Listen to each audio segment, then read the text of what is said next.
Hey, all, sorry about that. I was sitting there waiting to be let in. For some reason, it wasn't connecting.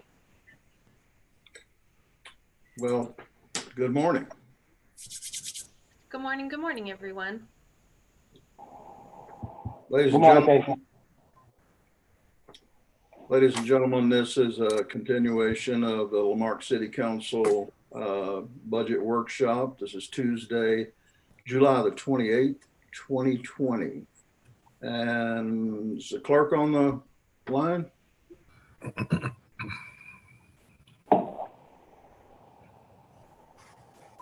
Yes, sir. I'm here today.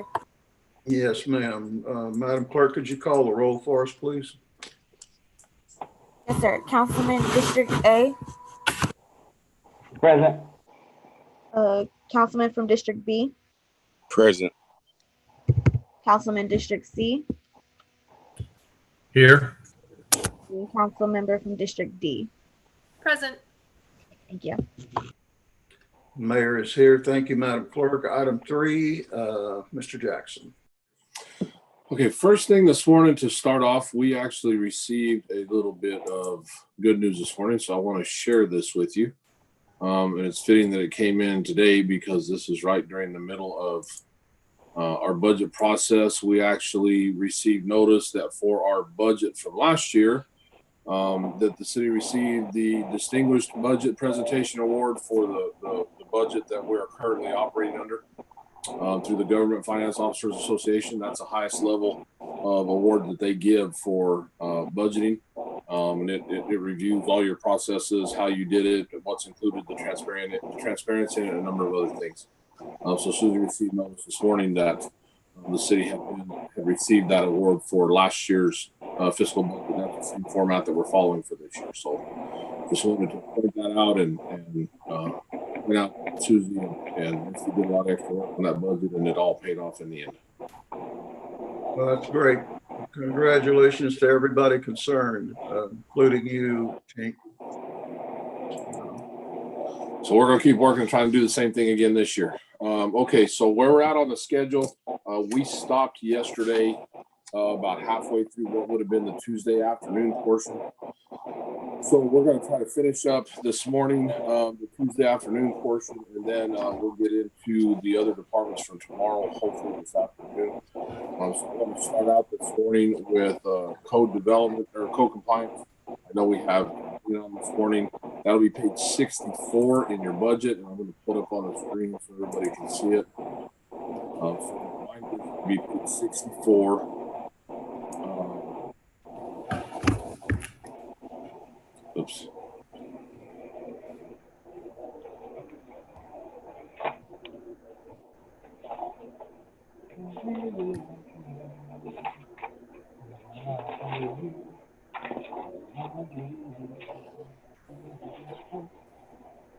Okay, page 64 in your deal.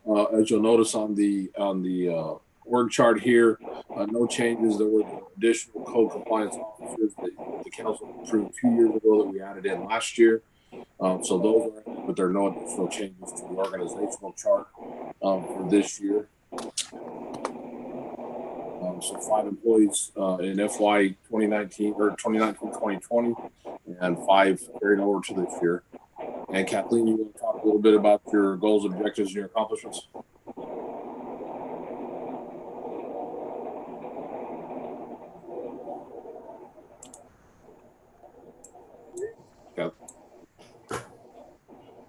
Yes, sir. In the past year, with our rental registrations, we had, I would say, a 95% renewal rate and not as many complaints. We've streamlined the lien process and collected more of the money that we've spent on the mowing and demolitions in the past year, which I think shows growth also with people buying the properties and hopefully building houses on most of them. We decreased our demolitions due to compliance with property owners and the GLO program that came in. They removed a lot of our substandard homes. We increased our staff to 3 officers now and separated them into 3 separate districts within the city. so that there's one officer for each district, so that the citizens are now, they know who the officer is that they're dealing with in their district. And it seems to be working pretty well. I know we've gotten a lot of compliance just by educating these citizens now. They're more receptive, and I think that shows with the city's growth that they are paying more attention to how the city's looking and what we're doing. One of the accomplishments, it says 8,500 in liens. As of right now, we are pending payment of close to $30,000 in liens off properties that we've maintained for the past several years that are going to be bought. Those are the Furman properties. So that's a tremendous increase over the last few years. And this will be a private sale, but we've also been collecting money off the sheriff's sales because of the increased property appraisals. The officers are now working a minimum of 10 cases a day per officer, and following those cases through completion. And with the added enforcement, we've seen a tremendous difference in a lot of your districts. I'm not sure if you've seen that, but we're getting more compliance by speaking with the people and getting to know them than we are by sending our love letters out.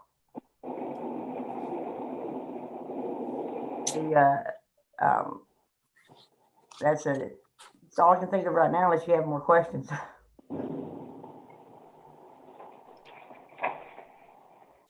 Anybody have any questions on it? Go ahead. Yes, Kathleen, I really am delighted with your work. I'm delighted with the Code Enforcement Division. You and I have been on this journey for quite some time, and I'm proud of the work that we've been able to accomplish. And I'm proud of the steps that you have taken to move the city forward. Yesterday, we had a brief discussion about the rental registration ordinance and about the revenues that are being generated by that program. When we thought this through and we executed it, we thought that our revenue generation would be higher. So could you speak to the council about the amount of rental properties that we have in our city, B, how many of them are registered, and B, part two, what about the Saltgrass development and all of those rental properties? And C, what is an accurate revenue projection for this particular program? Right now, we have currently 630 properties registered. Now, that includes apartment complexes and the residential areas like Saltgrass, or the one over at Painted Meadows, that residential rental subdivision. And we have approximately, I think it's 19 to 25 that are delinquent that we have sent letters to and have sent citations to. The problem we ran into this year was they evidently learned that if they had family living in these rental properties, they did not have to pay the registration fee. Now, the large subdivisions are very much in compliance. Of course, they're a single management company. They take care of all of them. It's the single family homes that the owners of the properties that have one or two rental homes, they're the ones that we're having the hardest time for compliance. The actual number that we collected was $21,483. Now, part of the problem with the discrepancy in the numbers was my fault, because at that time, when I did not have an administrative assistant, and it was just myself and another code officer, and I was doing all the admin work, and I'm not an accountant. So I didn't get the records to Misty incorrectly, so that's why you were given a number of 9,000, but the actual correct number is 21,000. And to forecast the amount for next year, I think we need to do some ordinance revisions. I feel that the $100 registration fee is adequate, but I don't feel it's adequate when it comes to single-family residential and apartment complexes. If you have an apartment complex like on Main Street, they pay the $100 registration fee, but they only pay $20 per unit. That, I guess that's fair. But when you have somewhere like Saltgrass and there are 100 and some single-family homes that they're renting, I feel that each address should be a separate registration. I know it's kind of harsh, but due to the amount of work and the time it takes with this program, when you're doing the renewals, and the cost for the postage and everything else when you're doing the renewals, I just feel that it would be more cost effective if we did revise the ordinance so that we could reflect that. I can't really forecast to you what next year will be just because of the growth in the city right now. I'm not sure what other rental subdivisions are coming in, if any.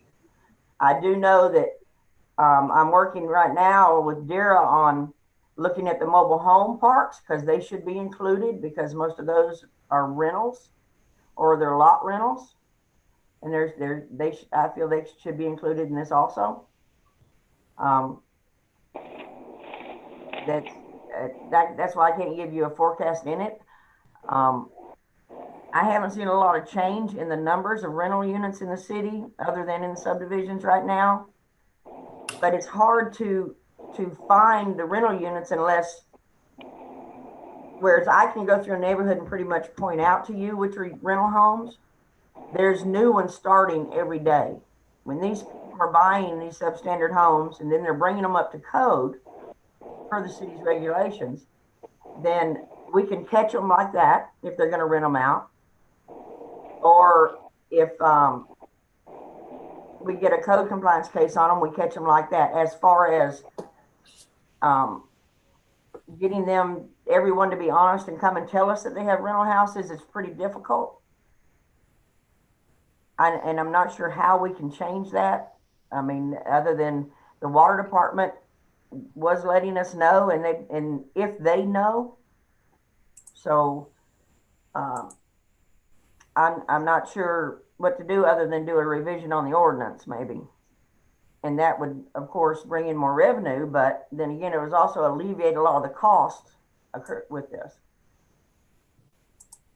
Did that answer your question? Or did it sidetrack? In part.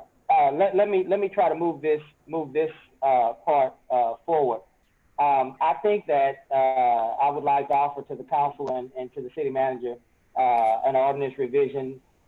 It needs to include several things, and we'll have to think that through. But one of the things that it needs to include is that when customers come to open water accounts, perhaps we might need to make it part of their process that they either provide proof of home ownership or proof of some sort of lease agreement. That will immediately allow for us to understand and know where the rental properties are in our city, because sometimes those properties can start off being owner occupied, and as people progress through life, perhaps they might become part of the rental stock in our city. So I think that definitely needs to be a part of our process. Again, I'll say it again. When you open an account, you need to provide proof of home ownership or proof of some sort of binding lease agreement. But I wanted to drill down into this number, 630. That number that you gave us, how many of those 630 accounts that you have identified are apartments, and how many are these large subdivisions that have elected to make their developments available to renters only? How many of those are in this 630? I don't have that number for you right now, but I can get it to you by the end of the day. Okay, I'd like to have that as I move through very quickly. I'd like to have that, if you will, Tink. I'm directing you, Tink, to direct Kathleen to have that to us by the end of the day. The other thing I wanted to ask you about, you said that we're now experiencing trouble as it relates to those units that are owned by persons who own 1, 2, or 3 properties. It seems like they're now putting their relatives in those properties. Again, we can solve this issue by requiring folks who open water accounts to basically provide owner occupancy or some sort of a lease agreement. I think that would move us through that part of the problem that we're running into. And I am an advocate and I'm in favor of us doing something different, especially with these subdivisions that have decided that they want to enter cities and create vast rental stock. And so I'm also in favor of an ordinance change that will require those subdivisions to be treated like single family rental property as opposed to those multi-unit development properties. They're single family homes, and so we should treat them the same as we treat every other single family home for rent in our city. I think that change needs to happen within this next year. Thank you, Kathleen. Continue to do the work that you're doing. I'm proud of you. Thank you. There are several people that own a tremendous amount of rental property, single family homes in the city that I'm sure you're aware of. They've been in Lamarque forever, the Doyle Murphys and George Woods and all them. And I would hope that the ordinance revision would reflect them also. As not just these subdivisions that are built, but also all these homes these other ones own, that they would have to send a single family addresses. But of course, that's what a Dara question, and we'll speak with her about it, Mr. Jackson. Sure.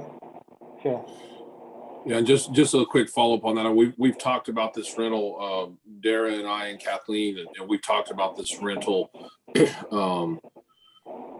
ordinance and some other provisions that need to be in there, because it's also the way we address RV parks. It's also the way we address a lot of other things too. And there's a lot of areas in there that we need to look at and maybe consider readdressing it. And so that is one we have on the list for this year, to get it done and to get it brought up before council with some proposed revisions and modernize that thing a little bit and get it up to you guys in front of you guys for consideration, so we can be consistent with other communities around us, and not be a targeted spot for lower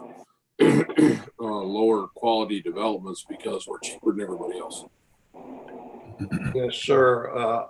If I may, I would concur that the larger rental subdivision folks pay per unit.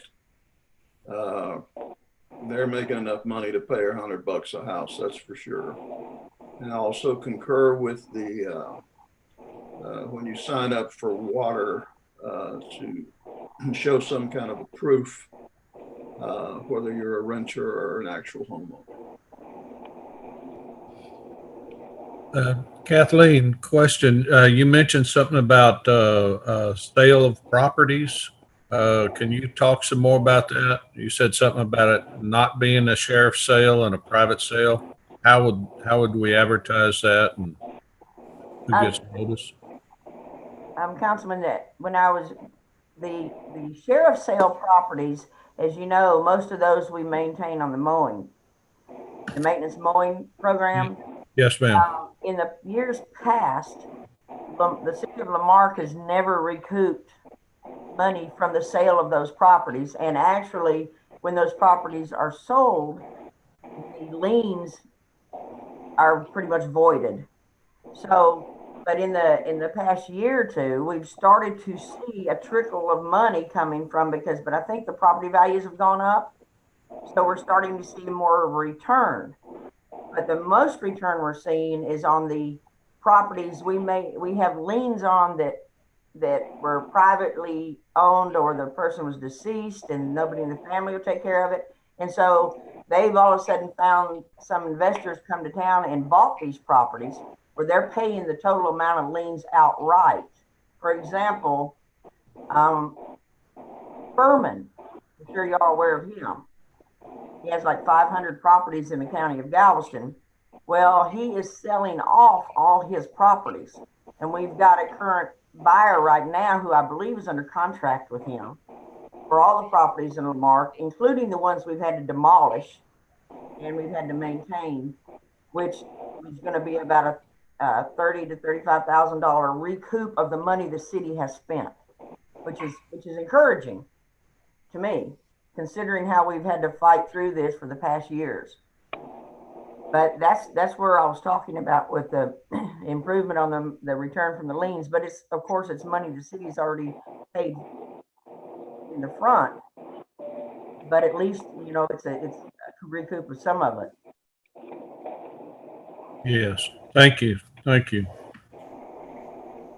Okay, and I want to follow up on one thing that Mayor Pro Tem asked about on the applications. When somebody comes in and files an application for a utility account, we do require proof of whether they own the home or whether they're leasing or renting or whatever as part of that application process. So we do get those permits. I think where we may be lagging right now is if somebody's been in that rental for a few years, you know, we may not know that it's a rental right now because, you know, they may have been renting it for 5 years or 6 years or 7 years, and we'll catch those up as we go through and look at them. But any new person that comes in for an account right now, we do require a copy of a lease or rental agreement or something showing that they own the home, so we know their status in that home. Good deal. Thank you, Tink. Okay, any other questions for Kathleen on her objectives, goals, or anything else in particular related to code compliance right now? Thank you. Okay, so let's look at her budget for the year. Proposed budget for the year. Last year's budget amount $395,190. You do see there's a slight increase this year, and the majority of that increase is in postage. With the additional officers that we added in last year, with the additional cases that are being opened, the letters that are required, all the stuff that has to go with that, we did see the postage cost for her department go up significantly this year, and that's a good thing because the more she's sending out, the more compliance we're getting, and the better things are starting to move along. So we did see a slight increase in her postage expenses to make sure that we had enough to cover all their cases, and make sure they're not having to hold anything back. And then, of course, we had another slight increase in the 6094, which is the filing fees for the liens. The more cases, the more liens that are being filed as well. So her two increases there were operational type increases to make sure that they have the funds they need to keep doing their job. Any questions on the budget? Hey, Tink, where Yeah. again would we find the demolition budget? Capital. Yeah, it's in the capital. We'll talk about it this afternoon. Gotcha. Thank you. Okay, any questions? Any other questions on code compliance? Okay, next will be EDC, and I need to switch out of this document and pull up theirs. Oops.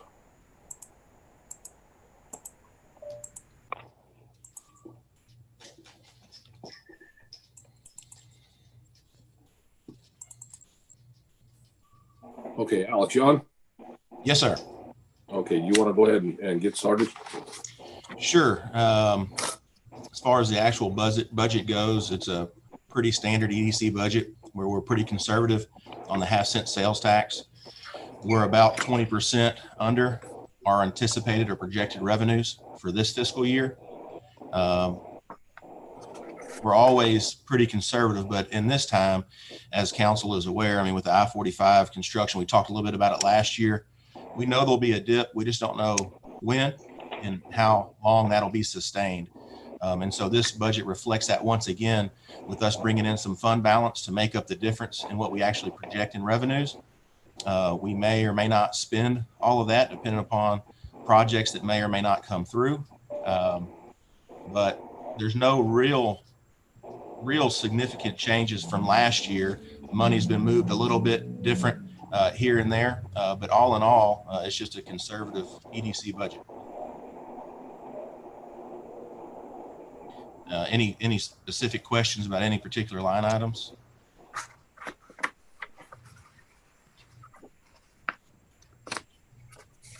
Alex, Yes, sir. I don't have a question about the line item, but I want to pick your brain about something that I believe I heard Tink say, might not have been yesterday, but maybe in another conversation we had. We have these COVID-related monies that have been given to us by the federal government for COVID-related expenses. I thought I heard somebody say that we might be able to reimburse the EDC for those monies that the EDC expended in our small business grant program. Thank you guys for that. Is that something that you and your board, Mayor Hocking, being on this call, is that something that you all would be interested in if possible, if feasible, if we have monies that are left over, would you all be interested in that reimbursement? I believe so. I mean, I think the key word of what you said there, if available. I mean, if there's some funds left over that the city doesn't need to recoup funds from their actual expenses, there's, I believe, 25%, Mr. Jackson, that's available to recoup there. That's correct. We absolutely want to take a look at that if it's available at the end, for sure. Thank you. I'm inclined to say yes. Yeah, and again, that goes and just, you know, that goes back to the argument that's being made by the mayors and the councils and in the counties under 500,000 is that arbitrary 25% number was a number that was placed on our funds by the governor. He's the only one, that placed that number on there. The federal government did not place that number on there. So there is a huge push across the state right now to get that 75-25% requirement removed and to allow the cities to determine where the money is best spent in their cities under the 6 categories that they're allowed to spend it in. And I think there's going to be some provisions come out of DC that's going to tell the governors if they try to put those limits on the cities, then they're not going to have access to the state money. It just take a little while to get it worked out, and maybe in here somewhere the governor may just back up and remove those requirements. I don't know. So that adds into the uncertainty of, you know, we've got this short timeline to December 31st for those monies to be expended, and you know we got some smaller cities that are saying, hey, we could do a lot more to help our people if you would get out of our way and get rid of that 75-25 and just let us do what we need to do in our individual cities. So we're gonna keep pushing for that. And hopefully at some point we will get to we'll get to that point and get that number removed. If we got that number removed, then there's potential. I think that we definitely will have some potential to do some reimbursement to EDC. Tink, refresh my memory. Have we added our letter to that movement? I have it completed. We just haven't got it out yet. All right, I'd be happy to sign that whenever it's ready and we can send it off. Yeah, I think every city in Texas is working on getting that letter out right now. The smaller cities, because they all want their needs are different than what the governor said their needs were going to be. Right. Alex, one other question. Your attorney's fees, are Yes, they sir. under professional fees? I was just wondering if you got enough budgeted for any kind of current lawsuits that we may be involved in. We hope so. I mean, we don't know. We've tried to put a target on it. We're hoping that we would come in obviously way under that, but we want to put enough in there that we felt like we could do what we needed to do. I really don't know. I can't answer that question. Okay. But I hope so. Okay. All right. Thanks. Yes, sir. Okay, Alex, you want to talk about the revitalization tab any? The money's in here. Obviously, the big one is the county bond project for Laurel and First Street. We had to roll that over from last year. You'll see that there, going from budget fiscal year 2020 to 2021. Really didn't know early on exactly when that project would happen. It's looking like it'll happen maybe in the next 3 or 4 or 5, 6 months, something like that.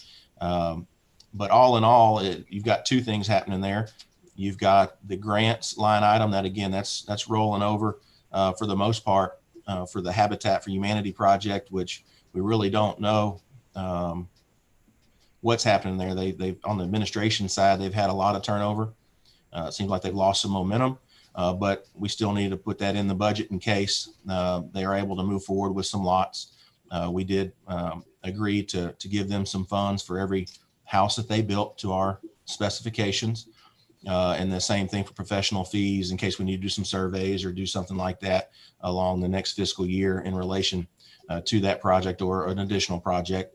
And then in land, we've got $25,000. We are looking for opportunities to pick up lots that we can then in turn get to developers. And we are getting more and more interest from developers to do these infill lots.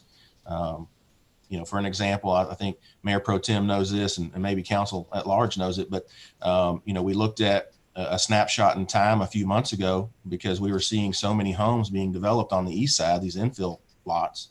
And from October 1 to January 31, there were 70 new home starts on the east side. And so these are the houses you're seeing pop up on Cedar Drive and other places. Some are on slabs, some are on pier and beam, but we're just seeing an incredible amount of interest in the infill lots on the east side of town, which is wonderful. I mean, obviously council's laid the groundwork for that over the last several years, and code enforcement and Kathleen have done a great job of trying to get some of the houses down that need to be down. And now you're seeing some of those come back online. But basically that's where the budget rounds out. I mean, it is kind of what it is. We've got the two big projects in there for fiscal year 2021. Okay, thanks, Alex. Any questions for Alex about the revitalization efforts?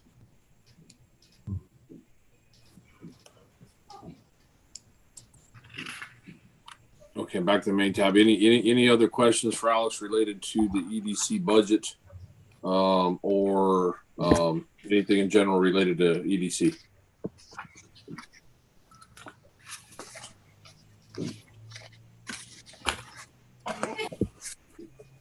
Okay, Alex, I think that takes care of you.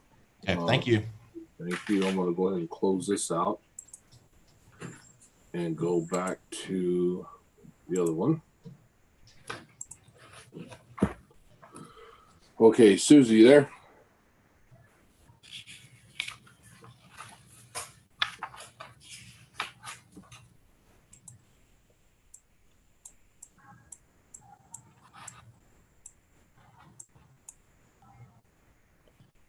Susie, can you hear me? Unmute if you're muted.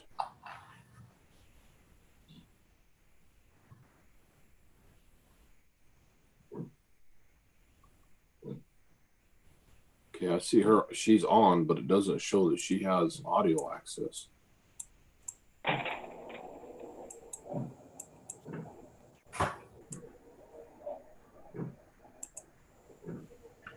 Okay, Misty, general fund, fund 99, what tab and number? Well, Fund 99 is tab 18 under big tab 1. Okay, tab 18 under big tab 1. So we are talking about page number. Oh, sorry, 68. Page 68. Yes, sir. Okay, so let me get to that while Susie's trying to get her audio corrected.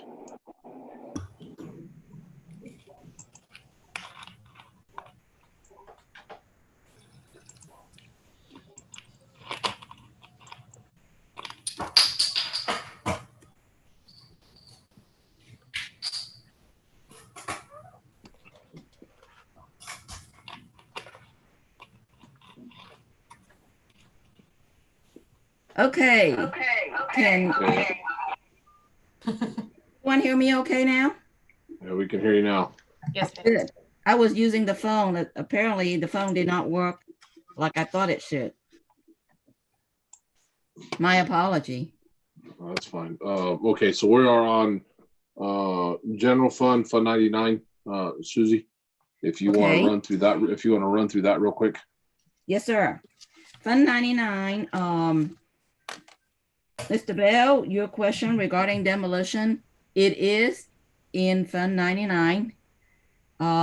We did put in $100,000 to be transferred over to the capital projects fund because demolition is considered as a capital project.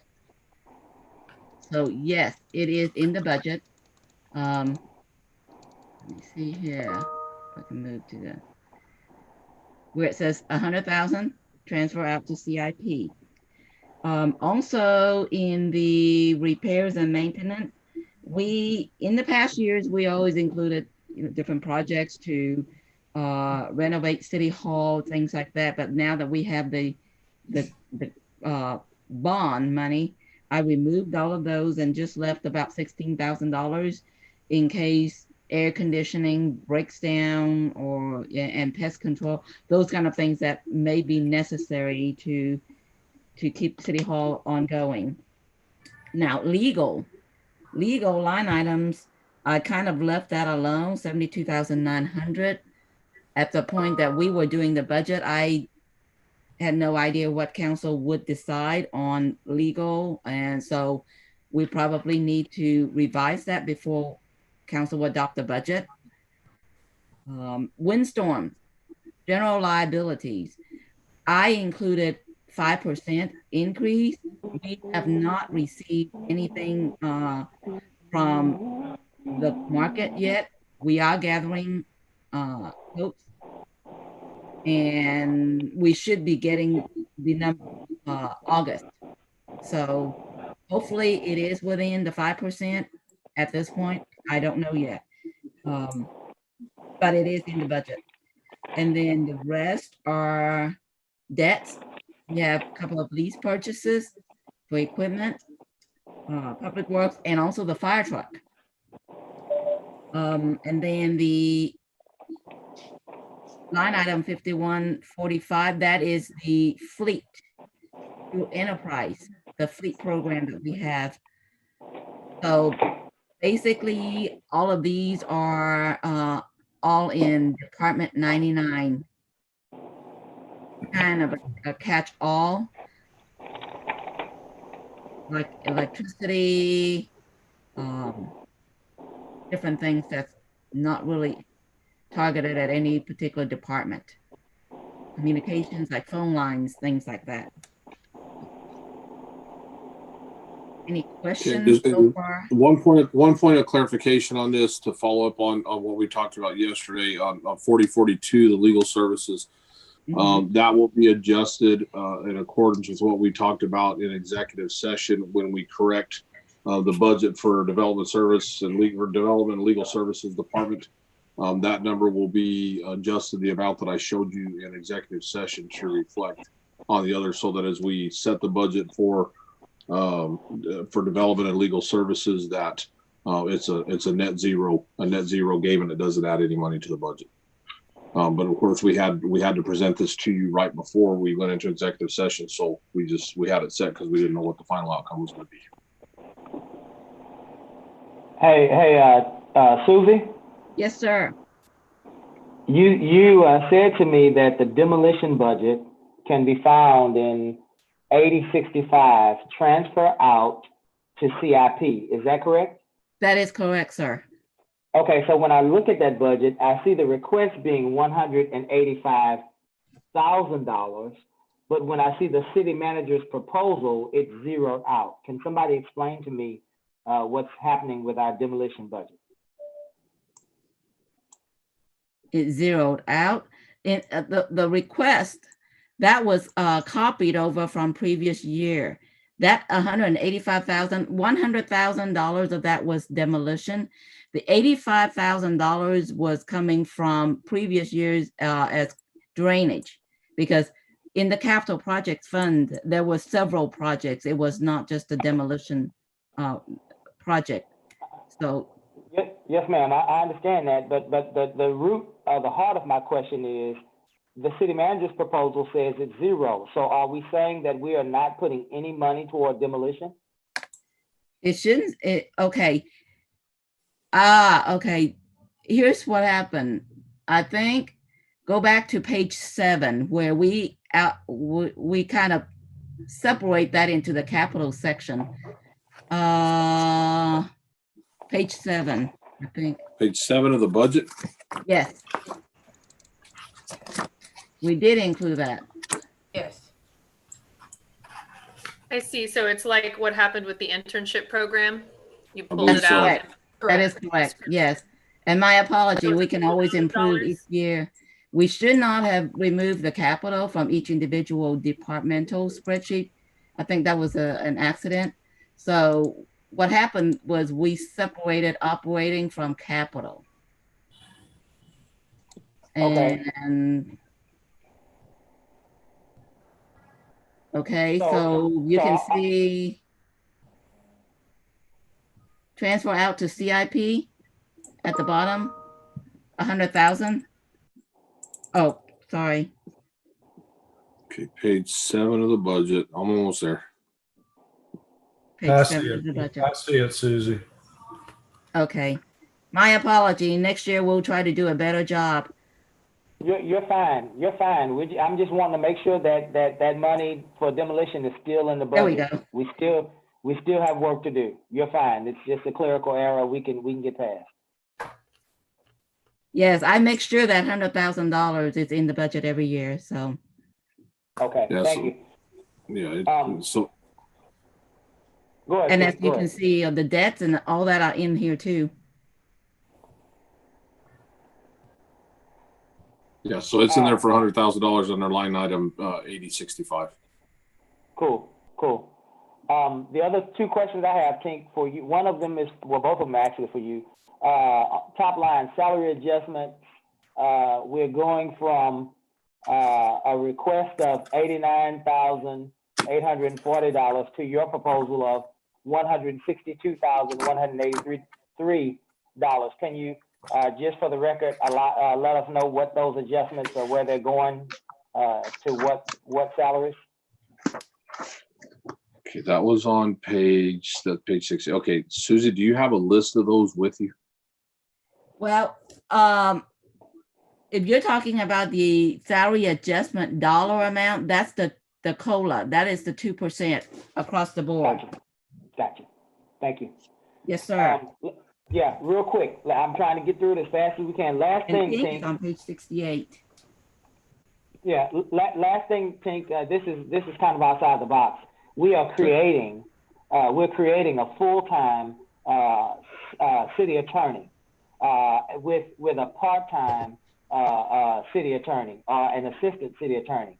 Have you thought at all of creating an office of the city attorney so that person might also be able to present their budget needs to us? Will that happen this year, or is that something that you are envisioning would happen next budget cycle? I'm thinking that would be next budget cycle.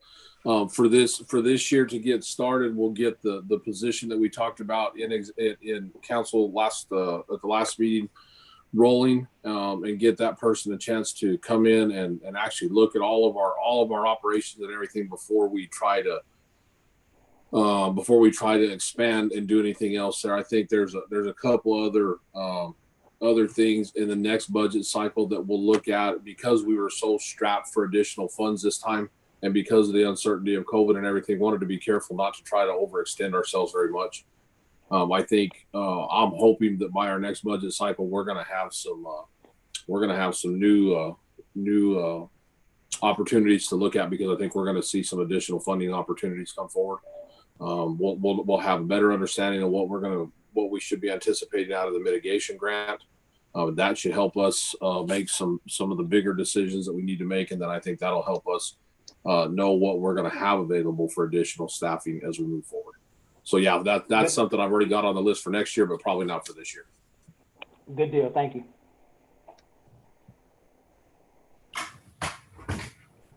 Okay. Any other questions on Fund 99? Okay. Utility fund expenditures for Fund 99. Susie or Misty, what page is that? Page 69? Page 79. Little tab 28 under big tab 2. Yes. Now, again, the salary adjustment line item is the COLA, 2% across the board for utility fund employees.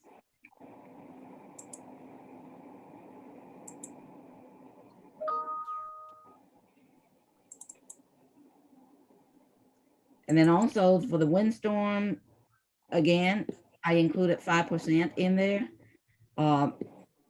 Hopefully that it is within the 5%. We don't know yet. There it is. Okay, good.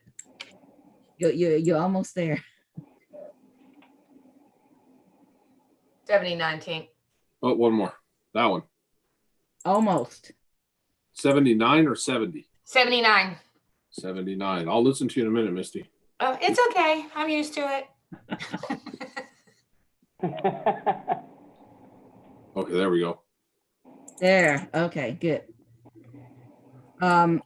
The $35,000 I included in the legal fees, and this is, I think mostly is outside attorney that help us take care of the TCEQ requirement, those legal issues. So I feel better if we can leave that $35,000 in here, because sometimes there are issues that pertains to the utility side that we may need. And then we also have fleet for public works through enterprise, and that's the cost of it. Let's see what other things that we need. Audit services, we have about $40,000. Sometimes depends on what grant money we receive. Chances are next year we will need a single audit because of all the grant money we receive. So we allowed a little bit of that. Should be around $10,000 of single audit fees, but this is the price you have to pay for receiving grant money that exceeding $750,000 threshold. So we did include that. Let's see here. And then the remainders is pretty much the same as last year. We didn't include anything new for next year in the utility fund. It should be pretty straightforward. The only number I'm a little concerned about is windstorm, because we are in hurricane season and I don't know how much of an increase it's going to be. So I am praying hard for that to be within the range. Yeah, I think last year on our windstorm rate, we actually saw it was about a 9% increase, Susie. Is that right? Yes, Did I remember right? Yes, sir. Yeah, we saw about a 9% increase. The stuff that I've been seeing, as far as I know, TWI has been working on trying to get some huge rate increases, and it seems like at this point, the appeals to their insurance going up at the rate they wanted it to go up have been successful, but you never know. Never know with those guys what's going to happen. So we're hoping no more than 5%, but of course there's a possibility that it could end up being a little bit more than 5%, and if it is, we'll have to make some adjustments. And as you well know from paying your homeowner's insurance, windstorm is the most expensive one there is. And that is the biggest worry right now for me. But they don't care about municipal budget cycles, so they do their rates whenever they feel like doing them, and we don't get the rates normally until after we're done. Exactly, and usually it's around August. And this is in the middle of hurricane season, so it is important that we have most of our assets protected. So that's something we have to balance out, the benefits and the cost. But hopefully we can bring you back some decent numbers. Okay, any questions about Fund 99 for utility?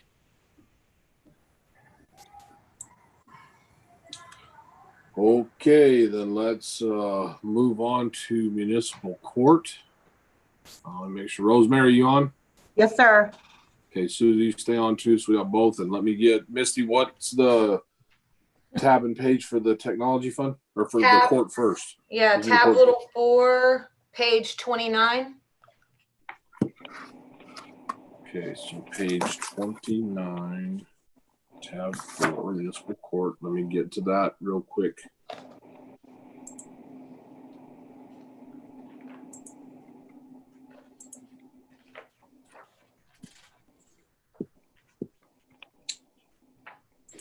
Okay,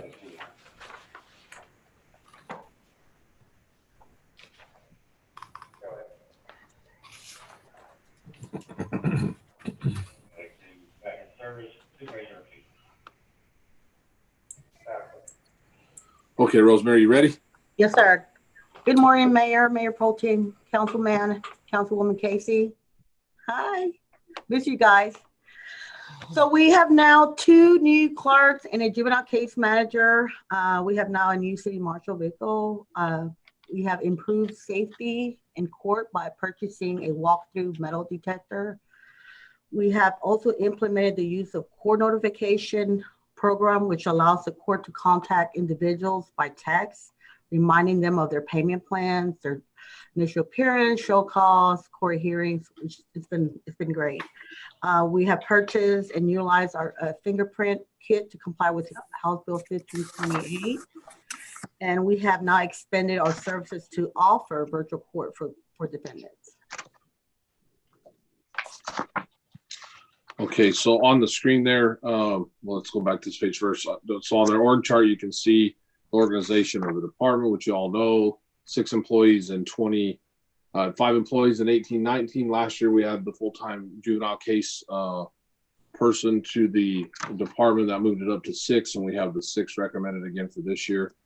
Rosemary, you want to go through your goals and objectives and some of your other accomplishments that I listed there on the screen? So right now we have 2 new clerks that they're hopefully done with their training this year, so they can hopefully get their level 1 certification.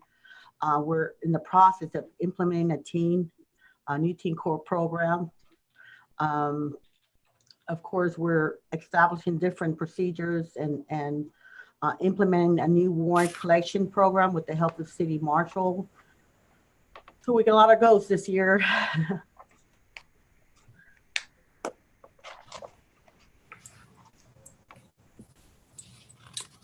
Okay, now we've got your accomplishments up there on the screen. Rosemary, you want to talk about some of those? Yes, sir. Like I mentioned before, we have improved safety in court by the purchasing of a walk-through metal detector. We have also purchased the fingerprint kit to comply with House Bill 1528, court notification, which allows the court to contact individuals by text, just kind of a reminder. They get a text from the court saying, hey, you have a balance due, payment plan due next week. We have implemented the live virtual court software, which is working great. We have a great turnout when we do virtual court. Okay,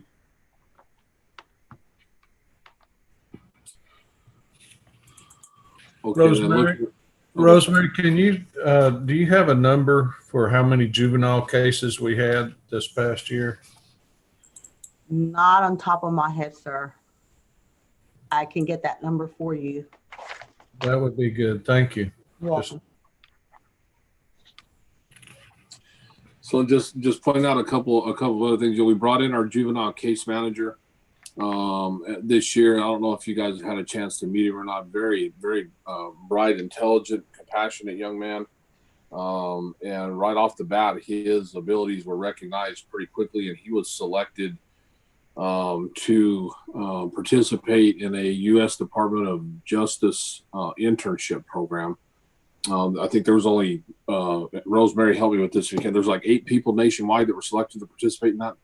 Yes, sir. He's actually participating in the FBI program. In the FBI program, there was only eight people that were selected nationwide to participate in that, and he was one of the ones that was selected to participate. So we gave him an unpaid leave of absence to go and participate in that program, because we no doubt the experience and the information that he'll gather from that and bring back to us is going to be invaluable to him in his job, to our citizens that are utilizing his role over there, and we think it'll be a great experience for him. And I think he'll be out for 2 months, and then he'll be back. So he's supposed to be back in August, right, Rosemary? He's in the program right now. He'll be back in August.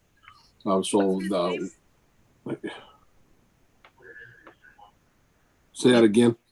Sorry, what's his name? The juvenile court? Ethan Hoover. Ethan Hoover. Ethan Hoover. Okay. So we're anticipating, I mean, just in talking to him at first, when he first came in, I mean, you can see he's going to be really good at this. And then now him getting this extra experience, we're anticipating nothing but a lot of really good work out of him when he comes back. So on their overall budget, you'll see here. So you'll notice that there's a discrepancy up there in the top item where it looks like additional payroll was added. But if you will remember last year when we first approved that juvenile case manager in the budget, in the primary budget, it was only approved at part-time. And then the council decided to go ahead and make that a full-time position. So the difference in the salary up there is the difference in moving that position from a part-time to a full-time position, which was done by council decision last year. So it's not an additional position or anything changing over there. It's formalizing what has been done in numerous steps since the budget last year.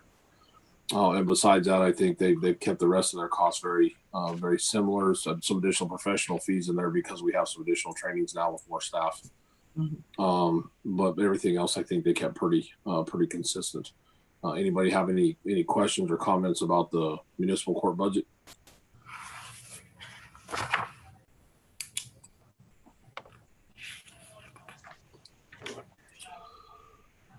Okay, Misty, the page for the technology fund, is it right behind it? 93. Page 93. Yes, sir. Different fund. Way in the back. Oh, sorry. For everybody else, under big tab 3, past the yellow piece of divider paper.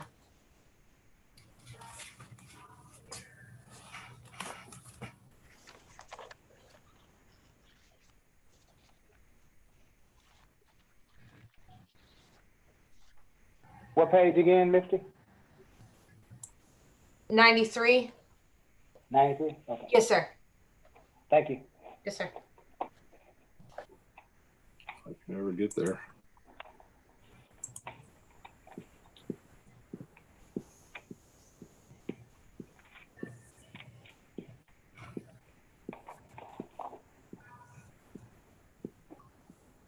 Misty, on the digital version of the table of contents, is there like a hyperlink that maybe we can click on that and it'll take you to that whatever page?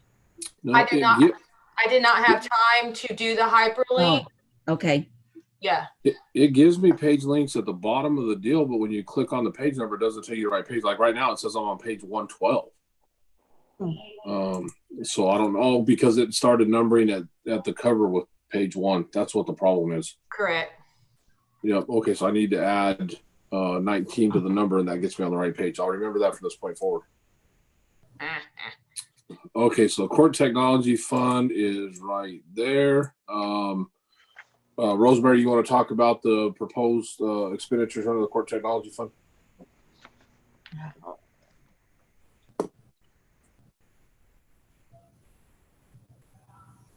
Sorry, so I can't take mine You have out. $14,600 as an expenditure.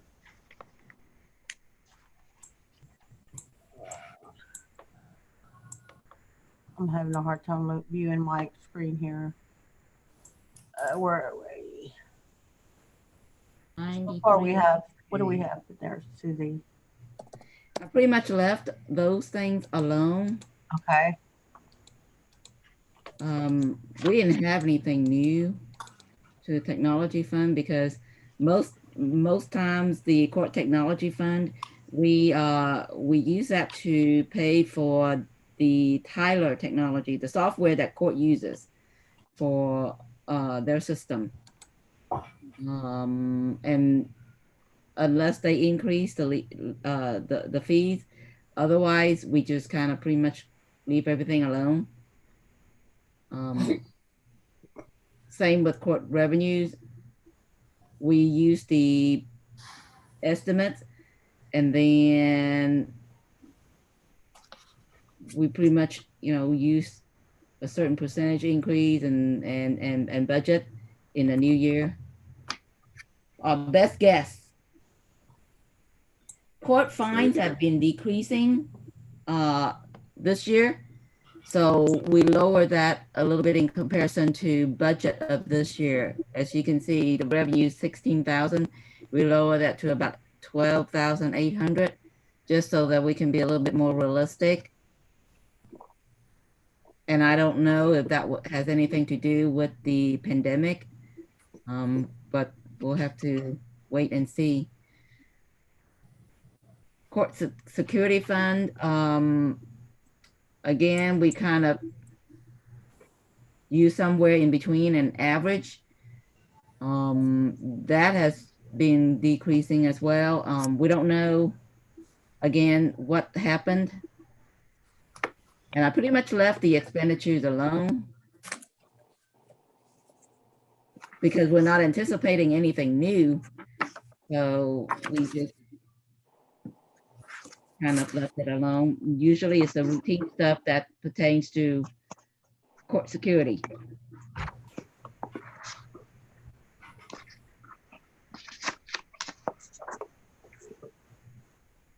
Okay, any questions on those two?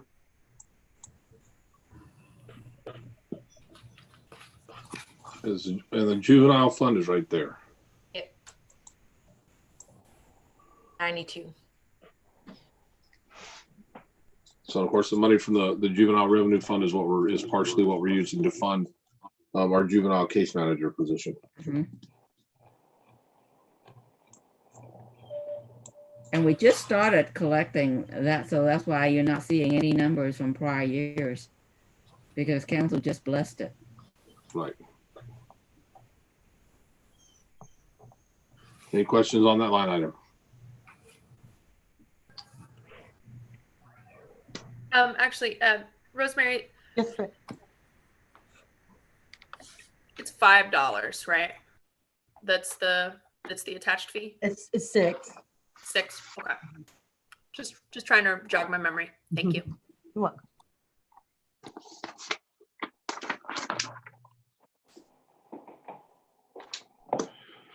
Okay. Any other questions for Rosemary regarding municipal court?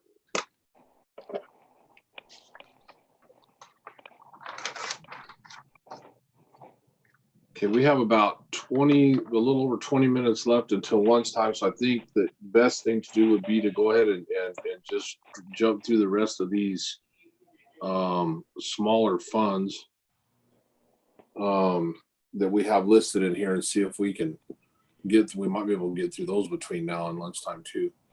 And we'll start with so this would be the special funds listed on Thursday afternoon or Thursday morning. And we'll start with those. If I can find the right. 85. Hot fund is on 85. Yes, sir.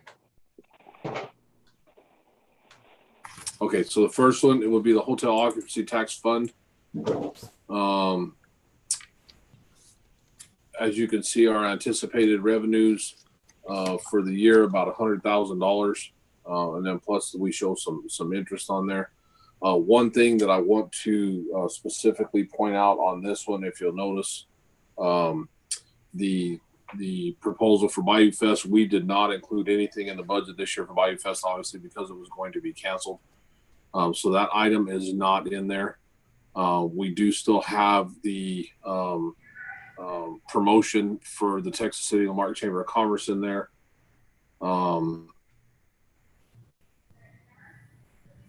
The Reads Across America Crawfish Bass sponsorship that came out because it was canceled as well. The Christmas event, we have that at a lot lower amount because we're not exactly sure what's going to happen with that either. So we've significantly reduced the expenditures coming out of that line item for the year because of the cancellation of the majority of our events. Gene, we get the 50,000 from waste management for BioFest. Where is that money being held at? It was anticipated for that just to be rolled over till next year. Okay. And it's going to be in Fund 09, the BioFest fund. Yeah. Okay. We'll see it here in a minute, I think. All right. Thank you. Hey, Tink. Yes. The chamber used the cook-off monies after expenses to help with their budget. They have a new president coming in. A lot of their events have been canceled. Are we going to try to do anything for them other than the 25,000 we do each year? We left the 25,000 that we had in there because of that, and the chamber they're going to be struggling. They're going to be struggling this year. I've had a number of conversations with Jenny, and I've had a couple of conversations already with the new chamber director since she came on board with Paige. Jenny knows the financial situation of everybody, just like she understands the financial situation they're in. I told her that I anticipated leaving the 25,000 in the city promotion budget that we historically gave them, but not. We probably wouldn't have anything else because of Bayou Fest being canceled. She understood that, she was comfortable with that, and they were appreciative that we were going to leave the 25,000 in. I think they know that that's the extent of what's in the budget, and they were okay with it. All right, thank you. Any other questions about the hot fund? Next, the Bayou Fest fund. As you can see, obviously no expenditures in the budget for Bayou Fest, but we do have the $50,000 donation that comes in each year, and we will just leave that in that fund and use that to offset costs in the following year if we get past the pandemic and we get to the point where we can do something again. Any questions on that budget?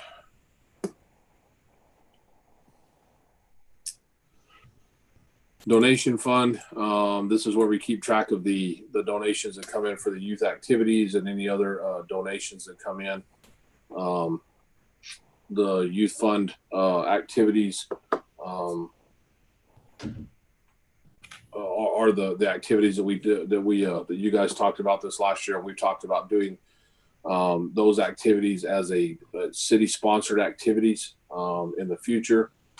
Just want to point out that we put together an employee committee with one representative of each department to start talking about additional programs or additional things we could do under the youth fund to make those city sponsored and get some more activities for the youth. We were going to start out trying to have at least one activity every other month.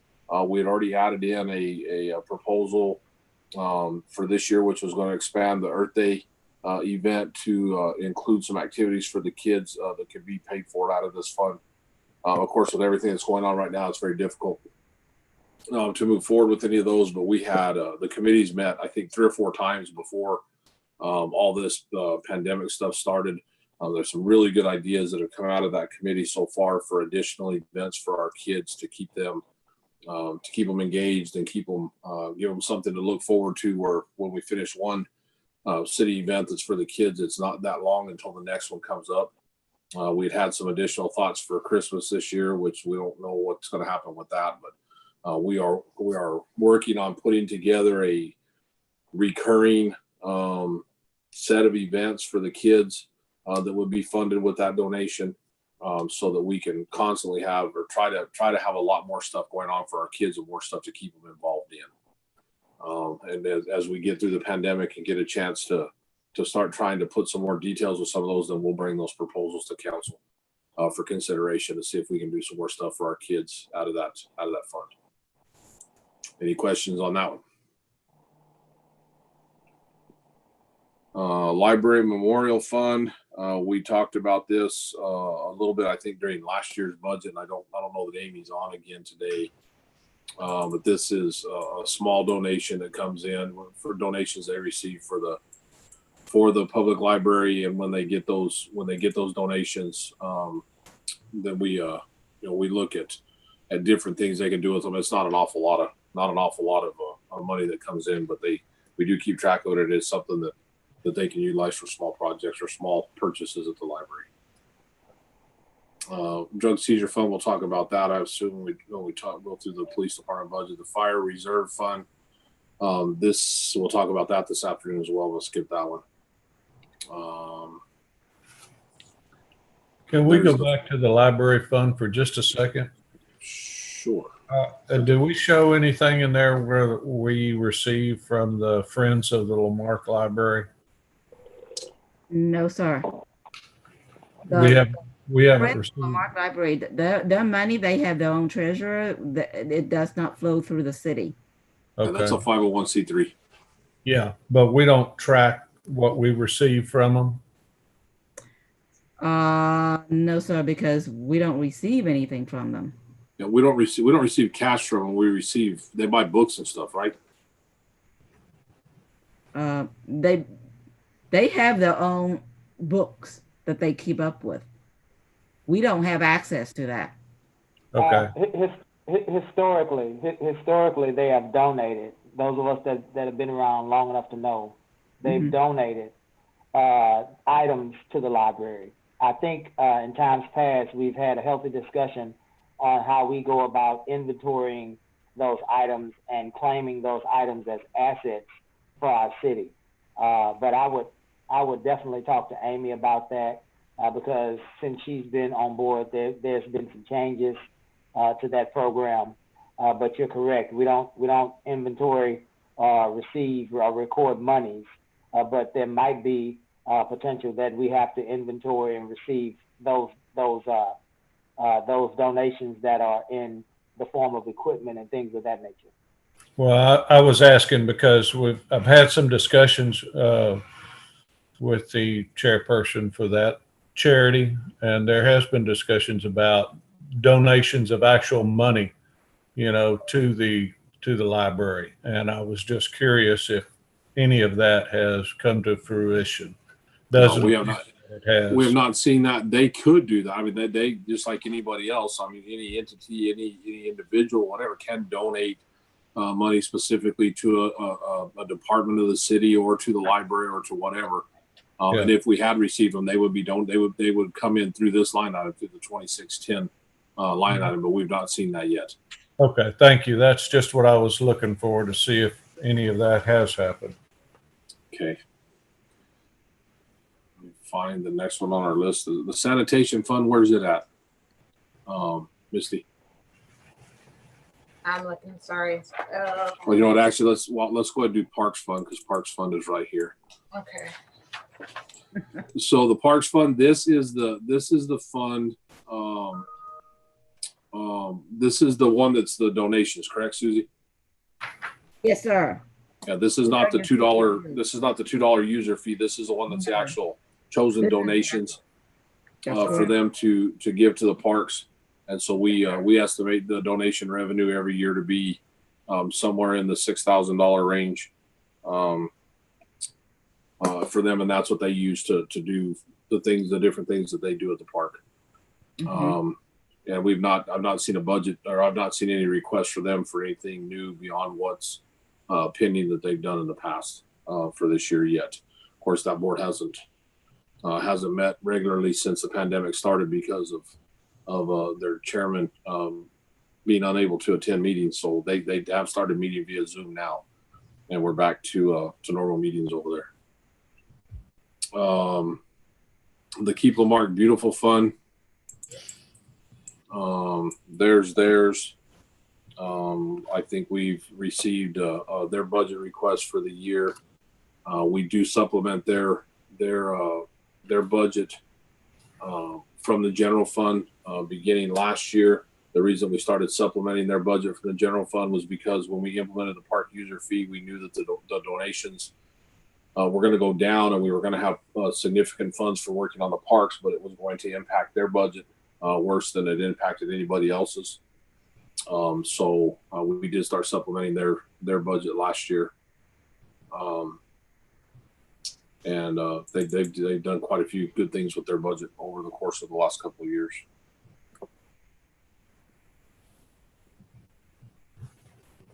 Cemetery Fund. Again, that's one we transfer in from the general fund into the cemetery fund.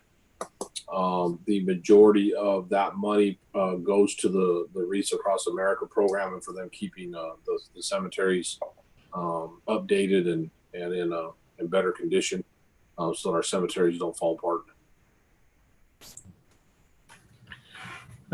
Tink, one question back on Keep Marque Beautiful. Would you have that chairperson maybe give us a update of what they've actually done and spent their money on at our next council meeting? Maybe he can have a presentation. Yeah, we need to get them in front of council anyway because they just received an award too. So we need to recognize them for their award. So we'll see about getting them on the next agenda so we can recognize them too. Thank you.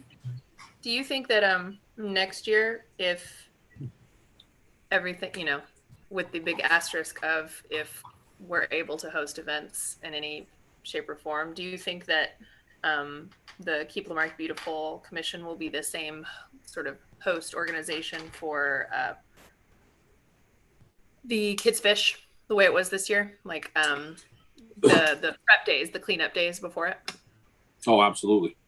Yeah, Okay. I would love to see them, but I know there was a lot of, we've had some discussions in the last month or so, I guess, about the fall sweep and about if they're even under the current pandemic conditions, if there's a way, to allow individuals, we can't go out in groups and clean up, but can individuals still do some cleanup things and still have a place for collection of that. And I think there's some ways we can still try to do some stuff with the fall sweep where we just don't have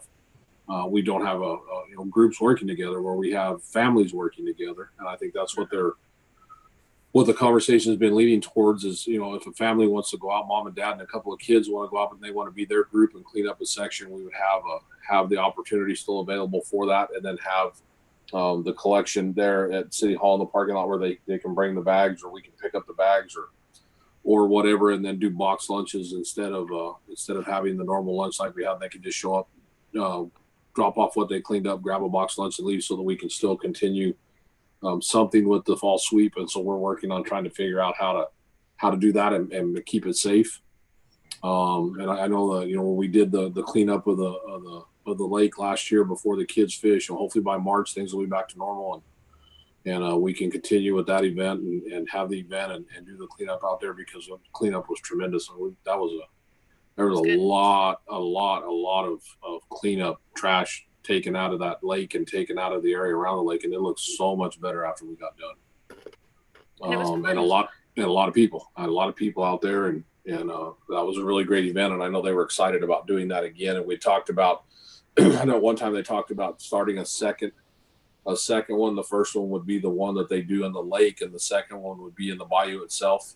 But I think the pandemic kind of put a halt to the conversation on that, because of course the bayou one's going to be a little bit different. It would require boats and kayaks, and not just people walking around, because there's limited access to the edge of that. But we did talk about it. And I think that's another event they want to start looking at out there too. So definitely would like to keep them involved in that if we can get past the pandemic and figure out a way to do it.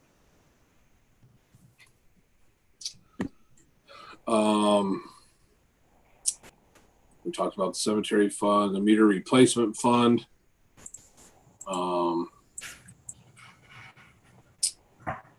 Susie, you want to talk about this one? Okay, this one, there's a little bit of money left. So we use this fund for additional meters. When there's growth, then we need to purchase more meters for the inventory. So basically, this is what we use this fund for until it runs out, and then we'll go back to the utility fund and use the money from utility fund to pay. This fund has been, it has been around for, I don't know, maybe 10 plus years before my time. So we've been earning interest on this, and it was seed money way back in the past. So now we're just kind of using that to take care of our meters inventory for now, and then we'll go back to the utility fund and close out this fund. Basically, that's the objective of it. Okay, the PID funds, we know about those. Those are just recurring and roll over. Misty, where's the park development fund? It is at the very end. Sanitation's on 102 and Okay. park surcharge is on 103. Okay, so the sanitation fund, Susie, you want to talk about this one? Yes. Now the 3% per contract is in the budget. Of course, you know, based on what I heard from Shanna yesterday, looks like there's no other additional fee. So I think we should be okay. You just using the 3% in the contract. At least that was my interpretation from her presentation. No other increases. Okay, so this is where we run, this is the fund that we run the money through to pay waste management. Overall, big picture, this is the fund we use to fund it. So the 3% is built in there, and that's what the anticipated cost is for the coming year. And then the last one of the small funds is the park surcharge. The estimated revenues from the park surcharge, that's the $2 that we add on to the utility bill for the revitalization or adding or whatever we're going to do with our parks. I did want to follow up on this a little bit. We were just about to kick off the public meetings on the master plan when the pandemic hit. I've had a number of discussions with L&V about if there's a way to at least get that process started without having to have the public meetings right now. We don't want to bring those people out and obviously subject them to the virus, but at the same time, maybe getting some groundwork laid for that. So we were talking about potentially adding a page to our website with some public comment to allow for people to start making public comment on parks. So if somebody wants to get online and say, I live at this location, this is the park that I utilize, this is what I would like to see at that park, I think it would give us an extra step in the outreach. And then at the point where we get to where we can start gathering people at the same place again, get them together. We talked about doing the public meetings via Zoom. I just don't know how I don't know if we get the right, or if we get a full complement of people showing up to those to actually give us some ideas on what they want in those. One of our big thoughts on those parks is some of those parks have been set up the way that they're set up for so long that the dynamic in the neighborhoods has probably changed. Some of the parks where there's so a lot of playground equipment for little kids, there may not even be little kids in those neighborhoods really that much anymore. And those maybe parks would be better suited to having reading benches or to having something else. Or some of the parks that originally were set up as less of a activity park. There may be kids in those neighborhoods now. We don't know what the demographics is around each park. And so we really want to be able to have a meeting in each one of those parks with the people that live there to get some idea about what would look best in each one of those parks. And then once we can get that master plan put together and approved by council, then we can start looking at how we're going to at a plan to get all those parks rebuilt and the money that we'll have available from the surcharge. When we originally looked at the surcharge and put it in, we did estimates of the potential capital that we would have for work in the parks based on current home numbers, current account numbers. And I think that original estimate was about $2.5 million every 15 years would be what would be available from the surcharge. Of course, seeing the new homes that we're seeing come in and the new growth that we've approved just since we put the surcharge in, it actually looks like that number may be closer to 2.8 or 2.9 million dollars worth of work that we'll be able to do in those parks every 15 years. And as we continue to grow, it's just going to increase the amount of work that we're going to be able to do in those parks. So pretty excited about getting a chance to finally get started on that master plan and get that thing moving forward and get some improvements in those parks and get some more amenities for our citizens across the city to be able to enjoy in their parks. it would have been really nice if we could have done this 4 years ago or 5 years ago. I think right now, if you haven't been out in the parks since this pandemic started, our parks are really being utilized significantly right now. You take a drive through Highland Bayou Park during the day right now. I mean, there are people. They're doing great. They're keeping their distance. They're not violating the rules. But the family groups that are out there right now, every table out there has got a family group at it. Every place where somebody can set up out there during the day right now, there's people out there and they're utilizing those opportunities that we have at the park, because there's not a whole lot else they can do with movie theaters being closed and everything else being closed. We have really seen the use of those parks pick up significantly. And so I really wish we could have done this 3 or 4 years ago and had some of that extra stuff out there for them now. But I've been really, really impressed with the efforts that people have made in our parks to stay safe and to stay healthy, but they've made sure that they've utilized them and they've taken advantage of them during this time too. So I think our parks have been very important to the health of our city during this pandemic, definitely to the mental health of our people in the city during this pandemic. So any questions on that? Go ahead, Yeah, Casey. sorry. Thank you, Tink. I love the idea of not waiting any longer and just starting to solicit opinions about the park's usage via our website, via virtual formats. Will it be like a Google form? Is that what you're thinking? Yeah, that's kind of what we're thinking. Just a simple, maybe 4 or 5 question, or it may be a link to a Survey Monkey, something. It'll be something pretty simple. Just 4 or 5 questions. How often do you utilize your parks? Which parks do you utilize? Maybe which parks do you utilize? How often do you utilize them? And what amenities would you like to see there? Something pretty simple. Yeah. Just to start getting a general idea, or it is what maybe the distance to how far is it from your house to the closest park, kind of that stuff too. Because of course we do have all the existing parks that we have. That doesn't mean that under the master plan may not ask for another park or 2 parks or 3 parks in other places as well. Right. And that's always something too. Development of a new park can be done underneath the master plan as well. Oh yeah. So I think request that when that form gets put together, that we just allow there to be an option for like an open-ended question as well for anyone to add. Like if there's not a question that covers their addresses any of their notes, any of their thoughts, we just have that Sure. on there.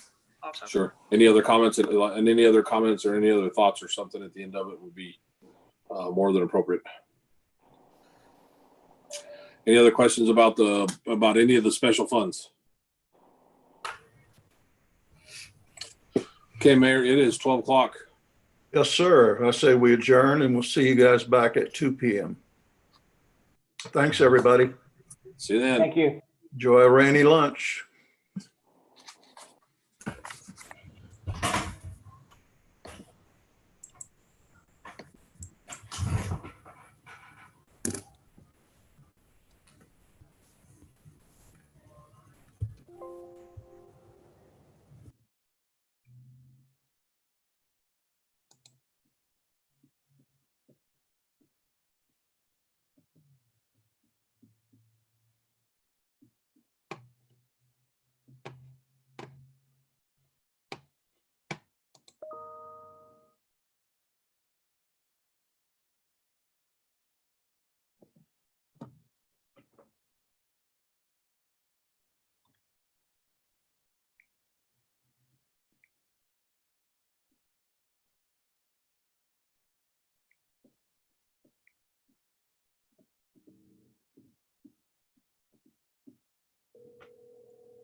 COVID-19 is spreading across Galveston County, and we can all play a part in slowing it down. It means practicing social distancing, washing our hands, and not going out in public when we're sick, and wearing a mask.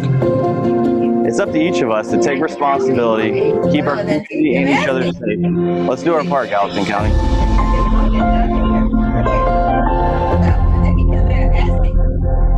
The 2 of us were on 2 different tracks here.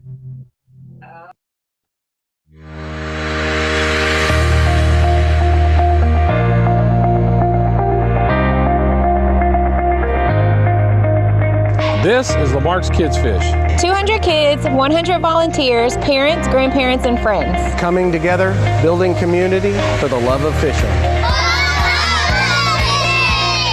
We brought our kids out here so that 3 of them could learn how to fish and the other 2 love fishing. So we hope to catch the biggest or the smallest. Either one would be great. And they're all having a great time. Through this event, Lamarque is introducing kids to the outdoors and a healthy new hobby. Our city council, local businesses, and community partners are all investing in Lamarque's youth.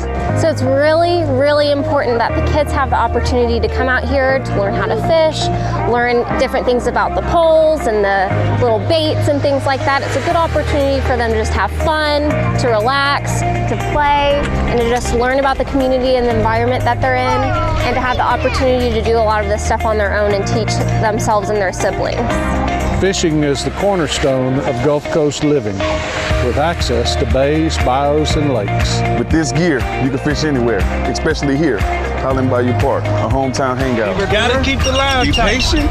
This is more than just wetting a line. It's building a community. We want to introduce our kids to Lamarque City staff.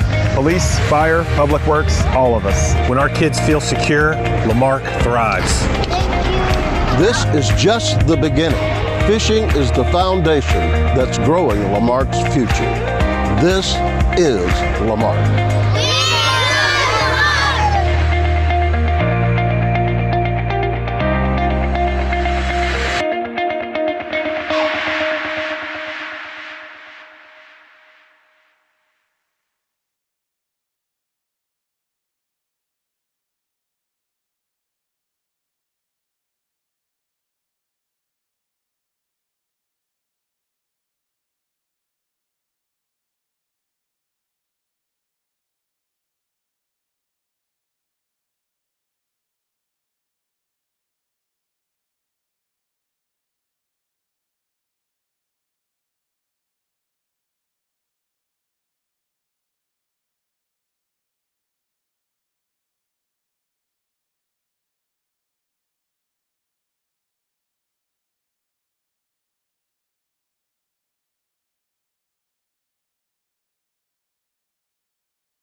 Across Galveston County, and we can all play a part in slowing it down. It means practicing social distancing, washing our hands, and not going out in public when we're sick, and wearing a mask.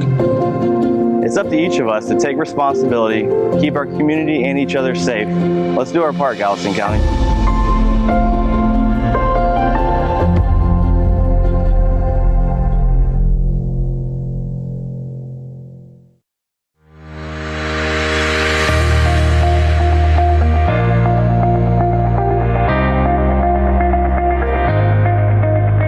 This is Lamarck's Kids Fish. 200 kids, 100 volunteers, parents, grandparents, and friends. Coming together, building community for the love of fishing. We brought our kids out here so that 3 of them could learn how to fish and the other 2 love fishing. So we hope to catch the biggest or the smallest. Either one would be great. And they're all having a great time. Through this event, Lamarque is introducing kids to the outdoors and a healthy new hobby.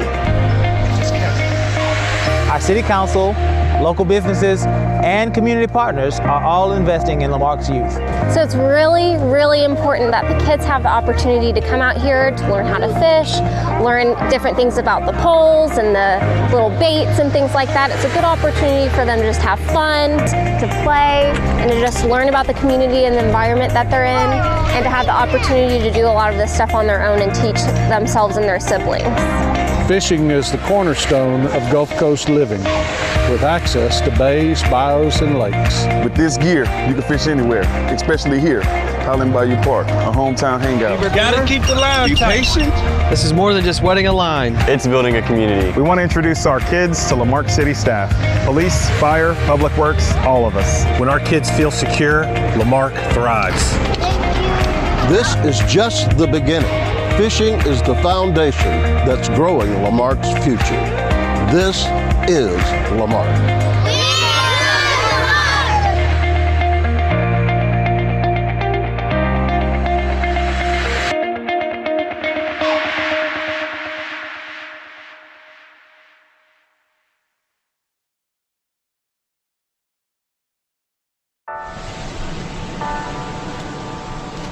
Daughter, you're proud of your mom, aren't you, honey?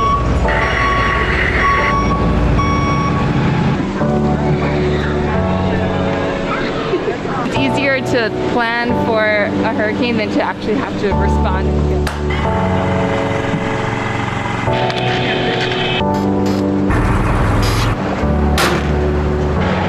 That's gonna be a hot one.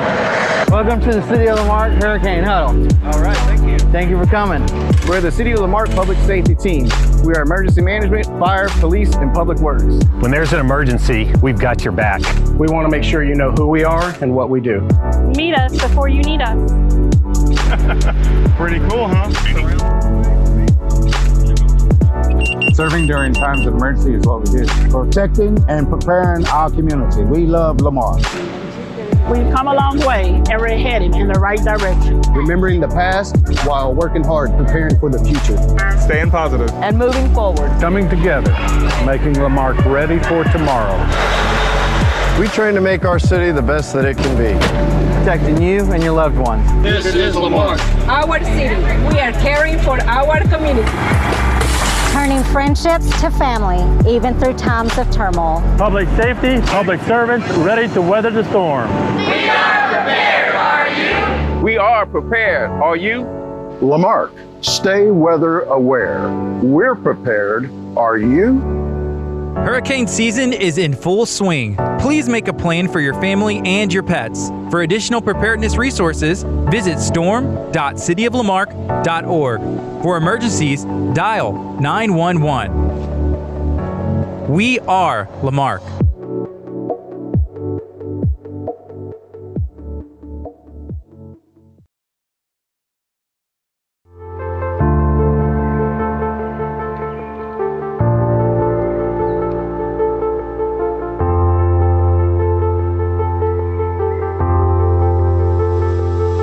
This is Lamarque, the gateway to the Gulf. The hub of the mainland. Life is good. Life is good in Lamarque.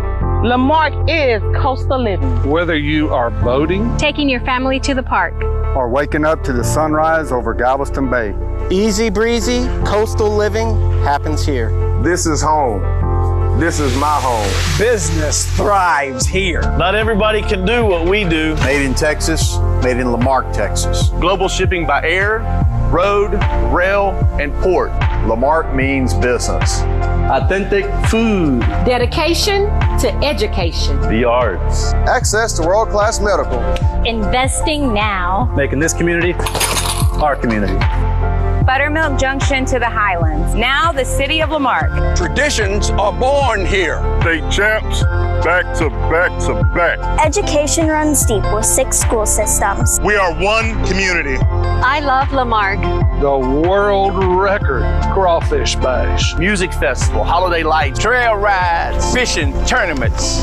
We are Lamarque. We are Lamarque, giving back to the community that built us. Kindness matters. Lamarque cares. From Sunday worship to Friday Night Lights, the future is bright. Continued growth and vibrant rebirth. From our backyards to our storefronts. This city is beautiful. Opportunities are limitless. From our solid foundation. By our own creativity. Anything is possible. I am Lamarque. I am Lamarque. I am Lamarque. I am Lamarque. I am Lamarque. We are Lamarque. I am Lamarque. We are Lamarque. I am Lamarque. I am Lamarque. I am Lamarque. I am Lamarque. And so together, we are Lamarque. This is Lamarque.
Don't film.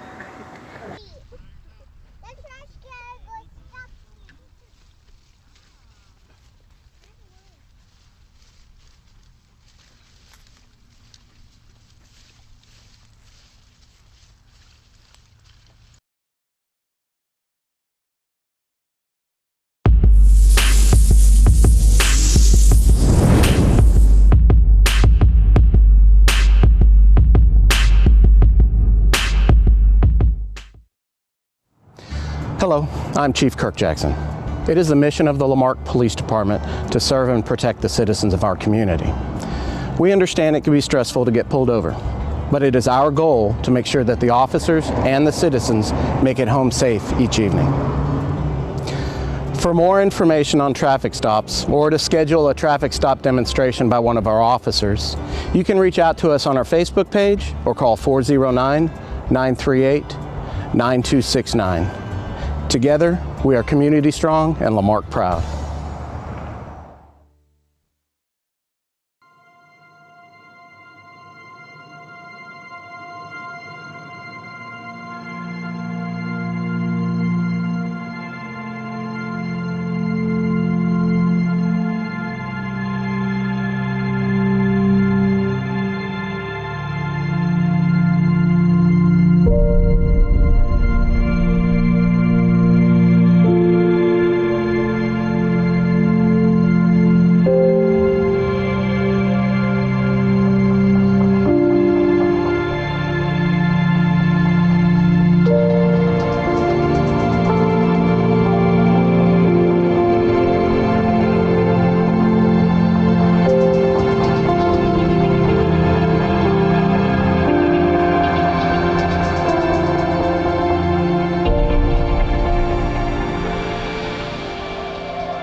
Man, the police.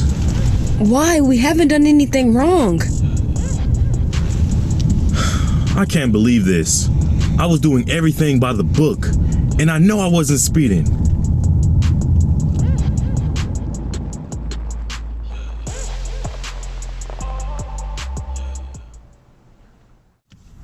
Remember what Dad taught us?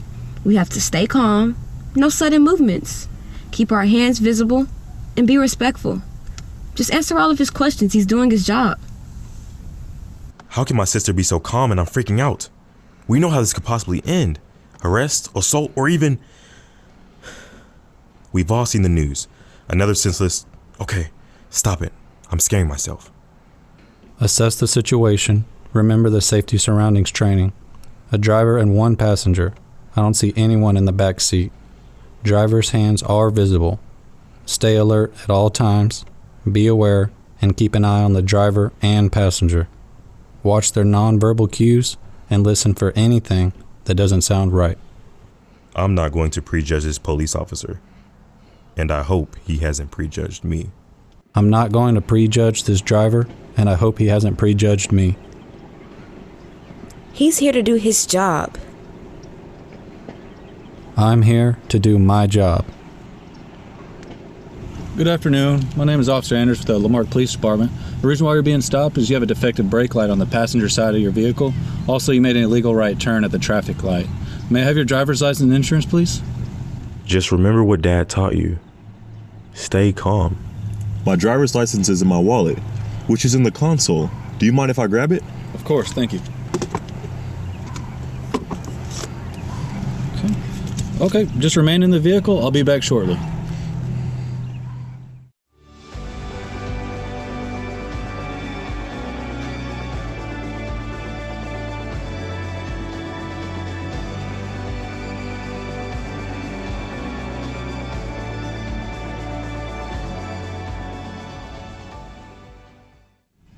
Okay, thank you, Raymond. You'll be issued a citation for the defective brake light. It's important that you get that light fixed as soon as possible, and then you'll receive a warning for the improper turn at this traffic light. All I need for you to do is sign in this box with your finger. Okay. This is the citation. If you have any questions, instructions are on the back of the citation. Yes, sir.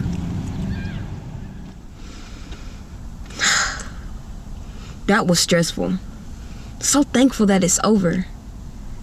I wonder if Mom knows that she has a broken taillight. I'm glad you didn't argue that ticket. Remember what Dad said? The side of the road is never the place to disagree. We'll get it fixed and then call Marque Municipal Court. I guess, Hope, you were right. Being calm and being respectful is important. That wasn't a big deal.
In Lamarque, Texas, development is coming from all directions, and Lamarque Economic Development Corporation is ready to roll out the red carpet for your grocery store, entertainment, restaurant, and retail projects. The wave is building, and we mean business. We've got the I-45 frontage, and we want you here. Lamarque is the last mainland city before you reach Galveston Island, and we're safely tucked behind a hurricane protection levee. Just 4 miles north of Galveston and 15 miles south of Bay Area, Houston, Lamarque is the southern anchor to the economically strong Houston-Galveston region. With access to 4 deepwater ports, 2 Class 1 rail lines, 3 airports, and the expanding I-45 corridor. There are $1 billion in projected regional road infrastructure improvements over the next few years, along with the City of Lamarque's dedication to local infrastructure investment. Now is the time for commercial development in Lamarque. Life is good here. Citizens enjoy easy, breezy coastal living. It's a sport fisherman's paradise with a relaxed atmosphere, new schools, a nearby community college, and access to world-class travel and entertainment options. More than 7 million visitors pass through Lamarque to visit Galveston Island each year, and with the expanding cruise ship terminal, that number will continue to grow. Tap into the NASA Kemah Galveston tourism market. Our power center, anchored by Walmart and Sam's, has pad sites available now, as well as parcels from a few acres up to 400. With a local population growth rate of 15.4%, 8,000 rooftops under construction, and aggressive incentives for good deals, it just makes sense. The tourism market, along with the expanding petrochemical industry in neighboring Texas City, provides a constant flow of new people, new investment, and new ideas to our city. Call us at 409-938-9258 for a tour, or visit lmedc.com to see the RTA data.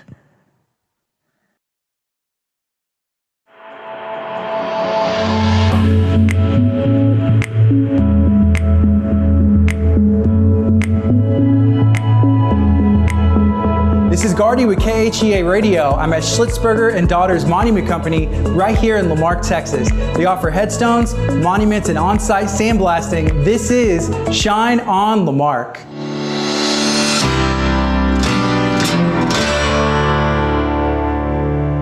Kimberly Schlitzberger Day with Schlitzberger and Daughters Monument Company, and this is Shine on Lamarck. We make memorials for cemeteries. We also do commercial sandblasting. We do custom memorials, pretty much anything that has to do with granite. We've done war memorials. We do memorials for like ballparks and service memorials for fallen warriors, a little bit of everything, commercial sandblasting. You know, we all have a love for the business and we love what we do. So, and most of us were raised around it, so it's just comes naturally for us. It gets our kids to be so much a part of the community that they live in and that they work in. We get to share that with them. They get to know people that own businesses. They get to meet the local people in the community. They get to participate. We do some things with local churches and stuff like that. So I got to do that stuff growing up. My dad was always big into community activities, and now our kids get to do that too. And I think it builds roots. It's almost a legacy thing. A lot of people buy from their grandparents came in and bought the headstone, and then when grandma passes away, the mother comes in and she plans her headstone, and so it just goes down from generation to generation.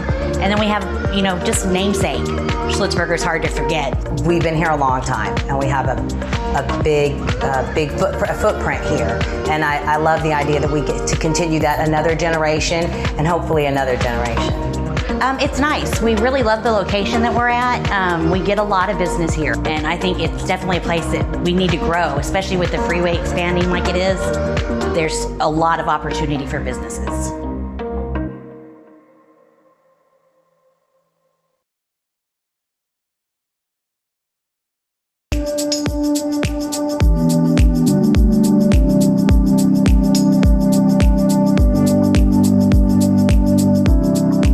This is Gardy with KHEA Radio. I'm at Mobile Computer Geeks off of Highway 3 right here in Lamarck, Texas. Networking, security cameras, computer repair, they got you covered. This is Shine on Lamarck.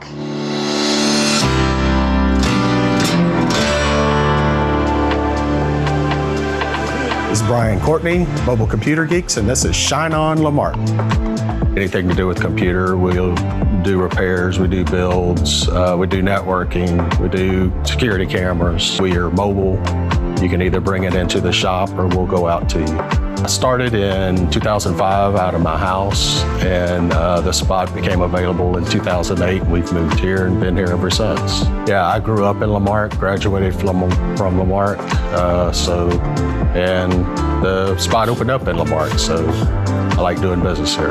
From us, I mean, I've always been customer service oriented, so we try to do what we say, do it when we say we're gonna do it, and just try to make everybody happy. Do a lot of computer work. We still do a lot for businesses, networking, stuff like that. It's just maybe the residential has dwindled down a little bit because people are using iPads or phones. I mean, we have several clients, accountants, and builders in Houston that we do steady business with. So, I mean, we're everywhere from the west end of Galveston through Galveston, Texas City, Lamarck, Hitchcock, Dickinson, League City. You know, I'm mobile, so I can go anywhere. We do get quite a business from Lamarck, but we get, you know, our building is a big advertisement, so we get a lot of business from people going to work down Highway 3. So it's easy to get around, and the people are friendly.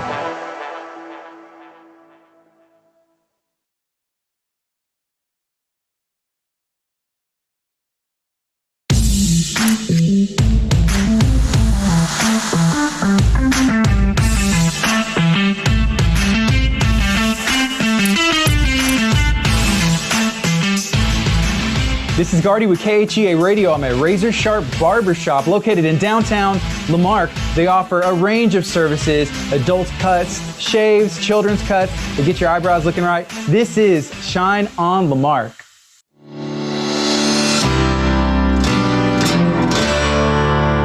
This is Larry Washington here at Razor Sharp Barbershop, downtown Lamarck. This is Shine on Lamarck.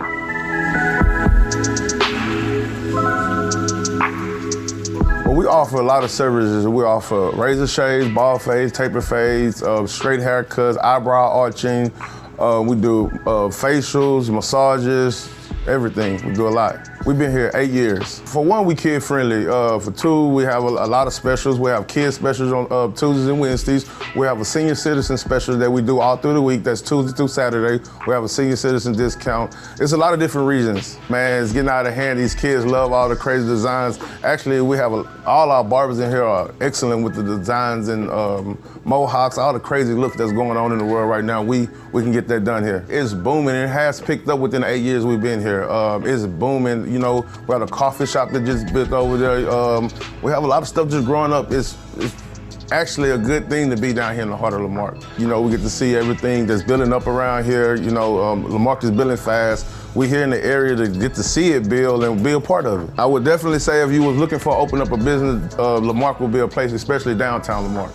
You know, I cut a lot of people out that has a lot of things to do with the city of Lamarque. You know, off here, I don't want to just speak out no names, but there's a lot of city workers that come in here, work for the city of Lamarque, work for the city officials, police officers. We take care of the whole city of Lamarque. We plan on being here forever, right here in downtown Lamarque, to help Lamarque grow.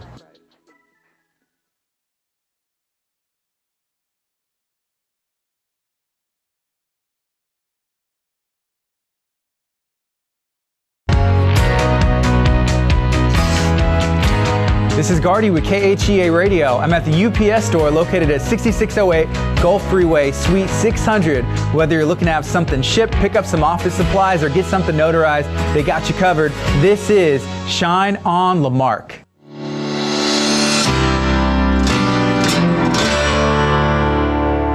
My name is Dilor Baby and I own a UPS store in Lamarque. This is Shine on Lamarque. So UPS store, you know, people think that we do only shipping and packing. So this is a one-stop for everything, like for a small business. So let's say you want to do a notary, you want to do shipments, you want to do packing, you know. So let's say you have something which you have to send international, we can also do that. Then we have shredding, you name it, all kind of small things, you know, like printing. We do a lot of printing. We get a lot of traffic from Walmart and Sam's Club. We get a lot of regular customers from, you know, because people come to these big shopping places like Sam's Club and Walmart so we get a lot of business through them. From 2018 to 2020, I have seen a lot of growth in business. And but like I said, anywhere where there's a town growing, there's a lot of growth potential in there. So I think it will continue growing like this for next few years. I decided to open a business in Lamarque because there's a bunch of business coming here, and with all this new residential and everything coming here, you know, I think the coming years are, you know, going to be really good. I recommend Lamarque highly for any kind of business because there's a huge potential in this town, and Lamarque Development Board, that will really help you from A to Z.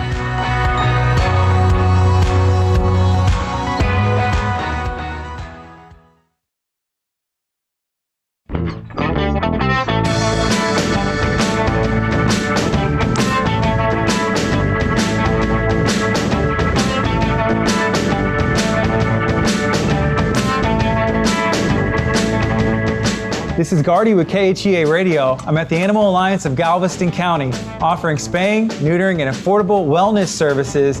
This is Shine on Lamarque, brought to you by the Economic Development Corporation.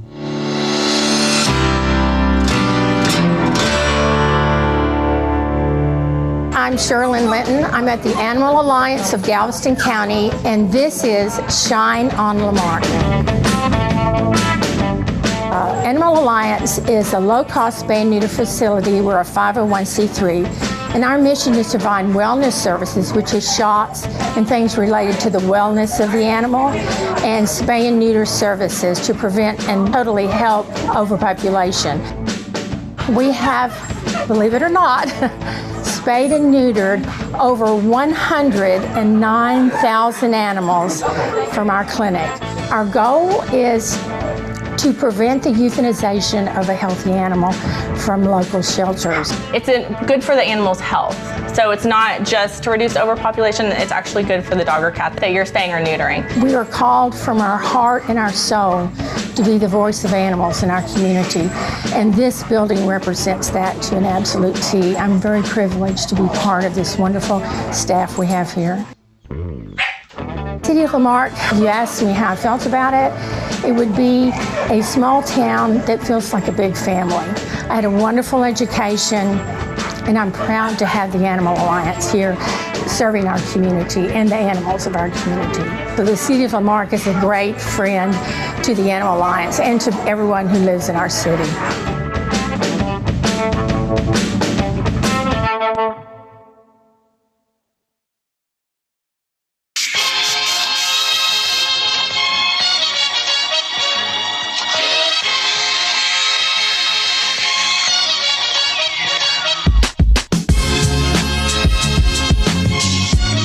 This is Gardy with KHEA Radio. I'm at Art of Coffee in downtown Lamarque, now open. They have iced drinks, tea, hot drinks, pastries, muffins, gelato. This is Shine on Lamarque.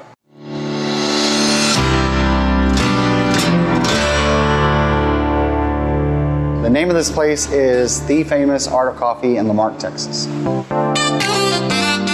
Art of Coffee, we make the best coffees, smoothies, pastries, you name it, we do it here. We're a specialty coffee shop, so we'll make you the caramel macchiatos, the vanilla bombs, iced coffees. We have cold brew coffee, smoothies, all Italian beans, very high rated Lavazza. And not only that, we have very, very skilled baristas that's been doing this a long time. We're a family owned and operated coffee shop that puts our family and your family first. It's been extremely busy. It's very good. The people here are wonderful people. Well, we've always loved Lamarque, and Lamarque is a big, growing town. So we decided that we're gonna go to one of the best towns around near the bay, and we found a great spot with the city, and they offered us to come here, and we jumped on the opportunity and never looked back since then. We're gonna be doing poetry nights and open mic nights. We're gonna have gospel night. We're gonna do things the community wants. We're even talking about doing a Zumba class in here, pushing the chairs back and getting it going, but we're gonna have fun. That's our main goal, is to have fun every day. Gonna be redoing the whole area, so why not get here where you can put your stamp on it as well. So this area is coming back, and it's gonna be pretty cool.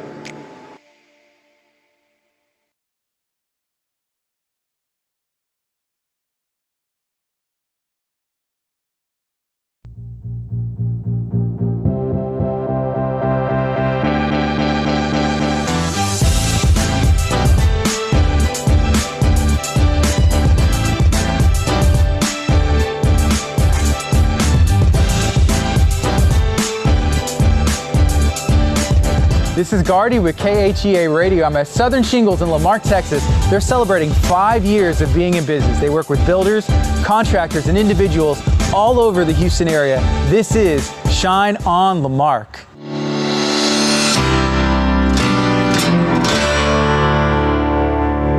This is Ryan Langston with Southern Shingles, and this is Shine on Lamarque.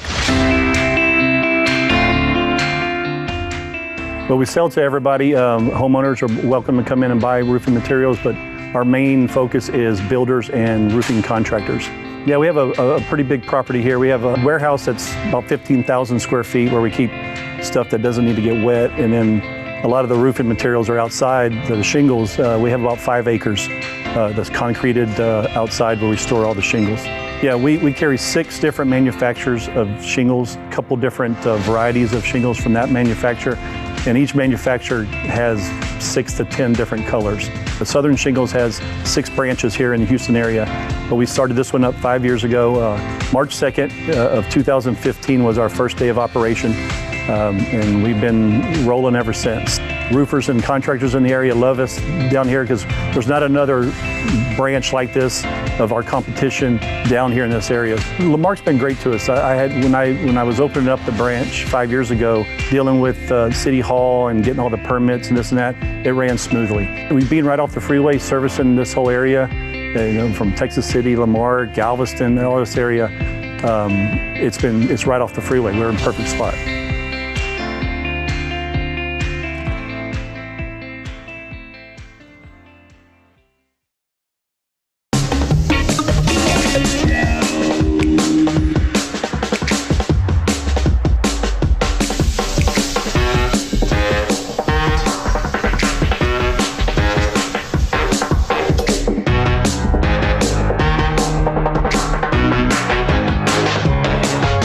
This is Gardy with KHEA Radio. I'm at the Taco Bar, located off of FM 2004, right here inside of the Express Lane Valero. They're open at 4 a.m., close at 4 p.m., taking care of all of your taco needs. This is Shine on Lamarque.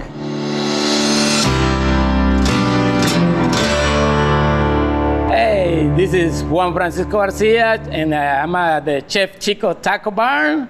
This is Shine on Lamarque. Lamarque es brillante. We got chicken tacos, beef fajita, sausage, picadillo. We got chicharrón. We got carnitas. We got all kinds of tacos. You just ask me, and I'll make it happen for you. We're in the 5291, Lamarque, Texas, and the 2004. You can't miss it. It's the Green Express Line Valero. Come and see me, and I'll take care of you. Well, I always love to cook. I've been cooking for 25 years already, so, and definitely Lamarque is one of the best places you can come and enjoy and having a great place to work and sell food. People love over here, loves tacos, loves to eat, so I thought, Houston, no way. Come to Lamarque. Why tacos? Because everyone loves tacos, you know? Everyone can stop and get easy way to get a nice, good plate, nice, good taco.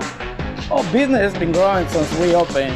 You know, we got brand new neighborhoods around us, so they still coming to see me. People that since we opened, they still coming over here and eat and ask for tacos. And they always ask me for something special, I always make it. People's coming. We got just neighbor right here. They're gonna open next week because they love it. They wanna come to Lamarque.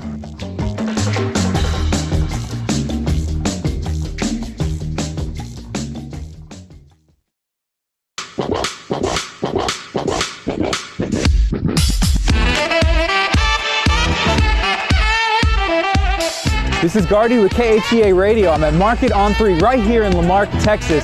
Car shows, snow cones, food trucks, vendors, bounce houses, and so much more. This is Shine on Lamarque.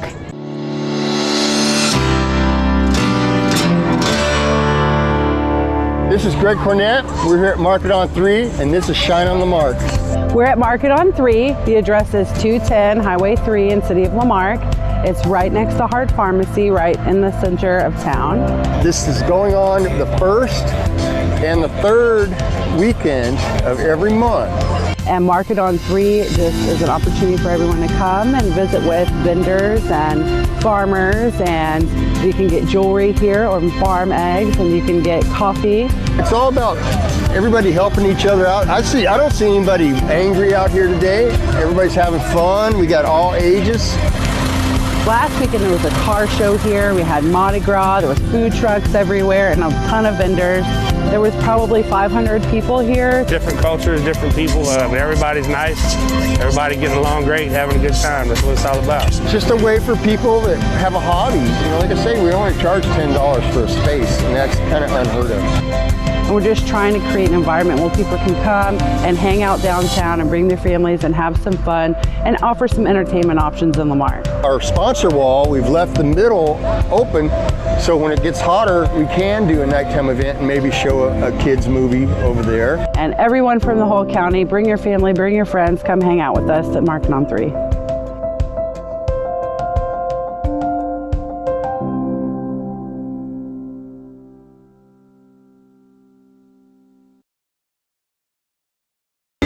Kiss an angel good morning.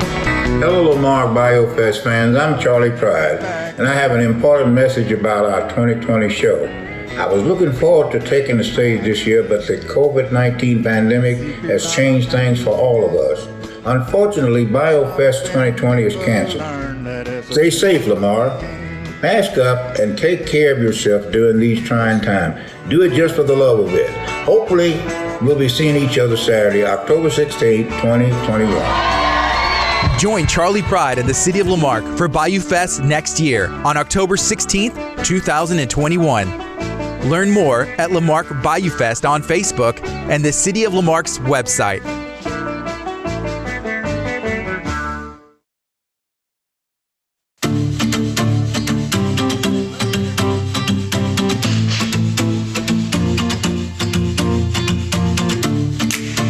This is Gardy with KHEA Radio. I'm at Barcena's Mexican Grill located in Gulfway Plaza right here in Lamarque, Texas.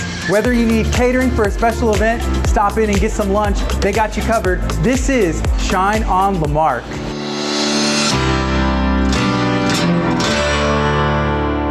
My name is Josie Barcenas. You're at Barcena's Mexican Grill, and this is Shine on Lamarque. We're at Barcena's Mexican Grill, and we offer Tex-Mex and Mexican food. We have authentic and Tex-Mex. Our Tex-Mex #1 meal is going to be fajitas. The cheese enchiladas, which are homemade gravy, which is a big hit. And we have authentic food like chile relleno, pozole, soups, menudo, barbacoa. We've got 6 pages of menus and a breakfast and a lunch menu. Every single thing made in this kitchen is homemade. The fajitas are the #1 seller here. It's Angus fajitas, and you can never go wrong with the fajita. Family owned, well, 22 years, it's a long time. My husband and I started very young. It's been amazing, actually, that you get to work with people. I figured I was born to serve. So what a better way to do it than to work at a restaurant. We've been here 12 years in July, and special about Lamarque, what can I say? We have the best people. We have the best community. I've never seen a community come together like ours did during this chaos. Anybody that wants to come to Lamarque, I recommend Lamarque 100%. Lamarque, like I said, it has the most amazing community, leadership, people. I mean, I couldn't ask for anything better, and this would be the best place to come start a business. And there is a spot next door in Lamarque. I know will welcome you, and I know Sugar Oak will welcome you.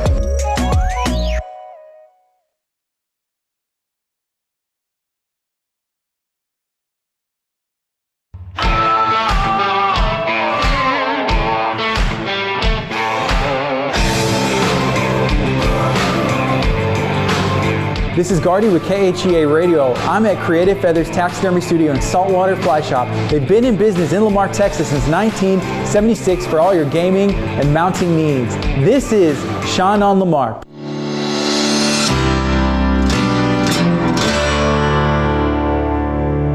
My name is Connie Mack Moran. I own Creative Feathers Taxidermy Studio and Saltwater Fly Shop, and this is Shine on Lamarque.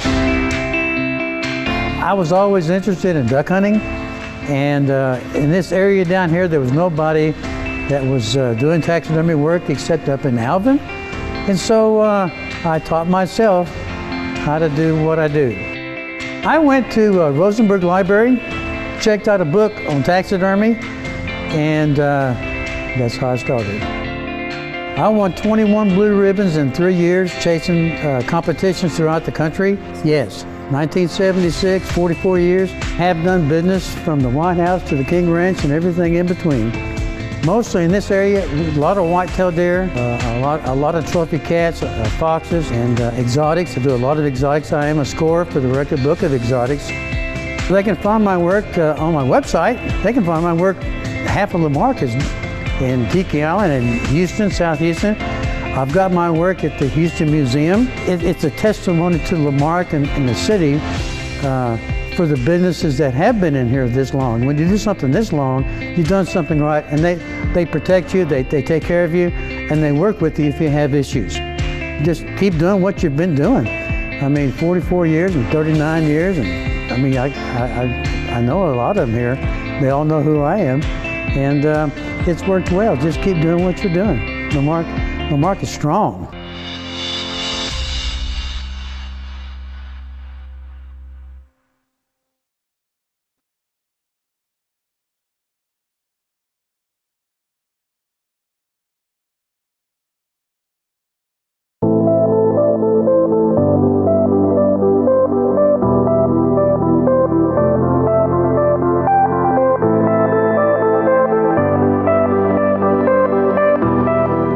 This is Gardy with KHEA Radio. I'm at Texas First Bank in Lamarque, Texas. They have been in business for over 45 years. They've been in Lamarque for over 25 years. This is Shine on Lamarque. You will shine on. Hi, I'm John Snow with Texas First Bank, and this is Shine on Lamarque. So right now we're at Texas First Bank in Lamarque. The address is going to be 407 Oak Street. Customer service is very important because right now our location is #1 in Texas First Bank, and we are focused on remaining #1 by showing our clients utmost respect. If they have any questions, we make sure that we have answers to the questions. We offer it all for our clients: mortgage, personal accounts, business, small business, easy to manage products for our clients. We have tons of events. Matter of fact, we actually volunteered into the Lamarque Christmas Parade. We like to reach out to small business owners as well as individuals in need of like a Christmas loan, especially for the upcoming holidays. We've been in Lamarque over 25 years. Other Lamarque location that's across the street from the dog track is our operations center. It's a drive-through location only. But here at the Oak Street location, we are both drive-through as well as a lobby operations. Business owners, they should look at Lamarque because it's a constantly growing city. So everybody know each other, everybody down to earth. I could walk around and just say good morning to a random person. They say good morning back to me. It's just that Southern hospitality that pretty much grabs me. And I see that it's growing slowly but surely. It's something that's going to be very extravagant.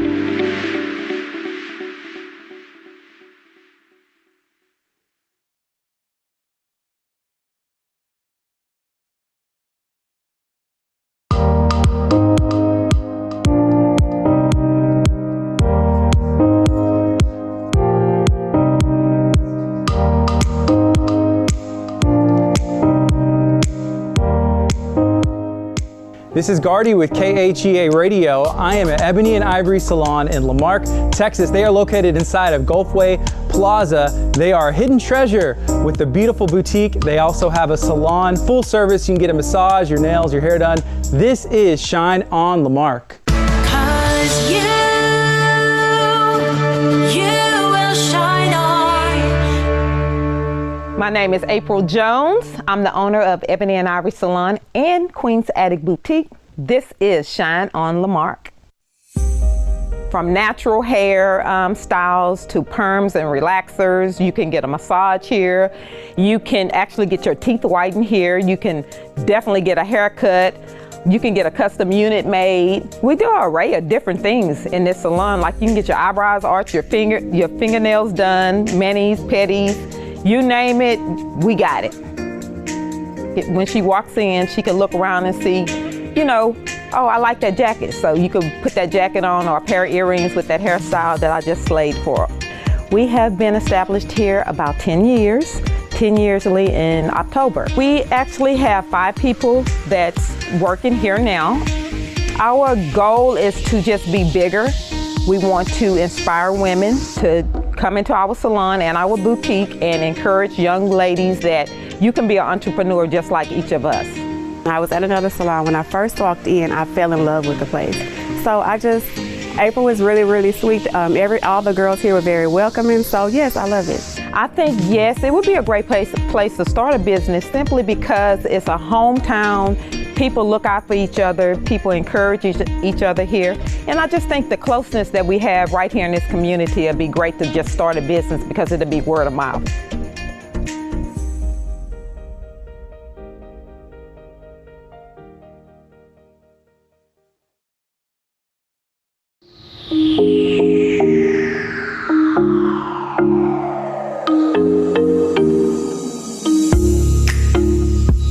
This is Gardy with KHEA Radio. I'm at Land and Sea Services right here in Lamarque, Texas. They've been in business for over 20 years. Whether you're looking to purchase a brand new engine, generator, or have some service done, they got you covered. This is Shine on Lamarque. Cause you will shine on. My name is Larry Alexander. I'm one of the co-owners here at Land and Sea.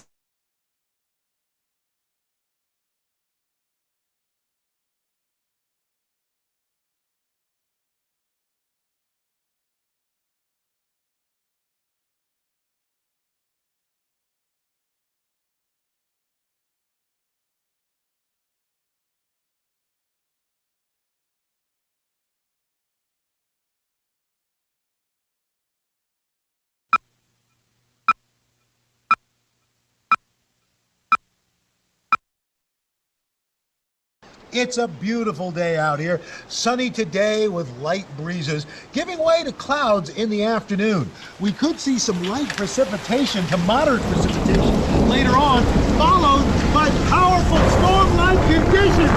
90-mile-per-hour winds are expected. Authorities are asking everyone, stay indoors.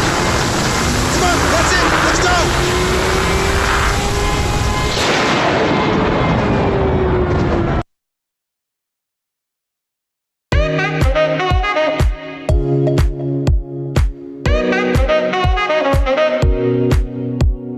This is Gardy with KHEA Radio. I'm at Evelyn's Tuxedo Rental and Alterations right here in downtown Lamarck, Texas. If you're looking to get that tuxedo, you're looking to get those last minute alterations, this is the place for you.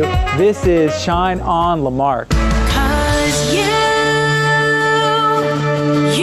will shine on. This is Evelyn, Evelyn's Tuxedo Rental and Alteration.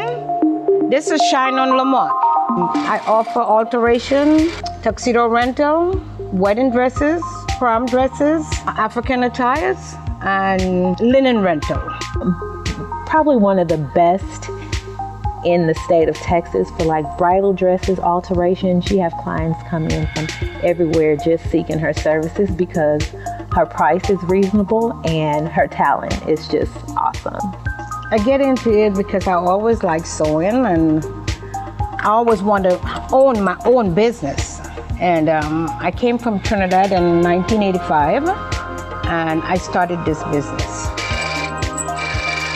She is really involved in the community. Everyone knows her. Everyone seeks after her. She has plenty of referrals and her business has grown simply based on her being kind to her neighbors and people referring her.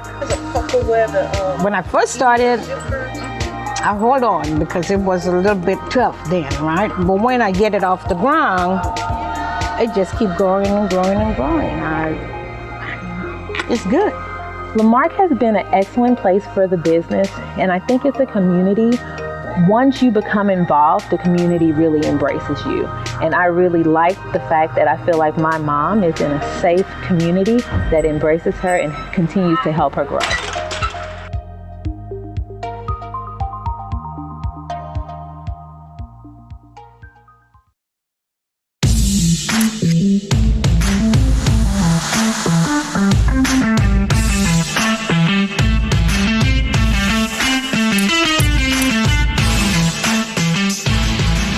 This is Gardy with KHEA Radio. I'm at Razor Sharp Barbershop located in downtown Lamarck. They offer a range of services, adult cuts, shaves, children's cuts, to get your eyebrows looking right. This is Shine on Lamarck.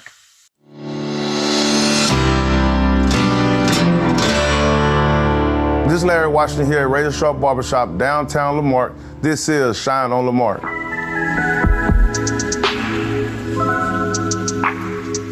Well, we offer a lot of services. We offer razor shaves, bald fades, taper fades, straight haircuts, eyebrow arching.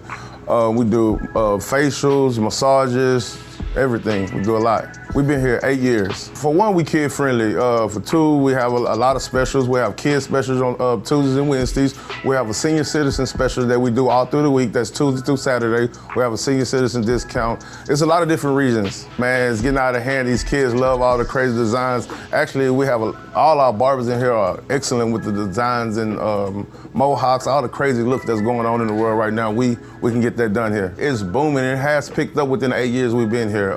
It's booming. You know, we have a coffee shop that just built over there.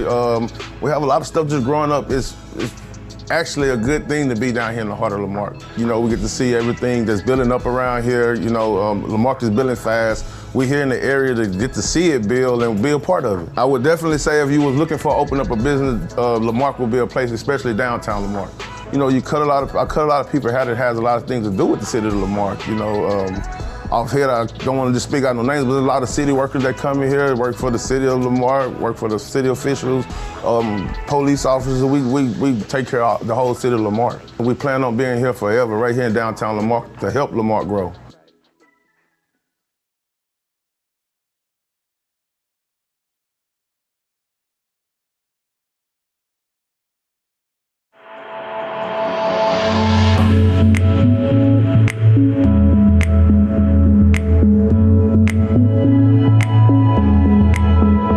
is Gardy with KHEA Radio. I'm at Schlitzberger and Daughters Monument Company right here in Lamarque, Texas. They offer headstones, monuments, and on-site sandblasting. This is Shine on Lamarque.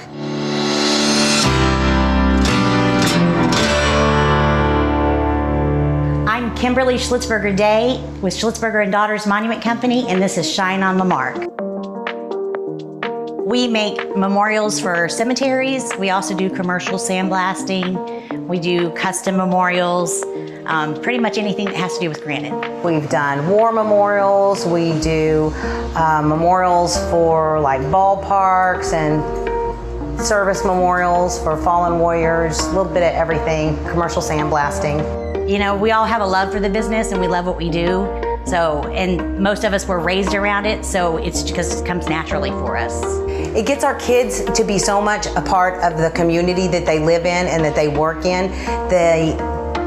We get to share that with them. They get to know people that own businesses. They get to meet the local people in the community. They get to participate. We do some things with local churches and stuff like that. So I got to do that stuff growing up. My dad was always big into community activities, and now our kids get to do that too. And they get, I think it builds roots. It's almost a legacy thing. A lot of people buy from their grandparents came in and bought the headstone, and then when grandma passes away, the mother comes in and she plans her headstone, and so it just goes down from generation to generation. And then we have, you know, just namesake. Schlitzberger's hard to forget. We've been here a long time, and we have a big footprint here. And I love the idea that we get to continue that another generation and hopefully another generation. It's nice. We really love the location that we're at. We get a lot of business here, and I think it's definitely a place that we need to grow, especially with the freeway expanding like it is. There's a lot of opportunity for businesses.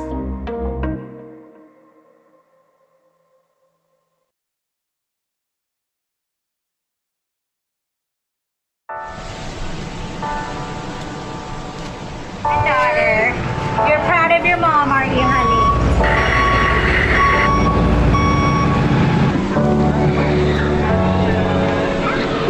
It's easier to plan for a hurricane than to actually have to respond.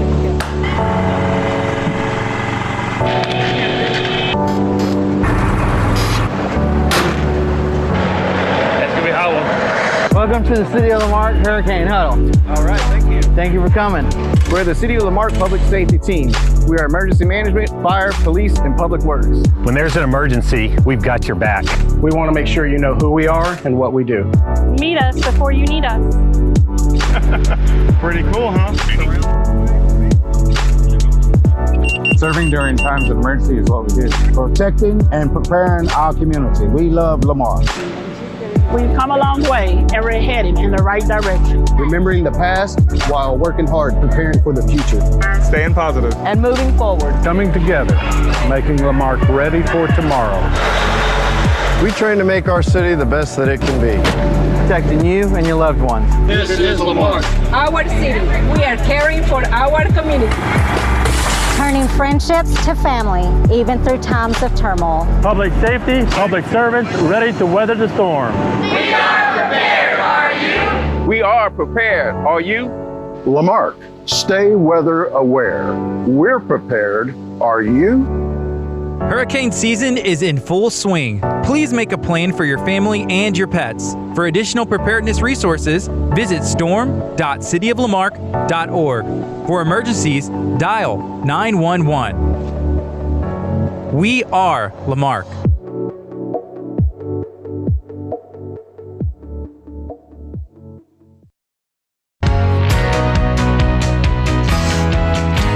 This is Gardy with KHEA Radio. I'm at the UPS store located at 6608 Gulf Freeway, Suite 600. Whether you're looking to have something shipped, pick up some office supplies, or get something notarized, they got you covered. This is Shine on Lamarque.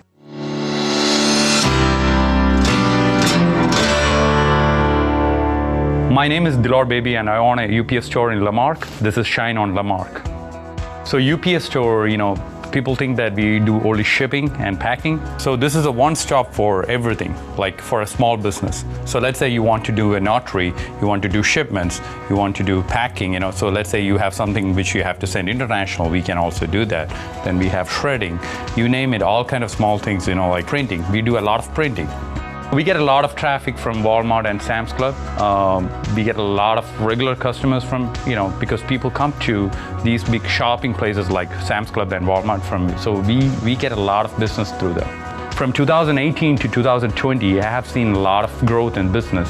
And but like I said, anywhere where there's a town growing, there's a lot of growth potential in there.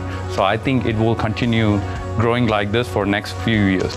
I decided to open a business in La Marque because there's a bunch of business coming here, and with all this new residential and everything coming here, you know, I think the coming years are, you know, going to be really good. I rank up in La Marque highly for any kind of business because there's a huge potential in this town, and the La Marque Development Board, that will really help you from A to Z.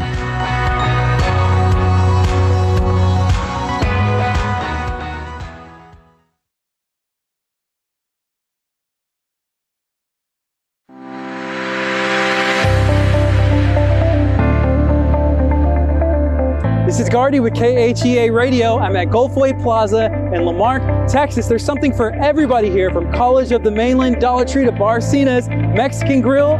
Come check out what they have to offer. There's still opportunities for you. If you're an entrepreneur, open a business. Why not come to La Marque, Texas? This is Shine on La Marque. 'Cause you will shine on. We are looking for great tenants to join all of the successful businesses here at Gulfway Plaza.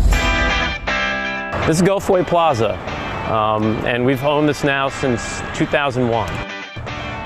Brought in local users that have really been, you know, great for the center, like College of the Mainland. And most recently, we've brought in national retail again, like Dollar Tree, that's right here. They just opened up last year, and they've been very successful since then. Our company, Sugar Oak, are pretty seasoned at coming in and coming up with creative repurposing for those outlet centers. And what happens is they become part of the community. We haven't filled in medical just because there haven't been rooftops here to support it. And now with Delaney Cove and obviously Lagomar that's going in, the rooftops that are just within a mile radius, those uses are going to start filling in.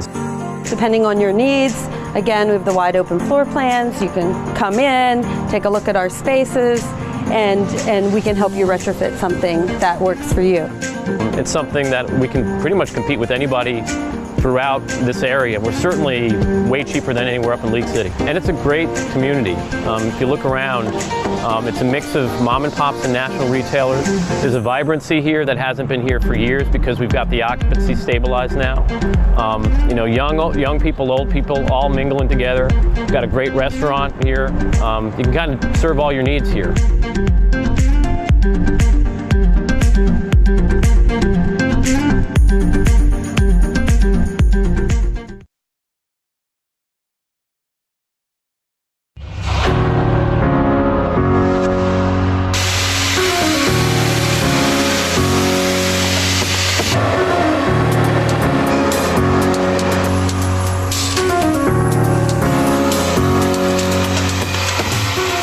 This is Gardy with KHEA Radio. I'm at A&A Machine and Fabrication in La Marque, Texas. They've been in business since 1957. They're one of the largest employers in La Marque. This is Shine on La Marque. 'Cause you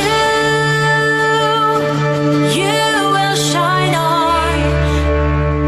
I'm Alan Hutchins.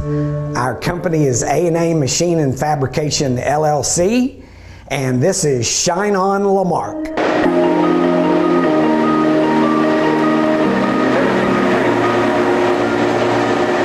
A&A Machine and Fabrication is a manufacturing facility. We make steel parts for the petrochemical industry.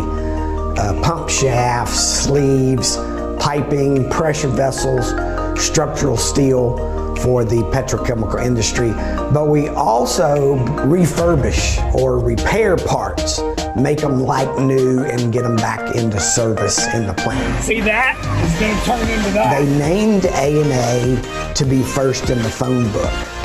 But after a while, a plant engineer said A&A must stand for always available, because I can get you all day, nights, weekends. And the owner said, that's exactly what it stands for.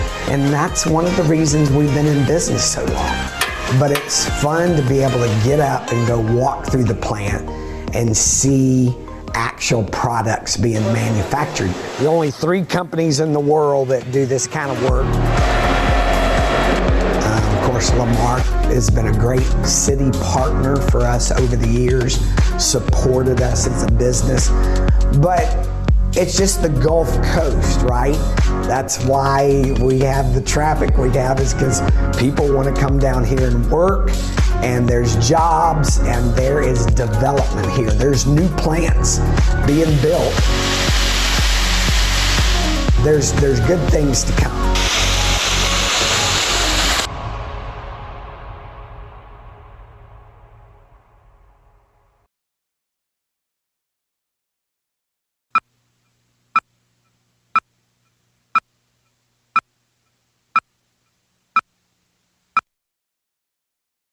See on page 4 that the projections need to be blood.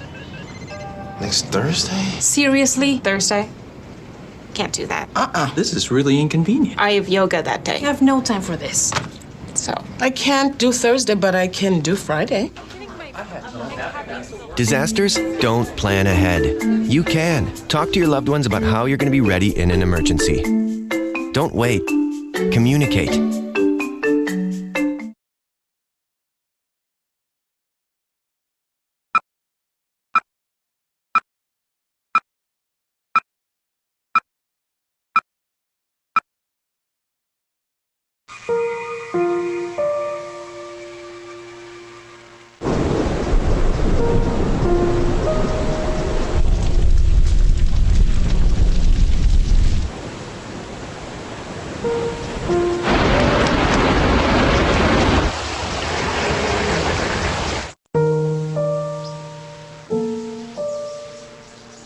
Don't wait. Communicate. Make your emergency plan today.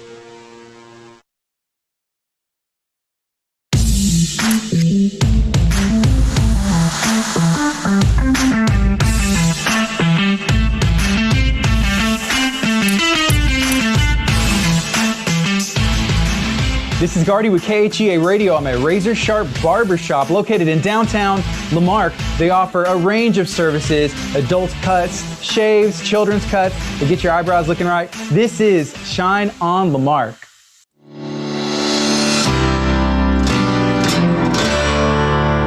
This is Larry Washington here at Razor Sharp Barbershop, downtown Lamarque. This is Shine on Lamarque.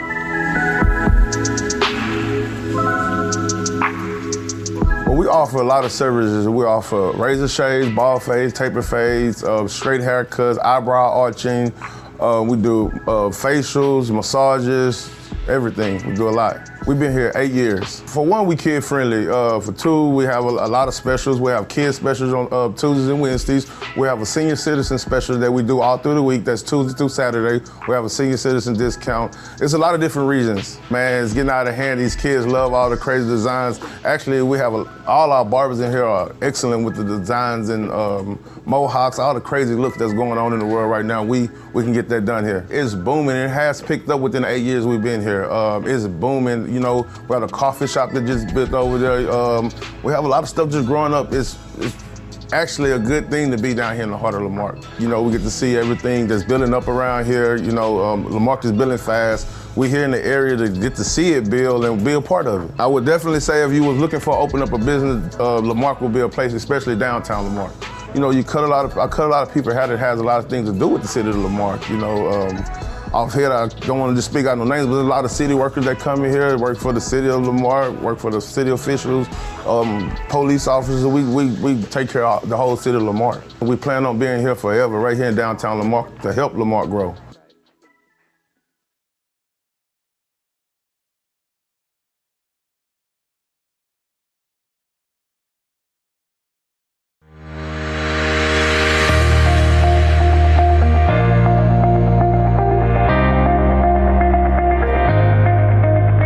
This is Lamarck's Kids Fish. 200 kids, 100 volunteers, parents, grandparents, and friends. Coming together, building community for the love of fishing. We brought our kids out here so that 3 of them could learn how to fish and the other 2 love fishing. So we hope to catch the biggest or the smallest. Either one would be great. And they're all having a great time. Through this event, Lamarque is introducing kids to the outdoors and a healthy new hobby. Our city council, local businesses, and community partners are all investing in Lamarque's youth. So it's really, really important that the kids have the opportunity to come out here to learn how to fish, learn different things about the poles and the little baits and things like that. It's a good opportunity for them to just have fun, to relax, to play, and to just learn about the community and the environment that they're in, and to have the opportunity to do a lot of this stuff on their own and teach themselves and their siblings. Fishing is the cornerstone of Gulf Coast living, with access to bays, bayous, and lakes. With this gear, you can fish anywhere, especially here, Highland Bayou Park, a hometown hangout. Gotta keep the line tight. Patient. This is more than just wetting a line. It's building a community. We want to introduce our kids to Lamarque City staff. Police, fire, public works, all of us. When our kids feel secure, Lamarque thrives. This is just the beginning. Fishing is the foundation that's growing Lamarque's future. This is Lamarque.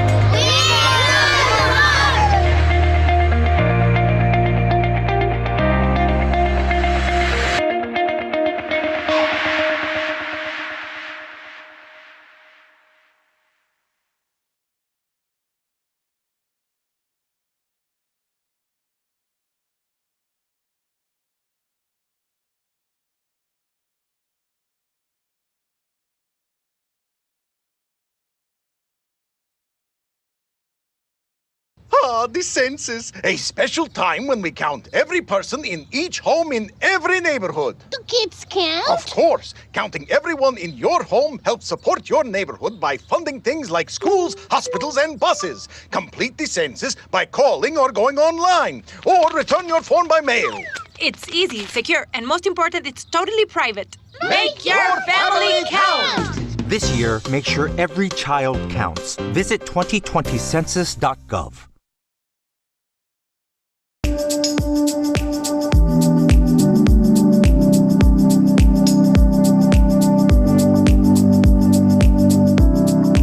This is Gardy with KHEA Radio. I'm at Mobile Computer Geeks off of Highway 3 right here in Lamarque, Texas. Networking, security cameras, computer repair, they got you covered. This is Shine on Lamarque.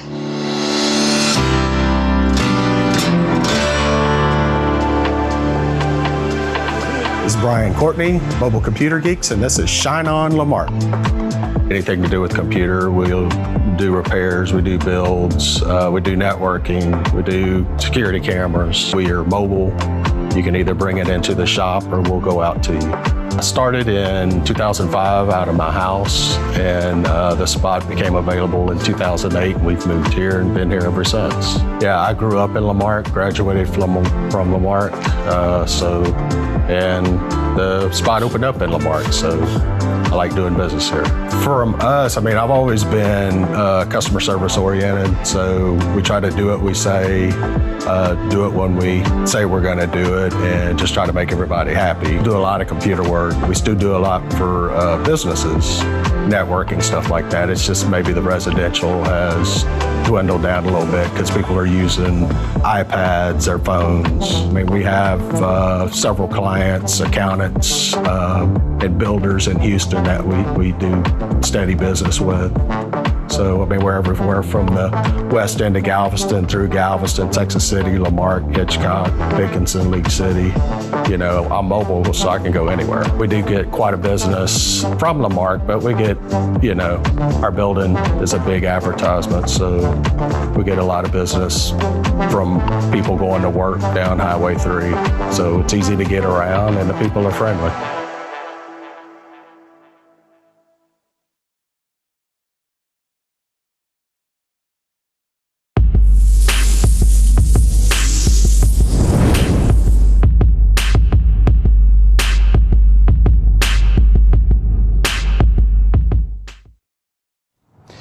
Hello, I'm Chief Kirk Jackson. It is the mission of the Lamarque Police Department to serve and protect the citizens of our community. We understand it can be stressful to get pulled over, but it is our goal to make sure that the officers and the citizens make it home safe each evening. For more information on traffic stops or to schedule a traffic stop demonstration by one of our officers, you can reach out to us on our Facebook page or call 409-938-9269. Together, we are community strong and Lamarque proud.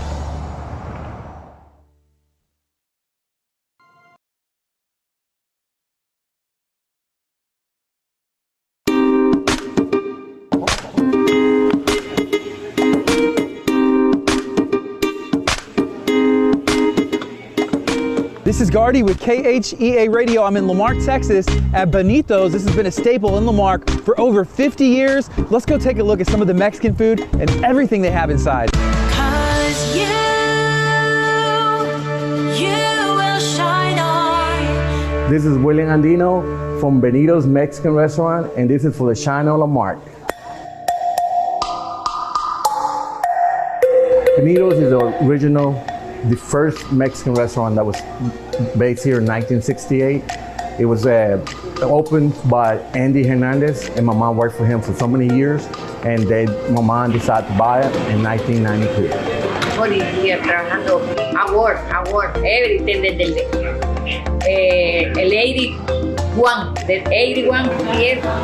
We always believed in Lamarque, and I went to Lamarque High School. I went to Lamarque since I was little, and I think Lamarque can be something great for everybody who wants to open a business in Lamarque. We've been here almost 50 years, and we're still going. Tortillas para hacer. We make 500 enchiladas a day. Beef enchiladas, chicken enchiladas, fajitas enchiladas. Oh man, the best enchiladas in the world, man. If you want to try the best enchiladas, you need to come to Benito's. Everything is amazing. My mom makes everything from the heart. Good. We have carne guisada, burritos, amazing burritos. We have fajitas. We have beef enchiladas, chicken enchiladas, quesadillas, nachos locos. The best amazing nacho locos you can have. It's the best amazing enchiladas. The gravy that you get in your enchiladas is amazing. You'll be back, coming back to Benito's.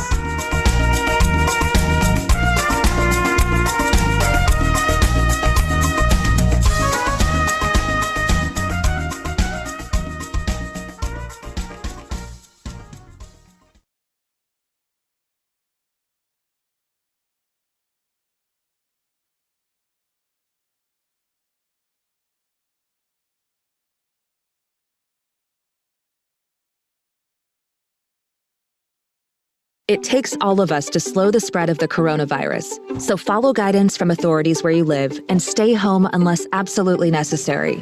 Use a delivery service for essential items like food and medicine. If you must make essential trips, stay 6 feet apart from other people.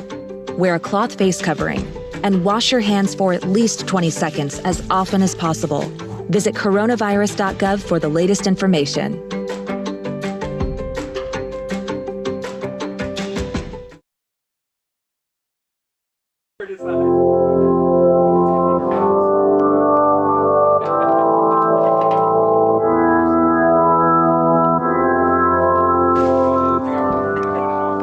This is Gardy with KHEA Radio. I'm at Alex's Air Conditioning, located right here in Lamarque, Texas, 706 Bayou Road. They do installation on brand new properties. They do maintenance, repairs, everything that comes to air, they got you covered. This is Shine on Lamarque. Cause you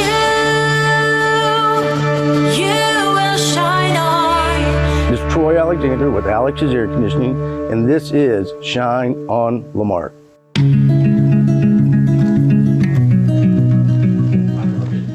Dad started the air conditioning business in '69, and when he started the business, it was more or less the window type air conditioners. Central air conditioning just wasn't there. People had it, yeah, we had it, blah, blah, blah, but a lot of window units. So that's what he started tinkering with, was the window units. Went to work here in 1985. And then from there, we've got third generation coming up. My oldest son, Chase, he's been in the business with us now probably about 10 years. And so anyway, 10 teaching the ropes so we can keep it going. What we're currently doing now, we do a little bit of everything that includes refrigeration to your house, to your home, to your business, to your restaurant, the ice machines, refrigeration. The reason why we've stayed here in La Marque is as long as we have is because La Marque is pretty much a central location for say a 20-mile radius, because we service the island, we service South Houston. We're located at 706 Bio Road, La Marque, of course, La Marque. We've been here for 50 years doing business in La Marque, and La Marque's always been good to us.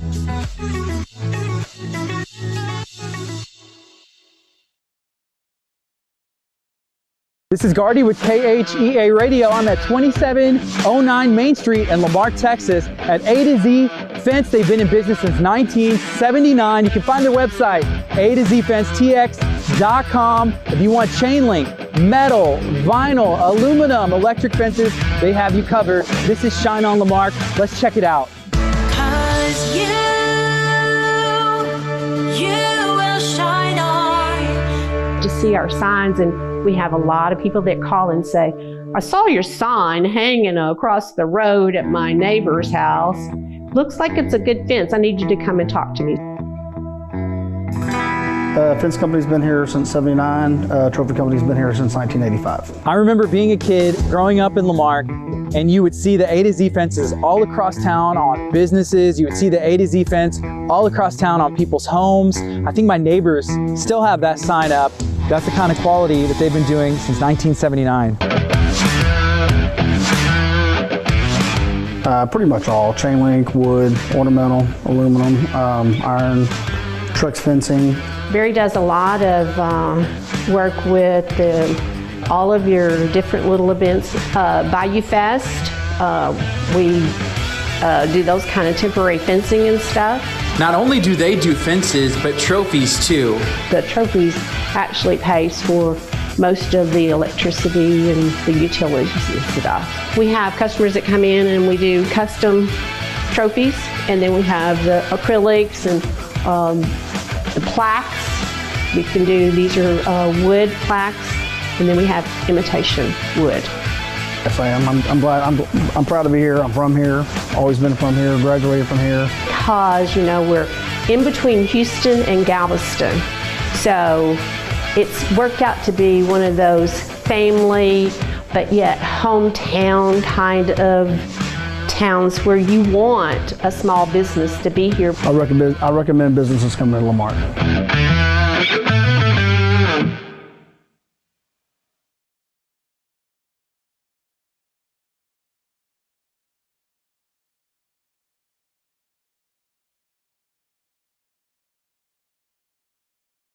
Each year, hurricanes and major flooding threaten cities, towns, and rural homes across the Gulf states. So chances are there will be more storms and floods near here again. And between school, sports, and social lives, chances are you won't be with your kids when it happens. Will they know what to do?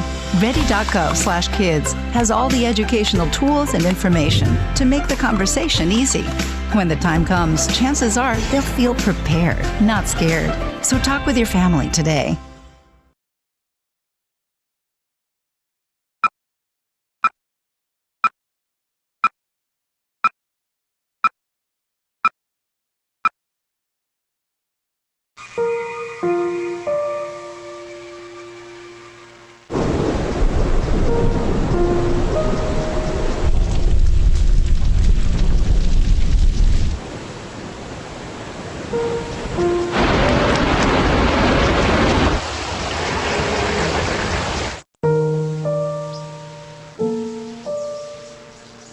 Don't wait.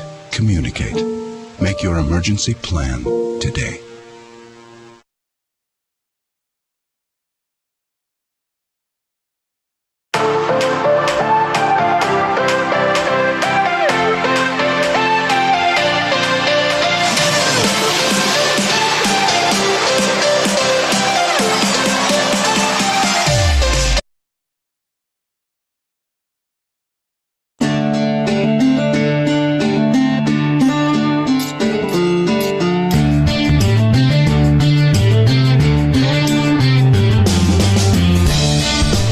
Gardy with KHEA Radio. I'm at Texas Pit Stop Barbecue right here at 2216 Gulf Freeway in Lamarque, Texas. Catering, private events, lunch, dinner, they got you covered. This is Shine on Lamarque.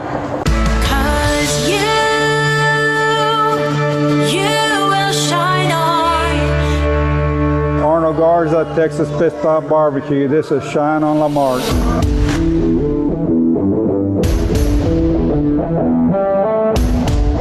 Well, of course, there's a lot of good food. Pretty much everybody in our family cooks. We do boudin balls. We also got chicken wings, chicken strips. Some of our most popular items are barbecue nachos. We just offered some alligator kickers that are really taking off right now. We offer catering. I think the most that we've done is probably 1,000 people maybe. But yeah, that's definitely a service that we offer. We have some families that come in here like once a week ever since we opened, so that makes me proud that they choose this place. Of course, Lamarque was our original location, and you know that's what most people know us for, is the one of Lamarque right off the freeway. And so yeah, it's I think we've been open for 8 years now, and it does hold a special place since I helped open it. And city's a great support. You can walk in here almost any day. You might see the mayor, the police chief, or the fire chief, and quite a few of the city employees. These kids, all the grandkids are here, and I think eventually this is going to be for them, and that's what my husband's always said. He wanted to start something that he can pass on, so we're doing all the hard work to make it easy for them. We usually do the hospitality room at the BioFest, and then of course my daughter, she runs our location here in Lamarque, Nikki, and she does the catering part, and so she'll provide the food for the hospitality room. Then I compete in the cook-off. We chose Lamarque because it's just an awesome location, and right on the freeway, you're just next to everything. Texas Pit Stop Barbecue, always. And we have the trophies to prove that.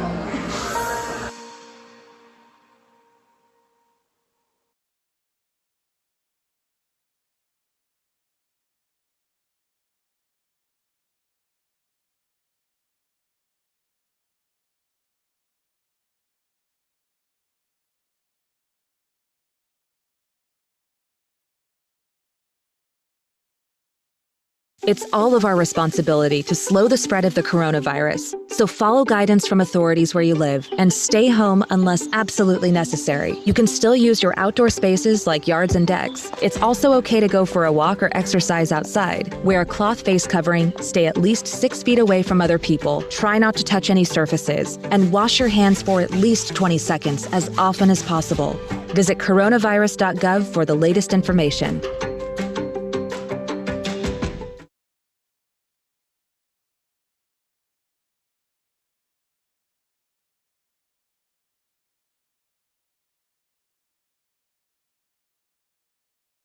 It takes all of us to slow the spread of the coronavirus, so follow guidance from authorities where you live and stay home unless absolutely necessary.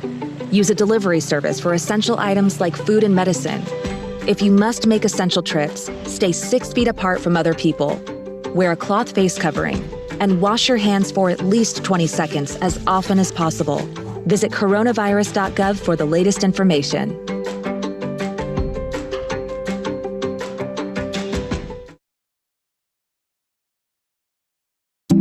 When the waves swell, the wind blows, and rain starts to pour, you'll ask yourself, how prepared or unprepared are you? Did you board your windows? Protect your home? Secure loose objects so they won't blow away. Bring large items in and low items up. If you're properly prepared, it will help in a big way. Does your family have a plan? Do they know what to do? Is your emergency kit packed, waiting by the door for you? Just because you're not on the coast doesn't mean you're okay. Heavy winds and flooding can wash things away. When a hurricane is near, you need to stay safe. Turn on the radio. Wait for updates. Only leave your home if told so. Grab your bag and go, go, go. Now, if you're home and the heavy wind blows, get away from the windows, watch out for flooding, and protect yourself. You may be without power for a couple days, but your emergency kit should help you to stay. Once the storm is gone and it's safe to go home, be cautious of what's going on. If water's in your path, you have to turn back. Dangerous electricity and things you can't see can hurt you very badly. So before the waves swell, the wind blows, and rain starts to pour, get prepared, make a plan, and protect yourself each and every way. America's Prepare-a-thon. Be smart. Take part. Prepare. Get started today. Go to ready.gov/prepare.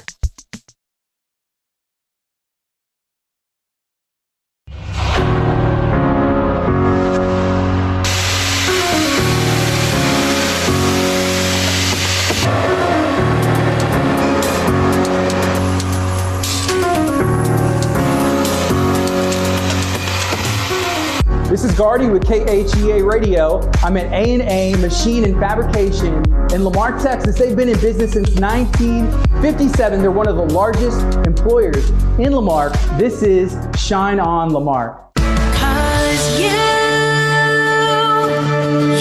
will shine on. I'm Alan Hutchins.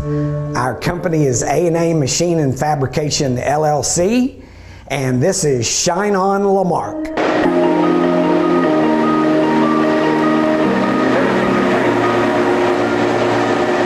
A&A Machine and Fabrication is a manufacturing facility. We make steel parts for the petrochemical industry. Pump shafts, sleeves, piping, pressure vessels, structural steel for the petrochemical industry.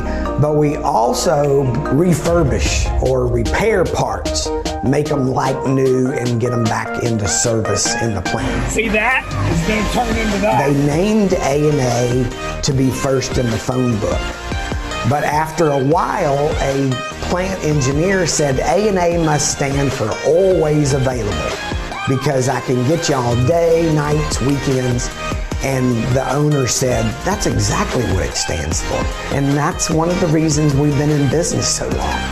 But it's fun to be able to get up and go walk through the plant and see actual products being manufactured. There are only 3 companies in the world that do this kind of work. Of course, Lamarque has been a great city partner for us over the years, supported us as a business. But it's just the Gulf Coast, right? That's why we have the traffic we have, is because people want to come down here and work, and there's jobs, and there is development here. There's new plants being built. There's good things to come.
This is Gardy with KHEA Radio. I'm at Creative Feathers Taxidermy Studio and Saltwater Fly Shop. They've been in business in Lamarque, Texas since 1976 for all your gaming and mounting needs. This is Shine On Lamarque.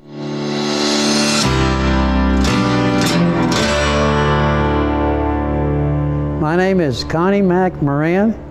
I own Creative Feathers Taxidermy Studio and Saltwater Fly Shop, and this is Shine On Lamarque. I was always interested in duck hunting, and in this area down here there was nobody that was doing taxidermy work except up in Alvin, and so I taught myself how to do what I do. I went to Rosenberg Library, checked out a book on taxidermy, and that's how I started. I won 21 blue ribbons in 3 years chasing competitions throughout the country. Yes, 1976, 44 years. Have done business from the White House to the King Ranch and everything in between. Mostly in this area, a lot of white-tailed deer, a lot of trophy cats, foxes, and exotics. I do a lot of exotics. I am a scorer for the Record Book of Exotics. They can find my work on my website. They can find my work. Half of Marque is in Tiki Island in Houston, South Houston. I've got my work at the Houston Museum. It's a testimony to Marque and the city for the businesses that have been in here this long. When you do something this long, you've done something right, and they protect you, they take care of you, and they work with you if you have issues. Just keep doing what you've been doing. I mean, 44 years and 39 years, and I mean, I know a lot of them here. They all know who I am, and it's worked well. Just keep doing what you're doing. Marque is strong.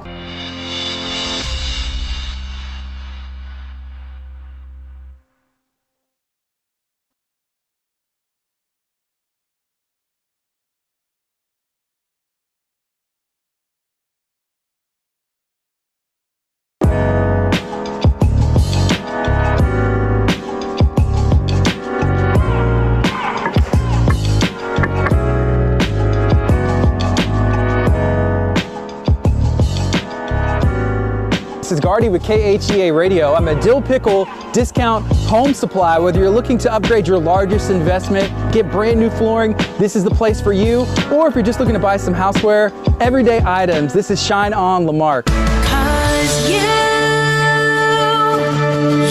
will shine on. Hi, this is Carlota. We're at Dill Pickle, and this is Shine On Lamarque. You can find all kinds of home improvement products and housewares, AC units, lighting. The gourmet air fryer is my favorite item because we're all trying to be healthy, and this particular thing would help you eat without grease, you know, prepare your foods. We get all kinds of people here. We get people who are fixing up houses for resale. We get people who are fixing rentals. Mostly we get local people who are fixing their own homes.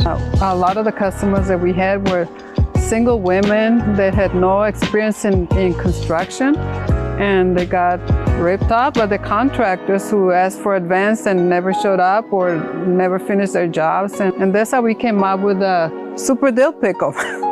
Because we thought like we needed a hero to rescue this families and this single women. We have no pickles, just bargains. That's an addition we came up with to try to clarify it. As a matter of fact, a lot of the people in City Hall have recommend some of the people, the citizens, to come to our store and look for better deals for their projects, so that's good.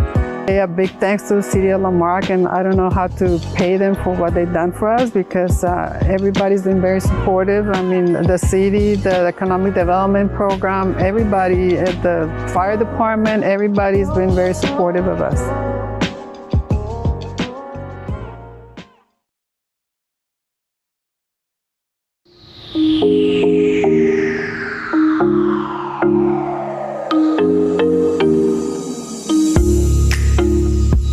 This is Gardy with KHEA Radio. I'm at Land and Sea Services right here in Lamarque, Texas. They've been in business for over 20 years. Whether you're looking to purchase a brand new engine, generator, or have some service done, they got you covered. This is Shine On Lamarque. 'Cause you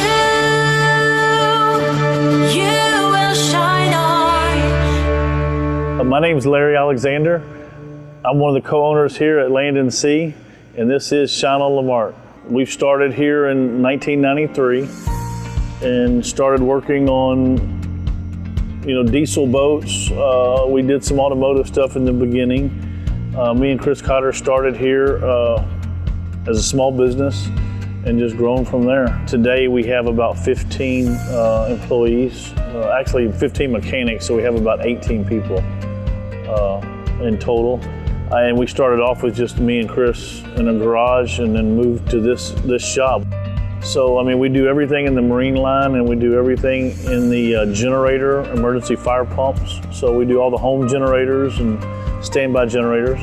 Lamarque's been a really great place to have a business. I mean, the city has really helped us a lot and supported us in everything we've done.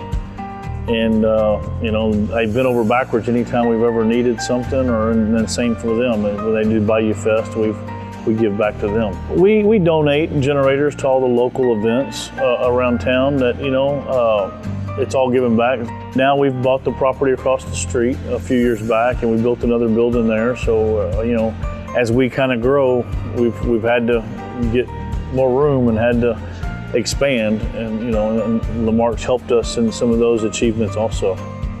3 years ago, we decided to enlarge our parts department, and we actually brought in full-time parts employees. Starting next month, we just added another parts guy, so that part's really growing.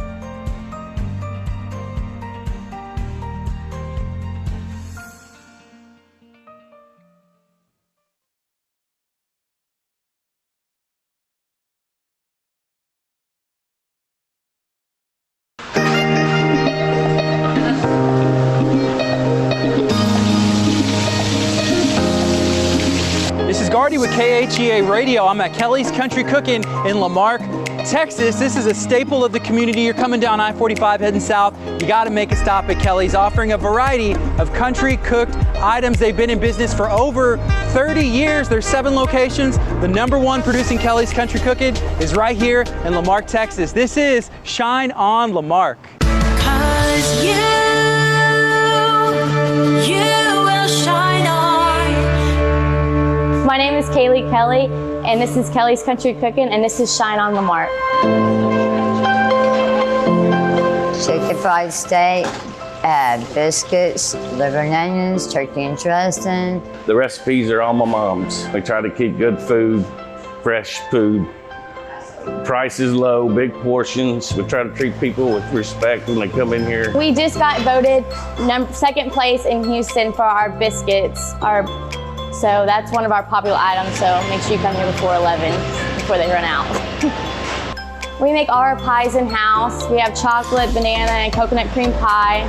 We make those daily, so they're fresh for y'all. We started out with 9 employees. Now we employ over 800 between 7 restaurants. Teenagers said that they've been eating, you know, here since their parents and grandparents and great-grandparents. We've been at this location for 32 years. I'm proud to be the 3rd generation. We all try to be #1, you know, that's anybody. But it's family owned, family operated. We all work together. Yeah, because we're #1 business, Kelly's here, because we're close to Galveston by the best vacation spot. Everyone comes by, all the ships come, all the cruises come by, so. You tell them Kelly's, they know Lamarque, so you just put the 2 and 2 together.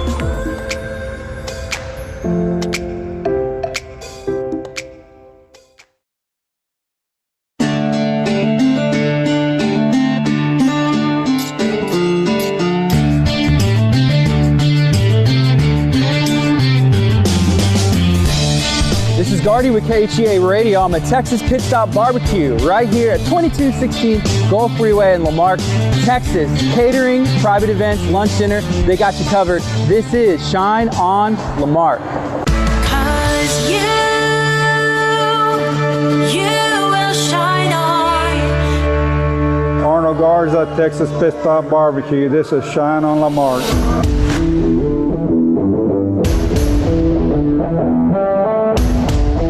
Well, of course, there's a lot of good food. Pretty much everybody in our family cooks. We do boudin balls. We also got chicken wings, chicken strips. Some of our most popular items are our barbecue nachos. We just offered some alligator kickers that are really taking off right now. We offer catering. I think the most that we've done is probably 1,000 people maybe. But yeah, that's definitely a service that we offer. We have some families that come in here like once a week ever since we opened, so that makes me proud that they choose this place. Of course, Lamarque was our original location, and you know that's what most people know us for, is one of the Marques right off the freeway. And so yeah, it's I think we've been open for 8 years now, and it does hold a special place since, you know, I helped open it. And city's a great support. You can walk in here almost any day. You might see the mayor, the police chief, or the fire chief, and you know, quite a few of the city employees. These kids, all the grandkids are here, and I think eventually this is going to be for them, and that's what my husband's always said. He wanted to start something that he can pass on, so we're doing all the hard work to make it easy for them. We usually do the hospitality room at the BioFest, and then of course my daughter, she runs our location here in Marque, Nikki, and she does the catering part, and so she'll provide the food for the hospitality room. Then I compete in the cook-off. We chose La Marque because it's just an awesome location, and right on the freeway, you're just next to everything. Texas Pit Stop Barbecue, always. And we have the trophies to prove that.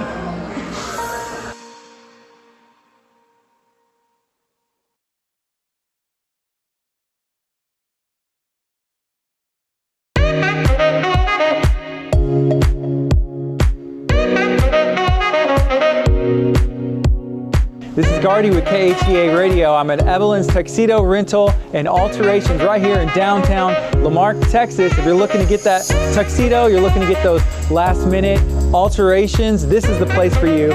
This is Shine On La Marque. 'Cause you will shine on. This is Evelyn's Tuxedo Rental and Alteration. This is Shine On La Marque. I offer alteration, tuxedo rental, wedding dresses, prom dresses, African attires, and linen rental. Probably one of the best in the state of Texas for like bridal dresses, alterations. You have clients coming in from everywhere just seeking her services because her price is reasonable and her talent is just awesome. I get into it because I always like sewing, and I always want to own my own business. And I came from Trinidad in 1985, and I started this business. She is really involved in the community. Everyone knows her. Everyone seeks after her. She has plenty of referrals, and her business has grown simply based on her being kind to her neighbors and people referring her. When I first started, I hold on because it was a little bit tough then, right? But when I get it off the ground, it just keeps growing and growing and growing. It's good. La Marque has been an excellent place for the business, and I think it's a community. Once you become involved, the community really embraces you. And I really like the fact that I feel like my mom is in a safe community that embraces her and continues to help her grow.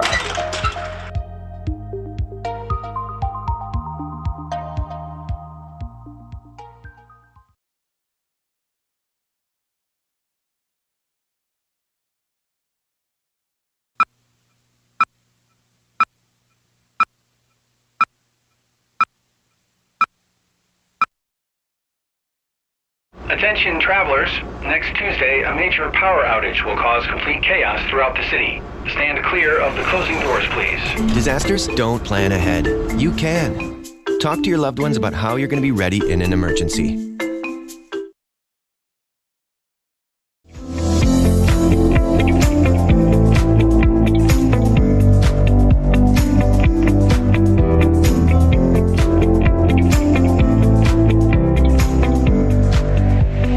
This is Gardy with KHEA Radio. I'm at 1100 First Street in La Marque, Texas at Prida Animal Nation.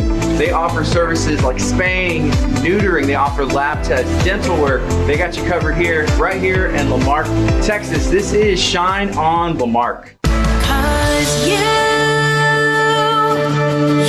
will shine on. Hi, this is Dr. Prida at Prida Animal Nation to Shine On La Marque.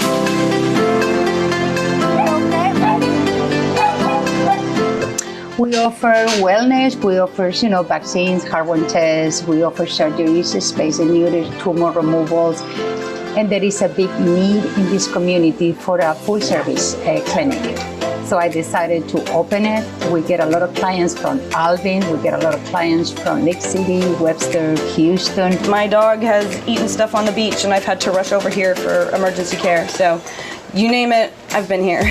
So that's what I try to create here at Prida Animal Nation, is a more affordable care for all those pets that cannot afford a much expensive service. I come here because Dr. Prida is a little bit different. It's not about the money, it's about the community. It's about these guys. She looks happier, she looks more alert. I like La Marque. It's a small town. It's easy for me to go to Galveston. I already work in La Marque for 4 years. I think it just fits me perfectly. In there, right? It's not the pause, nothing like that. And she's honest, you know, it's nice to work with someone who's gonna tell you the truth, give it to you straight, give you all the best options, and find a solution that's really gonna work for everybody. This is what it is. It's an animal nation.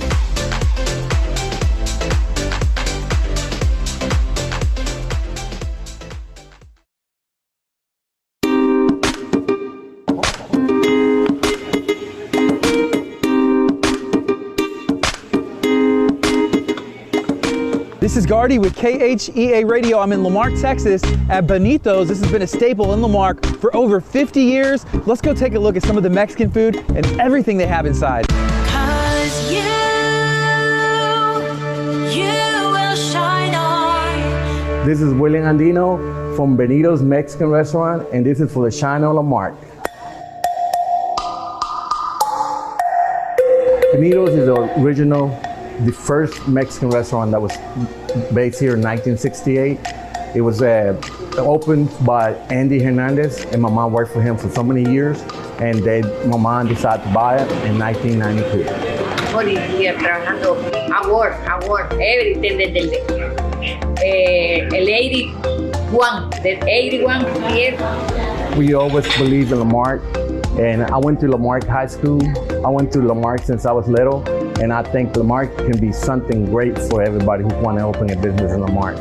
We've been here almost 50 years, and we're still going. Tortillas para hacer.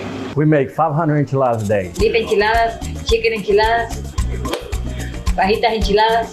Oh man, the best enchiladas in the world.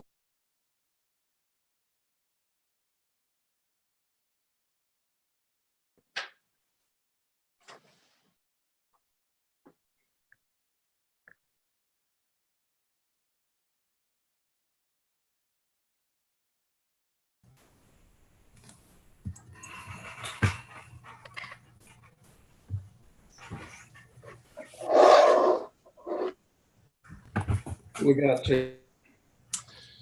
Let me look here real quick. It looks like we've got everybody back on. I do. Yep, I see everybody's here. Wonderful. Welcome, everyone. We'll go ahead and call the meeting to order. Let the record reflect that all members are once again present. Mr. Jackson. Okay, start this afternoon. If you'll go to page 59 in your binders, and I'll pull it up here on the screen. We're going to start with animal control. And like again, that's on page 59.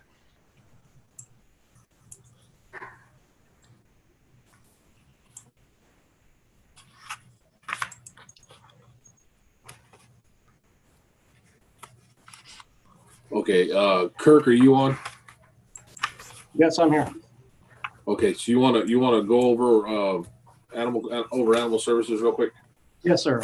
So this year the animal control budget went up 1.15%. So we went for a total increase of from $113,76 to $115,084 this year. That was a hard-fought negotiation by James Osteen, who is our representative on the Animal Services Advisory Committee. They were trying to increase the budget significantly, but ultimately it was through some negotiation, it was brought down to that minor increase. So that requested amount of $115,084 is going to be the costs of our animal services for this year. That's for the picking up of animals, picking up of deceased animals, and then our our contribution to the shelter operations. Okay, so the actual amount that we have in there, the 113,776, is going to have to be increased to the 115,084. If I remember right, I think we had about $8,000 in wiggle room in the budget, so that's an easy change to get it corrected so that we can get up. And the original request was significantly higher than that, so I know that Mr. Osteen did a good job getting that amount reduced to the minimum increase that we did see. That's why they call him Bull Host. Any questions on animal services? Okay, next we're going to do the fire budget. And Misty, can you tell me what page that's on? 38. 38. So Little page tab, 38. Yeah, little tab 6. Little tab 6, page 38 in your binder. And let me get it up on the screen here.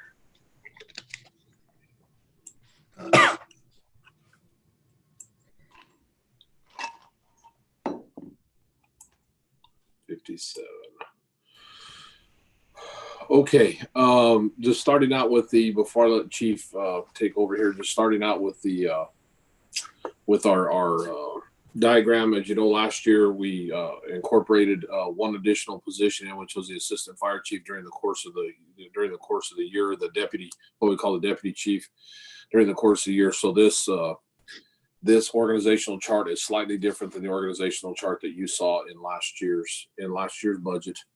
But we had 32 positions in the budget for FY 19-20. We got 32 positions in the budget for this year. So I will let Chief Weidman take over with the fire and EMS goals and objectives. Chief, yours. Yes, sir.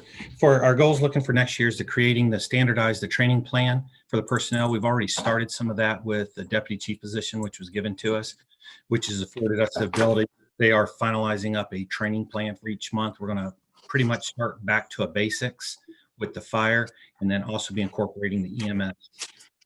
On the next one, increasing the amount of personnel trained and certified to the EMS level of paramedic. At this point, we have 40% of our personnel are trained to the paramedic level. We have 3 more in school, and we're expecting them to be done within the next couple months. COVID kind of pushed that back a little bit. So our expectation is we'll be at 50%, and then we have several more that'll be planned to go through school beginning in 2021 or towards the end of this year, kind of seeing what the schools do with postponing some of the training and others not. We're still going to take a look at that. To implement a community risk reduction smoke detector program at no cost to city or residents. Actually, that has already started in play. Fire Marshal David Merriman has already worked with and got a grant, and he has several smoke detectors being delivered. He's anticipating August, September, and then with a rollout for us, either October or November, where we train our crews on installing them, and he develops a full public program to where we can issue them out and our citizens know that we have them. And our last one we had for the goals and objectives was implementing community togetherness projects for special months of the year, such as the autism awareness and breast cancer awareness. Many of the personnel here and many of the residents that we run to, we see different needs in there, and it'll just be a outreach program where we'll recognize those during their months, which I believe autism with April, and we'll work through those. And that hasn't been, we wanted to incorporate it this past year, but with COVID that really pushed us behind on some of our outreach on that as we've gone into different staffing models through the year, which we're currently under right now. Our accomplishments this last year, we put out our first official standard operating guidelines, and we have already started our review for January 1st, 2021 for the first full revision going through the department. We almost started off with a fresh. We took some of the old, put together as a fresh. This will be our first revision to look through to see where our areas of opportunities were and what we liked about it.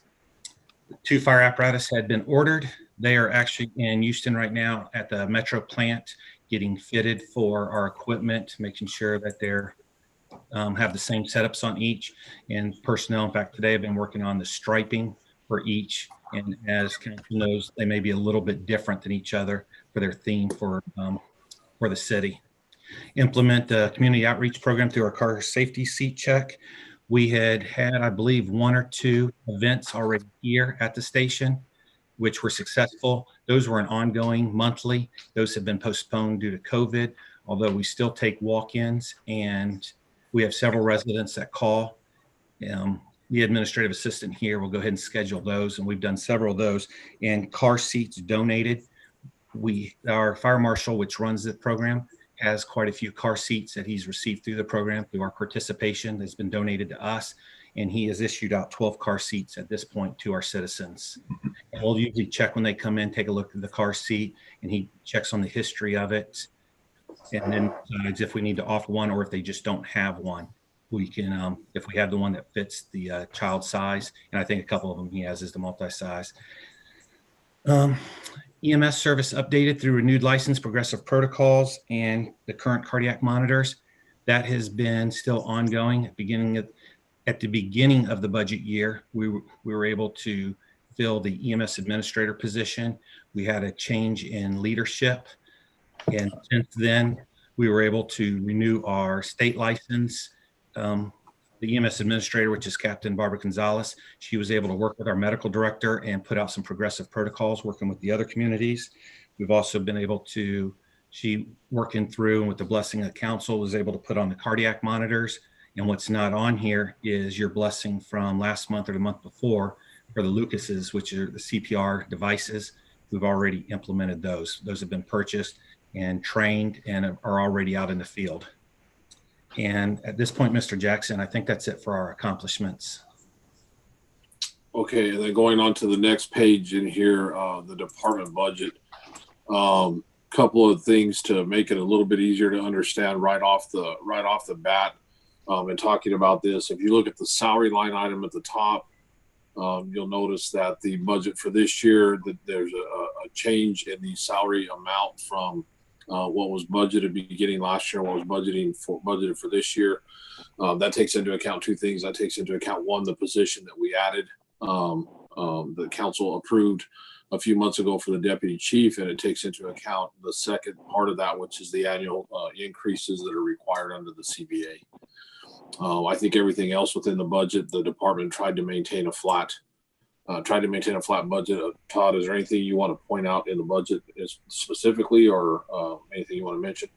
No, sir. Understanding the environment that we're working with COVID and how it's impacted many of our residents and our businesses, we attempted to stay flat.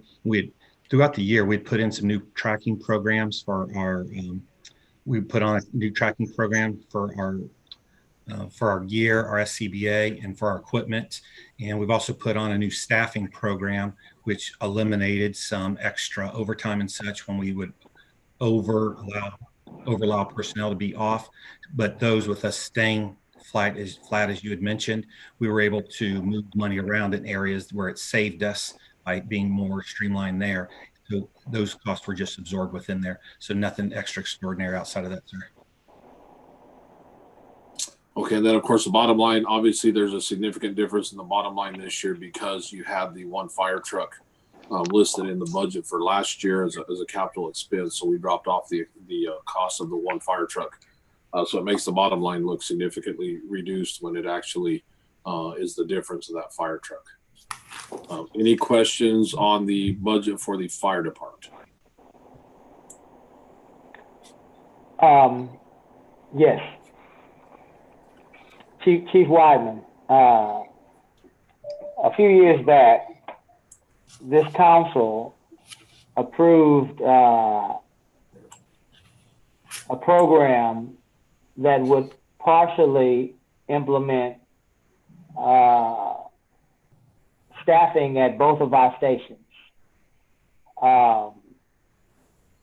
I don't think that program was ever implemented. This was before you and before Tink arrived in our city. This was something that this council negotiated with Carol Butler and Chief Grimm. It called for us to staff and build up our West Side Fire Station in stages. I don't ever remember us implementing that, number one.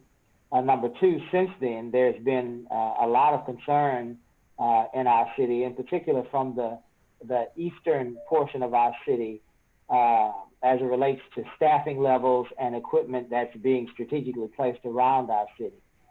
So I am concerned that there has not been a plan presented to council as to how, when we would be able to implement our fire personnel plan so that we can have both of our fire stations manned on some level.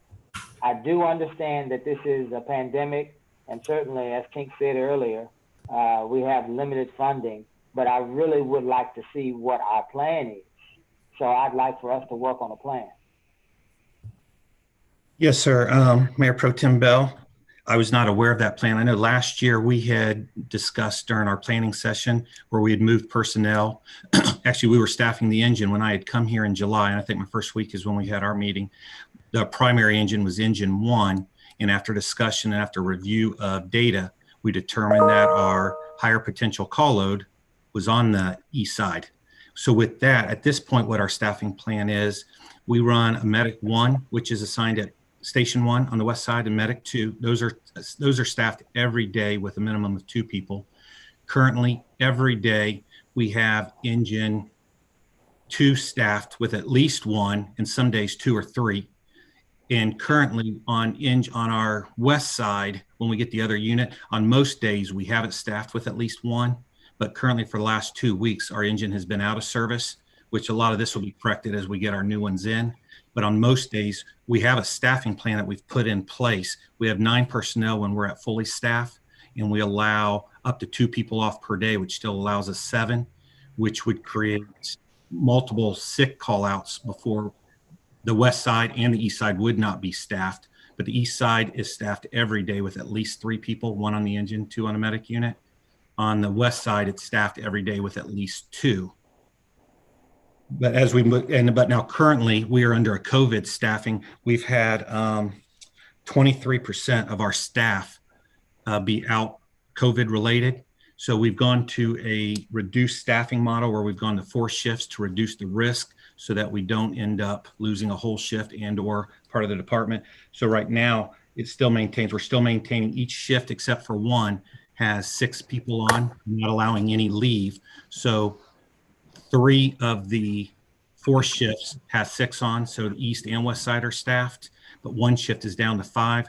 We're waiting for 3 personnel to come off the COVID, and then we will go back to, as we did a few months ago when we were under the COVID staffing plan, both sides will have an engine and a medic unit staffed on their sides.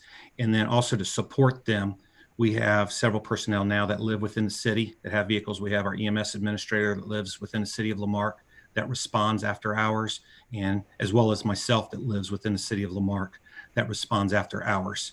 And that's where we're kind of supplementing it. But yes, sir, with your direction or with the opinion that was given with the direction, we will put together a staffing plan. We'll get that to Mr. Jackson, sir. Okay, I appreciate it, Todd. I'd like that sooner rather than later because we need to know where we're going. In that, Tink, I'm directing this to you, Tink. In that plan, I would like the council to see some sort of minimum manpower requirement.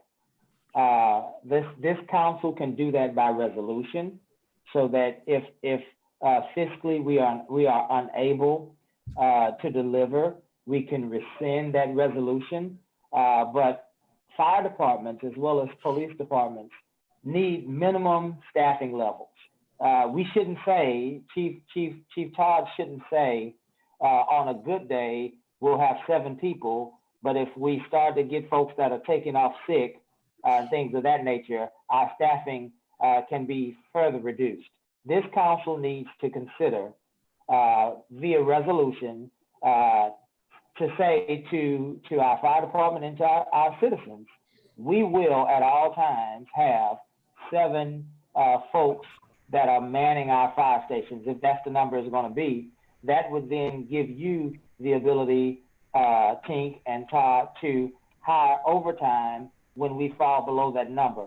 but our numbers in our public safety shouldn't be associated with personal issues that our public safety employees have. If they're sick, the city shouldn't suffer. If they're on vacation, the city shouldn't suffer. And so I'm asking this council to pass by resolution some sort of minimum staffing requirements for both our police and fire departments, so that we can make sure that we are able to deliver the same standard level of care and response each and every day, day in and day out.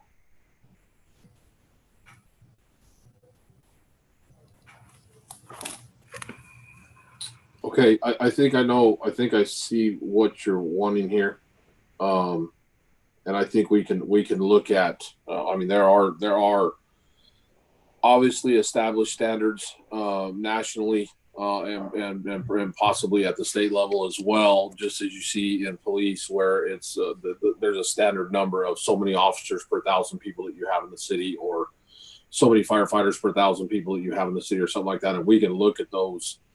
We could look at some of those recommended minimum requirements and sure put together something that says, based on our population or based on our size, this is what's recommended. And King, let me drill down on that, because that's a part of it. But I want to drill down on something even more practical. And let me give you a real life example. Obviously, we know that I was a firefighter in the city of Galveston, and while we had 130 or 140, 150 members of our fire service, every day there was a requirement that we had 35 men and women to protect our city. So in times where we had major sick outs, or folks that were injured, or whatever the case may be, folks that were on temporarily assigned duty, and our daily staffing level dropped below that 35 member force, it triggered our fire administration, their ability to call folks in to work overtime so that we can get back up to that daily minimum staffing level. And so while I'm asking for us to look at a study as it relates to how many folks we need in our departments, I'm also asking that we also pass by resolution a daily minimum staffing level. If it's 7, Chief Wyman said something about the number 7. If it's 7, by resolution, this council can pass that, so that when his staffing falls below 7 on that particular day, you have the authority to call in other fire officers. Kirk would then have the authority to call in other police officers, so that we can maintain whatever that number is for both of those departments. We can maintain that, because it's important for us to maintain the same level of care. It shouldn't be that on Sunday we had 7 men and women protecting our city, but on Monday we only had 4. That's not the same level of care. The standard level of care has been reduced, which puts us at more risk and in more jeopardy.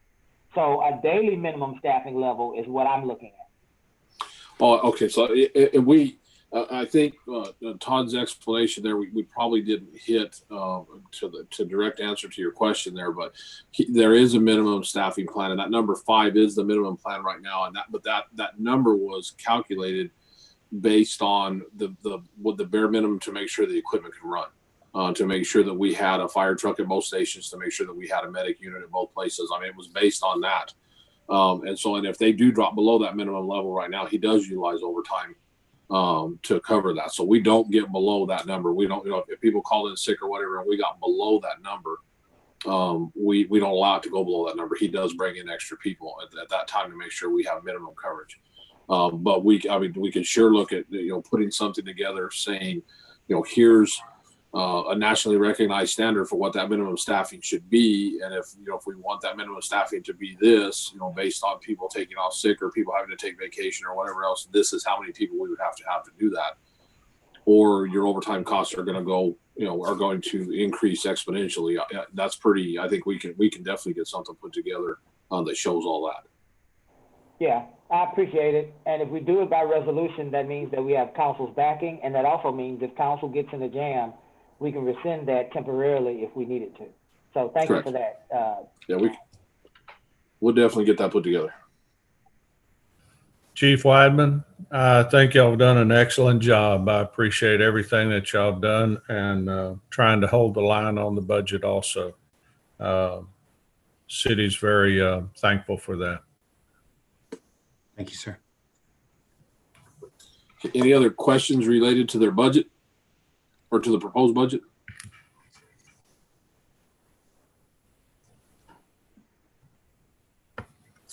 Okay, if we have no other questions on fire, then Chief, we will let you go back to fighting the good fight, and we'll move forward to the next one.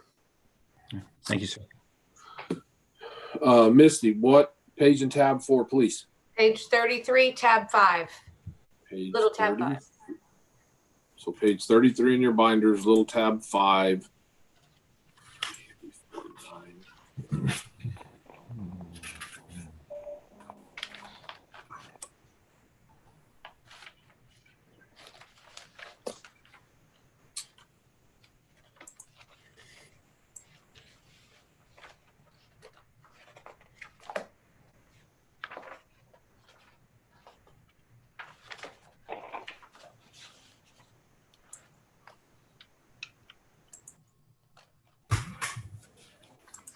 You said page 39, Misty? 33. 33. Yes, sir.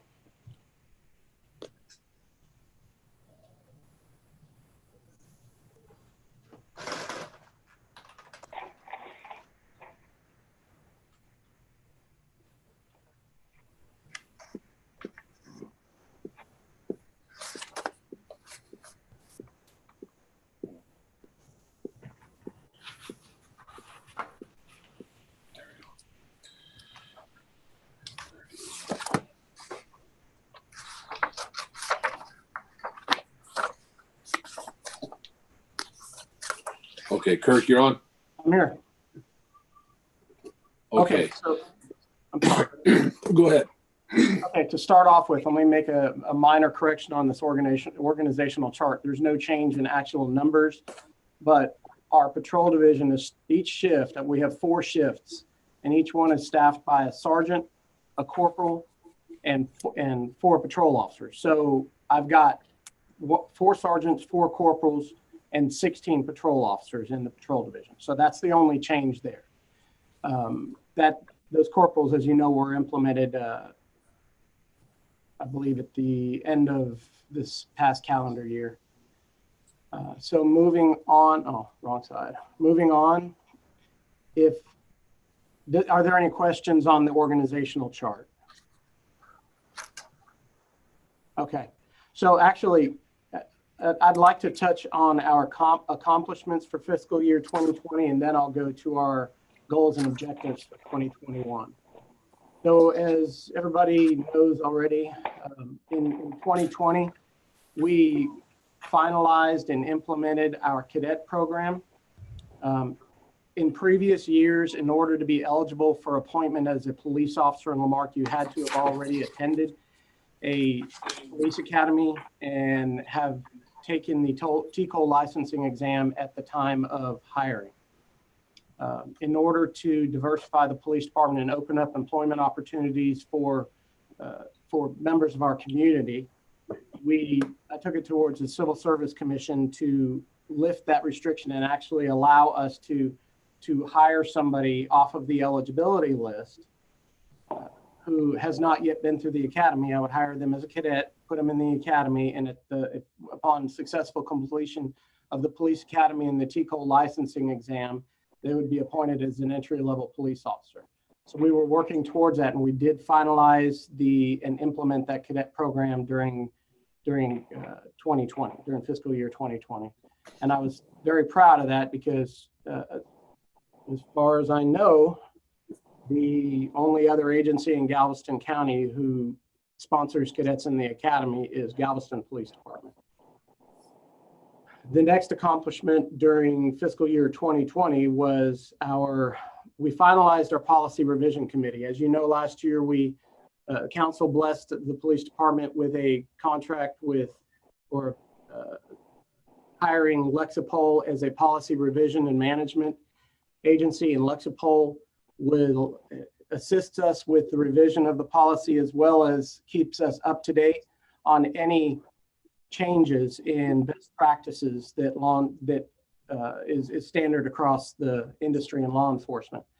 So in order to implement our policy here, we have a policy revision committee, which is staffed by one of my lieutenants, a sergeant, and some line personnel who volunteered to be part of this committee and be part of rewriting the policies for the police department.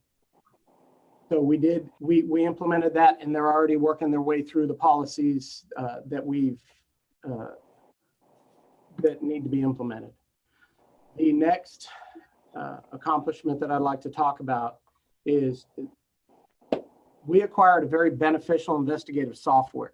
As everybody knows, technology is in every aspect of our lives these days, and consequently, technology is involved in pretty much every law enforcement investigation that we have, whether it be a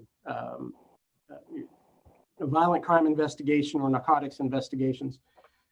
Every investigation yields at least one, but usually several more pieces of technology, a cell phone, a computer, a tablet, whatever it be. In order to access that data, we file for a search warrant. Now, in the past, what we've had to do is take those pieces of technology off to a crime lab and have them sit there in queue waiting to have the data extracted pursuant to the search warrant. And that really hampers our ability to get investigations completed in a timely manner. So what we did is we acquired a software and hardware that allows us, as soon as the search warrant is issued, to extract the data from these devices so that we can expedite our criminal investigations. That's been very beneficial. In the past, we've had to wait upwards of 6 months to be able to get data downloaded from these phones pursuant to criminal investigations. The last accomplishment I'd like to talk about in 2020, we implemented some emotional crisis training.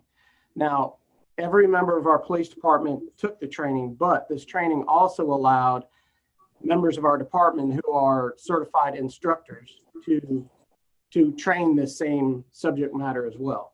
So every member of the police department took the crisis intervention training, but we also have members of our police department in supervisory roles who can administer that training on an ongoing basis here at the police department. Any questions on our accomplishments? Okay. Yes. Oh. I just one quick question about what's the name of that training program that we had y'all? You know, the name of the training program is slipping my mind right now. I can get that for you though. It was administered through the Galveston College Law Enforcement Training Academy, and the director of the academy is the one who put that on. But it's dealing with people in an emotional crisis and de-escalation. But the actual name of it, it slips my mind right now. And that training was the direct result of our last budget, right? Yeah. Okay. I'd love the name of that, just if you can get your hands on that. I know we've talked about that before. I remember that it was the college administering it, but I know that there's probably trademarked training that they used. So I'd love to know what that is. Okay. Thanks, Kirk. You're welcome. Okay, so moving forward into 2021's goals and objectives. So our continuing goal, and this is going to be an ongoing goal for at least this fiscal year, is the continued completion of the policy revision. Now, understand that this is a fluid process. The policy revisions go on every year, every 2 years, as legislative changes occur from Austin and best practices are recognized in law enforcement. We are constantly being apprised of changes, recommended changes to our policy. In addition to that, the officers will receive training bulletins on a regular basis for the policies, changes to the policies. So this is an ongoing fluid process for us. Okay, so the next goal for us is, and some of the things that I wanted to get done this year were kind of they were suppressed because of the restrictions that we've had during the pandemic. But one of the goals that I want to implement this year is implementation of a weekly training briefing that's disseminated to the officers in the form of a video. Not an interactive video like this, that could be done in a different setting than this, but just a video presentation, a video briefing to staff about changes in departmental operations, changes in city operations. And in order to do that, we would need to acquire the video equipment, which I'll actually touch in the next goal and objective, and that's acquisition of some high-end video production equipment. I want to get this video equipment for two reasons. Number one, what I just discussed, but number two, in order to produce informational videos for the community here in-house within the police department, so that we're not having to go out and contract with a film producer on a regular basis in order to get these messages put out. I've got very talented people here who can help me with that, and we'd like to acquire the high-end video production equipment in order to get these video messages produced and disseminated out to the public. And the last goal and objective I'd like to talk about is, during this year, we have to improve the aesthetics within the police station. Anybody who's been through here knows that that the police department our workspaces and our common areas are not pleasing to be in. We're cramped. We're officers are on top of each other, and our restrooms and our break room, they're just in need of repair. We are already in the process of getting some of those repairs done and remodeling done, but working on the aesthetics here in the police station is a very important goal for next year. Is there any questions about the goals and objectives? Yeah, Chief. I have a couple questions. You just said something that I think that's important. I toured the police station, as many of our council people have, and before I ended that tour, I was calling for a new police station. The space that you have is not adequate. You don't have enough room. The facilities are subpar structurally. They have been adapted to the best of your ability to accommodate the tasks that you all perform. But no matter what you've tried to do to that particular facility, and you've tried to do a lot, and I appreciate that, it's still not up to what we need to move forward, and for you all to do your jobs and to continue to be safe, and for those that experience the police station, for them to be safe. So while we're looking at sprucing up our facility, I would like for us to continue conversations throughout this next year as it relates to providing an adequate police station for our city.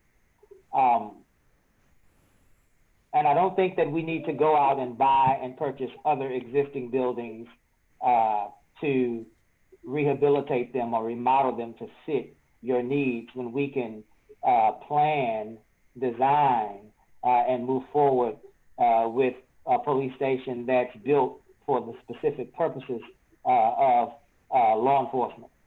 Secondly, as you know, our city has been the unfortunate victim of a lot of violent crimes here recently. And so I'd like for you to speak to us, to this council, about how you have redirected your resources and how you plan to continue to redirect your resources as it relates to stemming this violent crime and solving those violent crimes that have occurred in our city. Okay, so a couple months ago, we recognized that we desperately need some more assistance in investigations. So I created a task force and pulled a couple of personnel off of patrol. Now, that hasn't caused a significant shortage on patrol, but it was a need that we had to fill. So I've got a couple of personnel who are assisting in investigations, and they are, I don't really want to go into too much of the specifics of what they're doing because honestly, the bad guys could be listening as well. So sure. We are, let's just say we've got our foot on the gas and we're not letting off, and that's just it. We cannot let this element take a breath. And as it is right now, we're putting enough pressure on this criminal element to keep them keep their heads down. So what I've done is taken some personnel off of patrol, put them and created the task force to assist in criminal investigations, whether it be surveillance or conducting investigations concurrent with our detectives. That's what they're doing at this point. And I'm pleased with the work that this task force has done so far. I think that it's made an impact. We have seen that, and we're not going to take our foot off the gas. Thank you. And I won't take my foot off the gas on getting our men and women of that police department and our citizens a new police station. Thank you, Chief. Thank you. Okay, so Mr. Jackson, I'm sorry, did you want to take it from this point, or do you want me to touch on the supplemental items that are in 99? Susie? Yeah, let's go over the supplemental items first, Kirk. If you guys want to go to page 7, it doesn't specifically list them out. Just want to point out that there are some supplemental items that the police department requested that we did include in the budget, and I want to have him talk about them. But when you look at page 7, it doesn't list them specifically, just knowing they don't show in the police department budget, they show in the Fund 99 budget.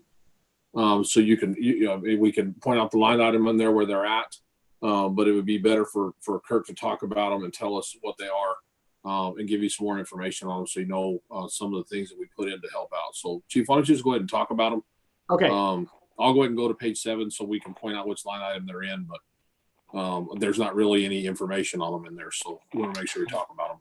But the first thing I'm going to talk about is an evidence drying cabinet. So a ugly truth about a lot of our violent crime investigations is that we have got evidence that is contaminated with bodily liquids of some sort. In order to preserve that evidence, we have got to dry the evidence properly so that the integrity of the evidence is protected. We have an antiquated homemade evidence drying cabinet here at the police station that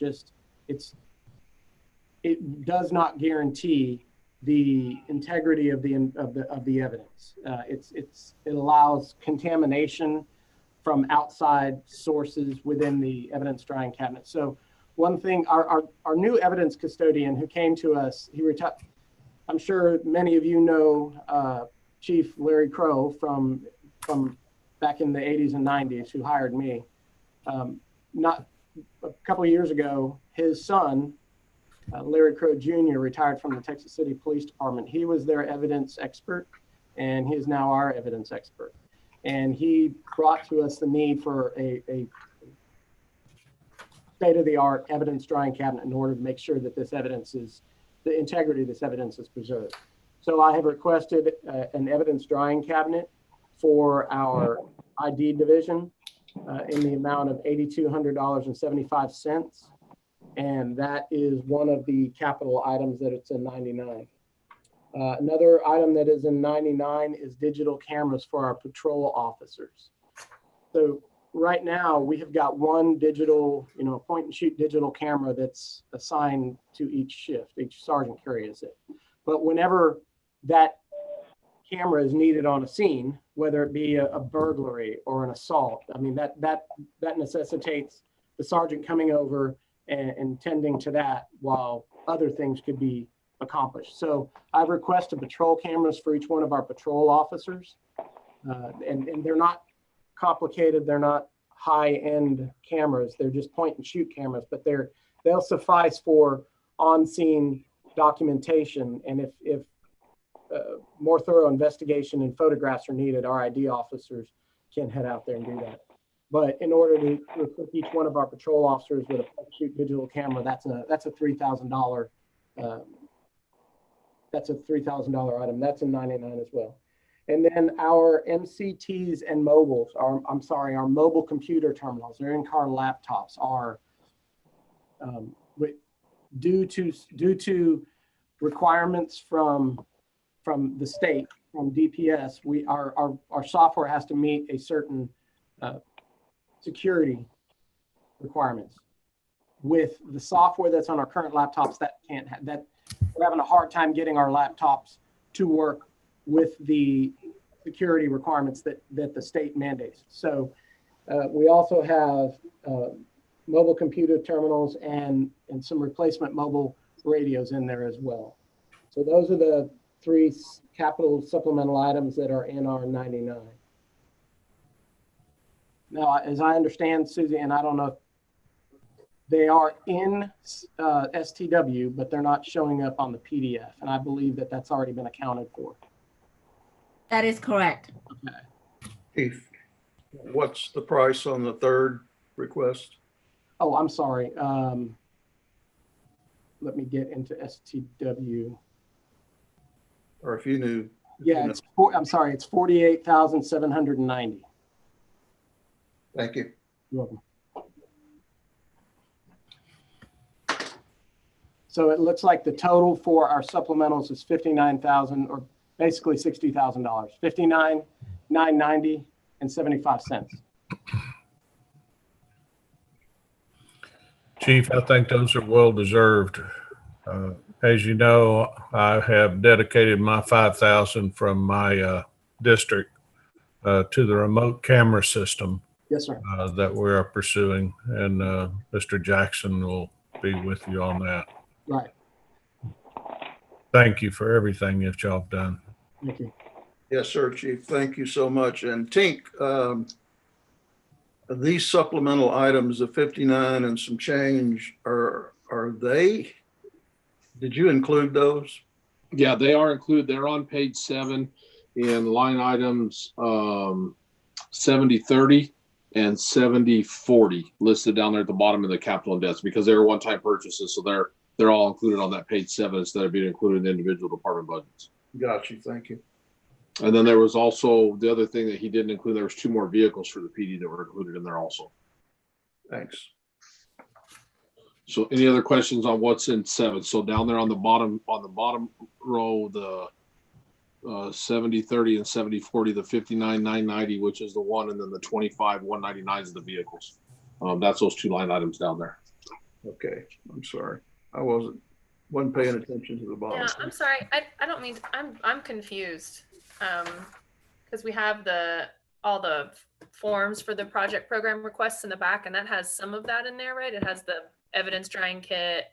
I see the cars, I see the hardware, and a few other things that we haven't talked about. But then some of them are pulled out in the 99. It's that when we anything that was a one-time purchase, we pulled out of the department budgets and put it all in that 99 because it is a one-time purchase. So we listed all the capital together in one space for across all the departments. Everybody who had capital expenses, it all went in one place. Okay, just like those other things. Okay, and so then Correct. we're going to then talk about the other things. Are the cars and whatnot considered one time, or is that? Yeah, they're considered one time also. Yeah, they're a one-time purchase. And that's why they were put in the capital and debts area. Where are they then? Or is that in that? It's line item number 7030 on page 7. Actually, all that stuff is line item number 7040 on page 7 at the bottom. Yeah. Tink, Now I see them broken out. could you blow that up a little bit? I sure can. Yeah, I'm sorry, I can't see that. Thank you. I believe that's an annual payment for the vehicles, correct? Correct. That's correct. Okay, cool. So it's, instead of it being the $439,000 number that's in the form in the back, Exactly. we are seeing it as, Because it's the entire fleet program through Enterprise. uh-huh. So that's why it's all one line item. All of these are in the budget.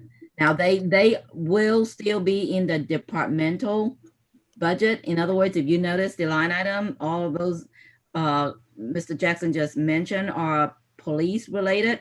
They all have the police department in it. It was my fault. We should have included the capital in the individual departmental spreadsheet. We accidentally pulled them out and recategorize them on this page, but those should have been stayed within each departmental spreadsheet. So I do apologize for that. But we want everyone to know that these items are in the budget and they will remain in the budget within that department as we move to adopt the budget. As long as council approves them, they will remain within that particular department's budget. Those that are in the Department 99 will remain in Department 99, but the capital items that belong to police, they, even though they're capital, but they will remain in the police departmental budget once adopted. So that was my mistake, that we accidentally pulled them out of the individual department spreadsheet. They really should be in those individual spreadsheets within each department. And we'll put them back in the individual departments for the final version of the budget that's approved too.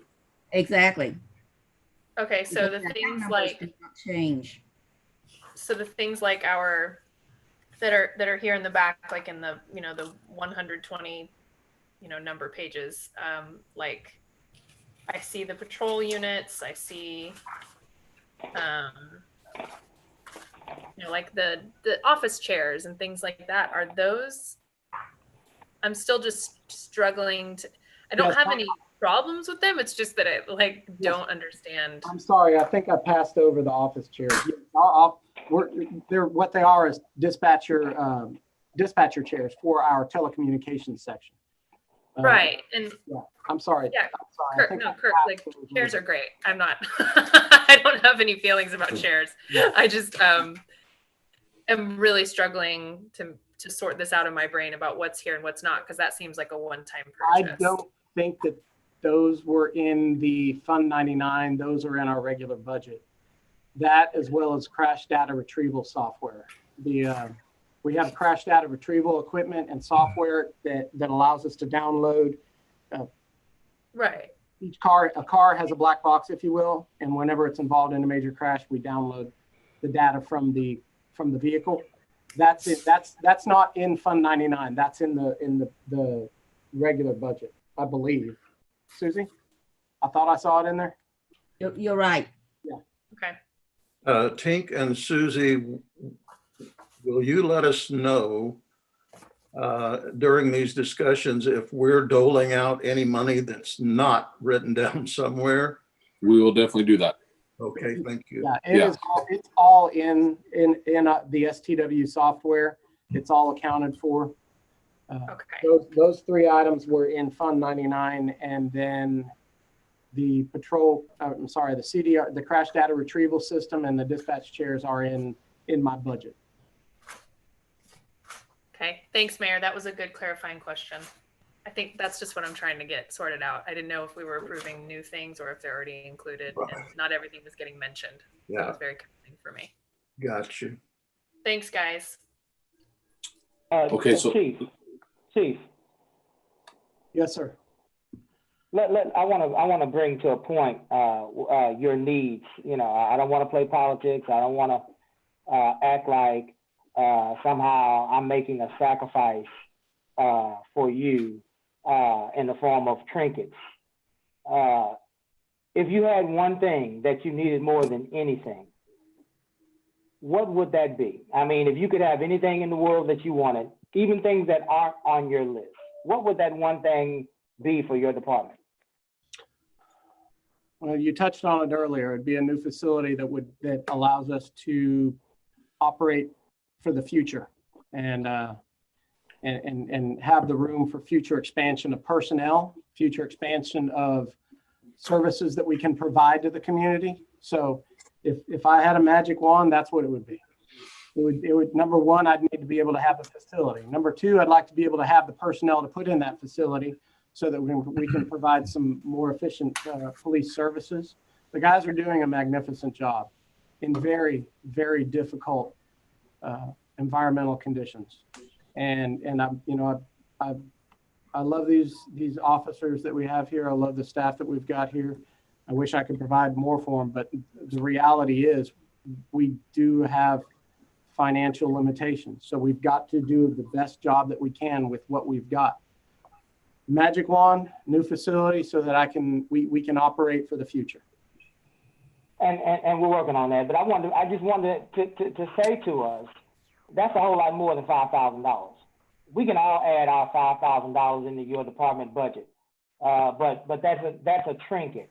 What we need to do is we need to make sure that we're investing in the safety of our police department and of our citizens. That needs to be the focal point. We can all say what we did and what we didn't do and how we helped out and how we went to this and that.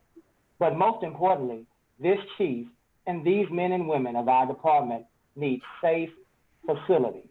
And as soon as we can get to a serious conversation about that and stop chewing around the edges and saying what we personally did, the better it'll be for the life and the safety of our officers and our citizens. Thank you, Chief.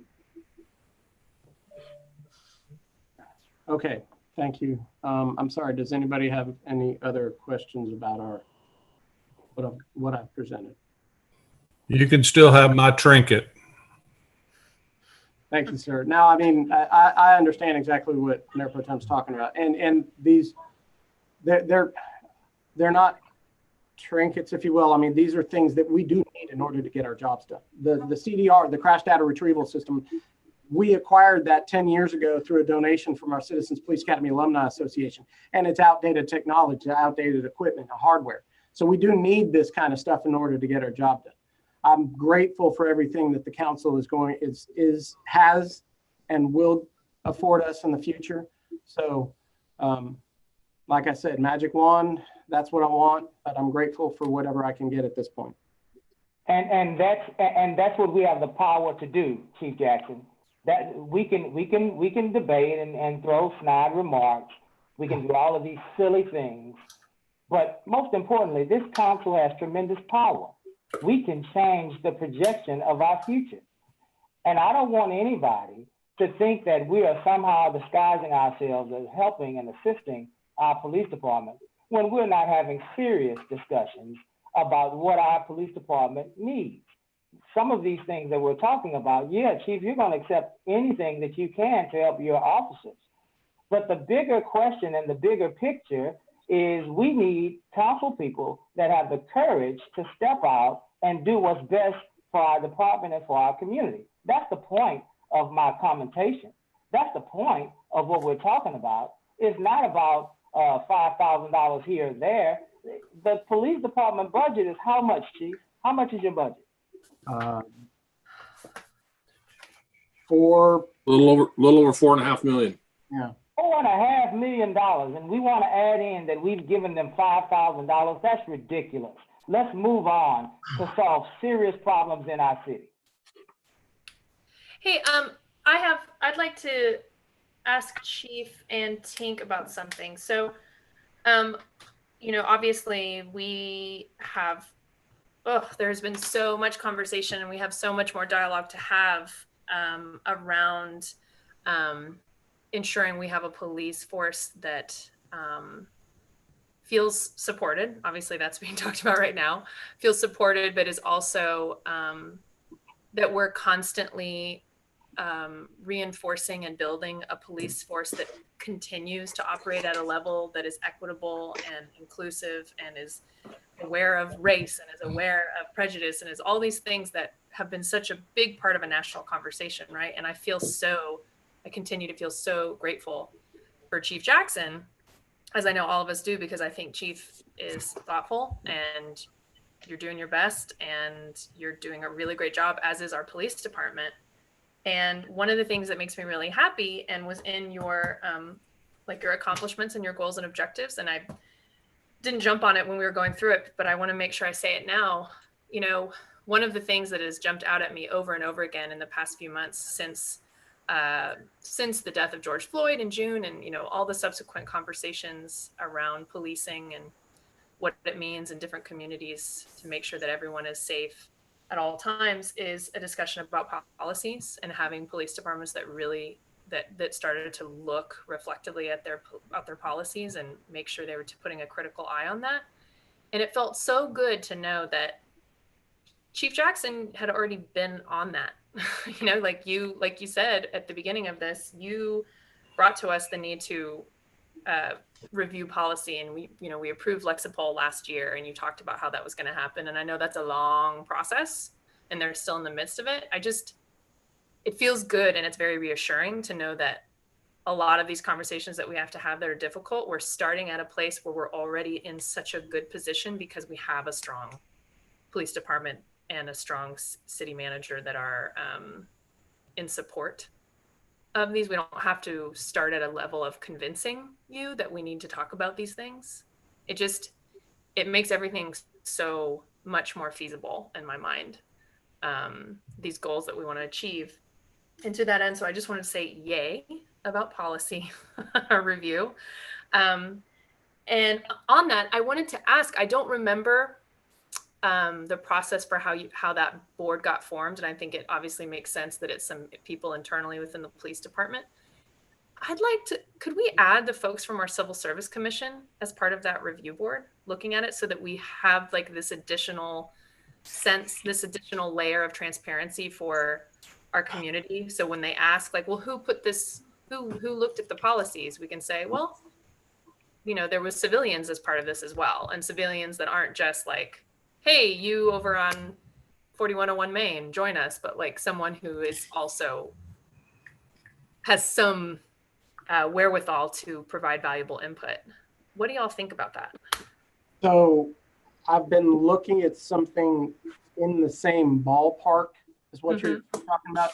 And that would be a civilian review board for use of forces. Now, that's and I've been doing some research. There's another agency that has one, has been very helpful in providing some information, but that any civilian who would serve in a role like that is going to have to go through some very comprehensive training on use of force practices, liability. They're also going to have to sign off on an NDA, so that there are going to be operational aspects that they're going to know about in the policy, in our policies.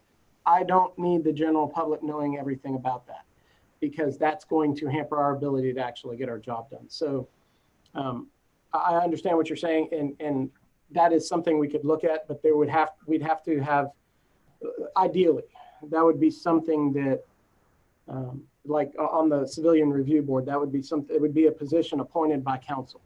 Yeah, okay. The council members would just the same, you have a board and commission, the council members would nominate somebody to serve on that board, but they would have to go through some comprehensive training on departmental policy, on city operations, on departmental, on law enforcement liability in general. And so that's something I'm working towards. It's going to require some action by council. So. Oh man, I'm so, there it is again. Thank you. That's wonderful. And that's wonderful. You said something, but I want to. It's not me, y'all. It's not me. It's the folks that I got working here. I mean, I couldn't do this alone. I have an amazing command staff who is not afraid of saying, Chief, I think you might need to reevaluate that, you know, and we're not, it's not me making all these decisions. It's everybody who I have working here who's part of the good things that we're doing here. So I've got some amazing staff. I thank you for the accolades, but I cannot take all of the credit because it doesn't belong to me. It belongs to us. Okay, fine. I take away some of the credit, but I just want you to know that, let me make it even more clear then, that I just appreciate that leadership, and I appreciate the leadership that empowers the staff that you're talking about. And I'm really grateful again for having a PD that I feel like we are in such a powerful and filled with potential place right now for really good progressive change that I want our police department to feel supported, even as we continue to negotiate through things that are not going to be easy. And I think it just makes sense. I love that. Thank you so much for updating us on that ability. When do you think we'll know, you know, I would like to know when, like, you estimate the next sort of actionable step could be taken about that board, because that's something I'm definitely eager to see. I've got a couple of more months of research and okay. Well, Tink, can you make sure that doesn't slide away? It's not going to slide away. Yeah, it's not going to slide away. You know, Kirk and I talked about this, and I think, Casey, you and I talked about this too. You know, the county that I came from, where I was the county manager, this is basically the equivalent of what we had there. We had a review board at our detention center there. And you do see the public rhetoric when you have people from the public that start participating in these processes. You see the public rhetoric diminish significantly. Because there is somebody in that room that's not just a police officer, and it makes a difference to them, whether they know them or not. If they just know that it is a person that is not a police officer is coming out and saying, yeah, there was nothing done wrong, or, you know, whatever it is, they just feel like there's more accountability in those review processes, and they work really well. And so I think we'll be able to get a board put together over there that'll be very good at what they do. And be able to and it just adds one more level of transparency to the whole process. And anytime you add transparency, it's always good. And when do you think, Kirk, that, like I said, I know it's been a long process and was only complicated with the pandemic, but the review of the policies, when will, I mean, and do we get to, is that going to come before council? Yes, that's one of my goals. Is once it's done, I want council to bless it, because I want you to read our rules and procedures manual, our policies, because if you want us to understand everything, we should. I want you to understand everything, but also I want council to have buy-in on what we're doing here. Right on. I'm not just going to make. We're making the policy, but I want council to understand what it is. And so if you have a question from a citizen, you know the answer. You have the answer in front of you. Yeah, I want that too. Okay, my last question. As far as the timeline for that, I know that we've got about 8 policies done so far, so we still have quite a bit of work to do, at least this fiscal year, if not into next one, before it's finalized. Okay. Last question is, I wanted to touch back. I mean, it'll start with a giving of accolades again, but I assure you it's not just for you, it's for your whole team. But about the trainings, you know, as we mentioned, you know, this batch of trainings came directly out of budget last year, and the conversations we had, I'm so pleased to know that the entire department underwent it, and now we have folks trained to administer it. That was what we talked about. That's just like, I think that's such great planning.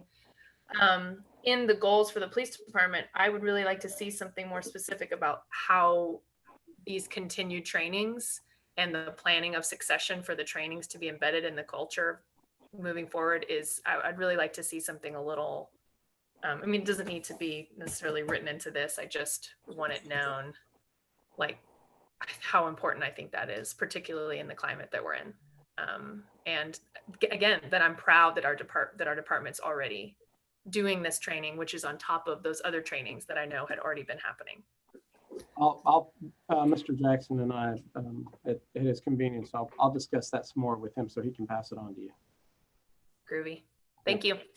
You know, Councilwoman, I would like to add real quick to that. You know, on the training part, at least we left that training money that was established last year. We left that line item in the budget for this year, and it's funded again for this year with full anticipation of us having some some sort of a major training for PD every year by leaving that in line item. Because originally we did $10,000 last year to do a training for the PD, and then we jumped it to 20 so we could do some additional trainings in the city as well. The chief and I had talked about one other training, and we were working on it, but the pandemic kind of put a halt to all the other trainings we were looking at, obviously. But there was one other one we had already looked at potentially sending somebody to that would one or two people to that would develop them as trainers for that deal. And if we can invest our training money into getting our people certified to be trainers, where they can come back and disseminate it to the department, that way we get the training for the whole department and not just for one or two people. Anytime we can do that, that's always a good investment. And so we want to continue with that. So we have plans to continue that. That will definitely continue under this budget in the next year. That's great. And that's what I assumed was happening. And that's what I felt like seeing that line item again. I knew that was based on our conversations as well. I just would like it to be really clear for anyone who asks and says like, oh yeah, no, this training is what we do now. And we have plans for it to all the successions of it, because I think it sets our department apart. Thanks, y'all.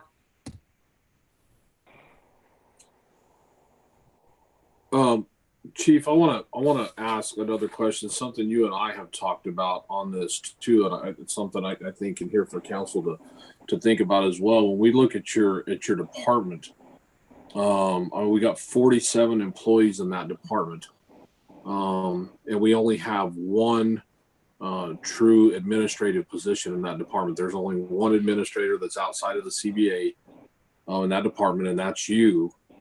How much utility or benefit or whatever you want to call it, how much more of this kind of stuff, because there's 14 policies that need to be redone, and there's all the other stuff that needs to be done, and because you're the only administrator type person in that department, that all ends up falling on your shoulders. And there's only so many hours in the day for you to be able to do stuff and respond and deal with the other parts that come with being a chief as well. How much benefit do you think there would be to us adding in an assistant chief at the police station? We all around here always wear more than one hat. That's always the way it's been. And those tasks that you're talking about right now fall on the command staff. Some on patrol, some on the criminal investigations lieutenant, and some on the admin lieutenant. But a true assistant chief could probably take us, due to the fact that we've always worn more than one hat, and that's what I'm used to, to actually put a number on it.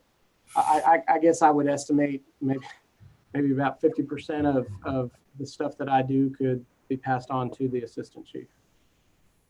And so then based on what you're saying there, that would also take some responsibilities off of people that are underneath you over there that would free their time up for more police type work as well. Right. Yeah. The criminal investigations lieutenant could, instead of doing research on getting bids on our fence or other or what about? Oh, I'm sorry, Chief. Other kind of clerical, research. He could actually concentrate his efforts on investigations. The patrol lieutenant could concentrate his efforts on strictly dealing with the patrol division. So, and what about if there was an assistant chief position? I mean, I would assume that person could also be looking at things like big pools of funds that are out there that exist for PDs, that could help us with our growth, the kind of growth that we've been wanting to see, whether it's both like physical infrastructure or just police team. Are you talking about grant funds? Is that what grant funds and things like that? I mean, I know that you have done, that's just another one of the hats that's been on you for a long time. So yes, I mean, all of those types of functions and going out and trying to get more information and resources for the police department. Yes, definitely. Interesting. Chief, didn't we have at one time, didn't we have an assistant chief's position? Captain, wasn't Captain Head The taking position, that role? right, it was a captain position, yes. Okay, and did he act as an assistant to the chief? Yes, among other things, yes. He was the captain, I believe, was in charge of the criminal investigations division, but he was also the second in command for the police department. Right. Okay. I assume that you and Tink will work together to draft a position and responsibilities, roles and responsibilities for this person. That would be the way we would do it. So just a point of clarification on that. Under the existing CBA that the police department has, there is a provision in that CBA that says that if a assistant chief position is created in the city of Lamarque, that position would not fall under the CBA, but that the person that goes into that position would have to come from the collective bargaining unit. I've already spoke with the union president to talk to them about the potential of removing that provision, because I think that's a very limiting factor. I don't think should have been in there in the first place anyway. And so we've had some discussions with them about removing that provision at the potential of maybe somewhere in here being able to do an assistant chief position. Yeah. I'm definitely willing to look at that and work with you guys on it. I'm sure the rest of the council is. Chief, I wanted to drill down really quickly while we got you. We spoke with Miss Bell over the municipal court administrator, and she said to us that a lot of our fines are down, especially as they relate to traffic violations. And that's not council's purview. We don't tell you how many tickets to write or how many tickets not to write. But the question is there something about our patrol operation that we need to amend or adjust? What's happening in that part of our city's operations, if anything, that the council needs to be aware of? Actually, it's not something that is exclusive to Lamarque. I was having this discussion at the CPM, our CPM classes, and that was actually brought up that it is a statewide, if not a nationwide trend. And it started probably about 6 years ago. And the chief in League City was making the same comment, and other agencies that were in the room, they were all recognizing that there has been a decrease in fines collected and citations issued, and this started, like I said, about 6 years ago. So I think that's a big picture question on a national level.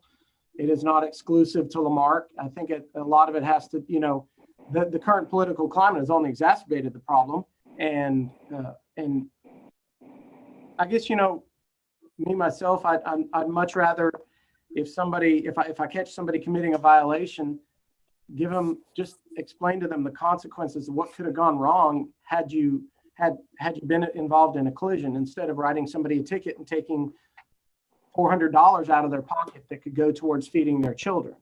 So I think that there's so many answers to that question, and it's something that I think should be a discussion on a statewide level that I would be glad to participate in and do some research.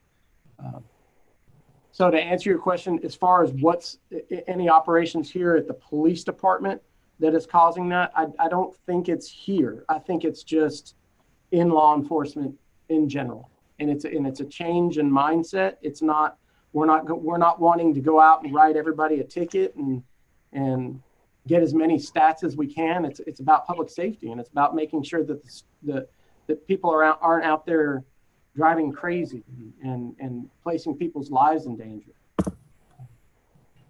Okay. So back when Chief Price was here, I even went out and went and did some traffic enforcement, and I saw a decrease in the number of violations that I saw. And all I was doing is sitting there looking for a violation.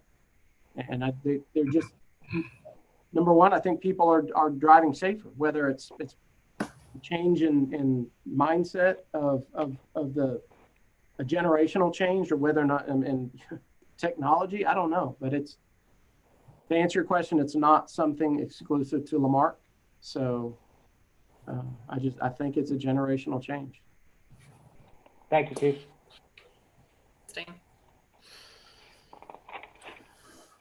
Okay, on page 37 is the draft budget for the police department. Kirk, you want to go over where those other items are in here so we make sure we cover those that you talked about that were not in 99?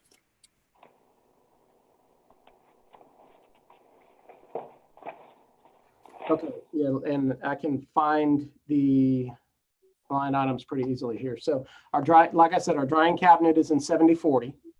That is that's a 99 item, so that's not going to show up in here. The items so in 4071, I have got a subscription to Adobe, and I wish my admin lieutenant was here, because he's literally an expert in all this. But this is a software that's going to allow us to take those videos and create the catchy, poppy videos that we want to get out to the public. So that's an annual subscription to Adobe, and that is in the amount of, I believe it's 505 is what the quote that I got from my vendors. Okay, so the CDR, the crash data retrieval system, is in 4071 and 2010. 4071 is the actual subscription for the software licensing, and 2010 is the hardware. Now the hardware is a new set of cables, because we actually have to physically plug this system into the black box of the car to download the software. And like I said, what we have is 10 years old. So we've got 10 years of new model vehicles that we need to catch up to. So this will allow us to stay current for a couple of years. But the software also allows us to read new model vehicles as well. So like I said, that's in 4071 and 2010. And let me get you the exact numbers. So in 4071, it's $1,250 for the software subscription. And in 2010, the cable upgrade and a hard shell kit is $4,035. The dispatch chairs are in 3020. So I know, Mayor Pro Tem, you've been in our dispatch center. I believe everybody's been in our dispatch center, but we've got 2 workstations for our dispatchers. And these chairs that they sit in are being sat in 24/7, 365. They're very rugged, long-term chairs. And also I've got them wide because, and this is only something that a police officer can understand. Until you wear a gun belt, you're not going to understand this. There's no chair out there, no office chair that you guys can buy at Office Depot that'll allow us to sit in there with our gun belt on and not break the arms of the chair. So these chairs are specifically designed for our dispatch centers and is specifically wide enough. So when our dispatcher needs to take a break, the police officer wearing their gun belt and can go in and sit down in this chair and not have to worry about breaking the arms of the chair. I've got 4 chairs in my office here, and I specifically got chairs with arms that lift up on both sides. So when somebody sits down in a gun belt, they don't have to worry about breaking the arms of the chairs.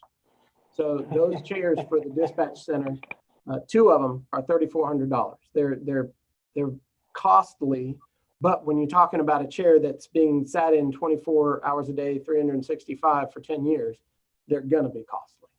And those are coming out of 3020. And Chief, do you need my $5,000 for those chairs? Oh no. Wait, I'm going to use my $5,000 to actually serve the citizens of District 8. So I believe that's everything between what's in the budget and what's in Fund 99. That's everything that I've got in there. Okay. Pointing out a couple other things in the line items here so that there's some clarification, because I did have one question on this. When you look at the 1010 line item, which is the payroll, you'll notice that the amount budgeted for last year is there's about $160,000 difference in the amount budgeted for last year, the amount budgeted for this year.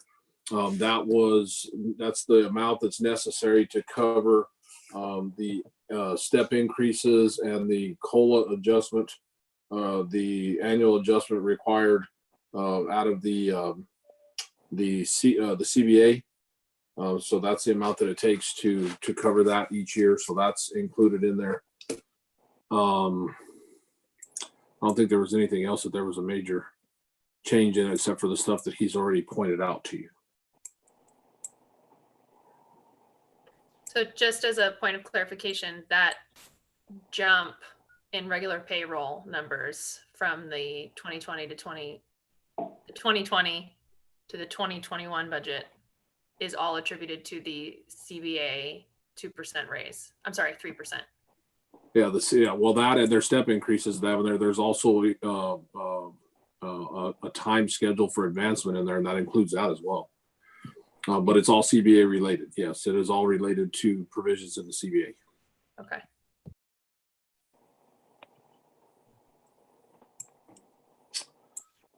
Any other questions about the police department budget?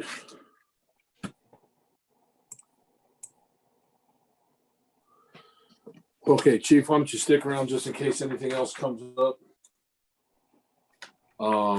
So, Mayor, I had delivered to you guys this sometime today. Each one of you received the capital improvement plan printed out and the CIP plan, or the salary plan printed out where you could actually read it, so it was not so hard to read.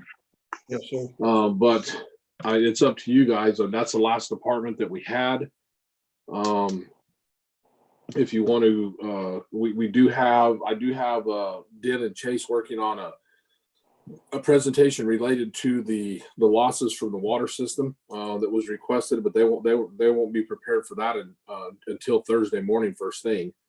So we're going to have to come back Thursday one way or another to see and view that. So we can continue talking about that, or we can come back on Thursday, do the water presentation, and then talk about finalizing whatever. It's up to you. It doesn't matter to me. Yes, sir. I feel like it's been a very productive and quite frankly, a long day. And so I'm good with reconvening for a fresh day on Thursday at 10:30 a.m. Okay, and there's a couple other things I want to tell you guys real quick before we step away from this. Then,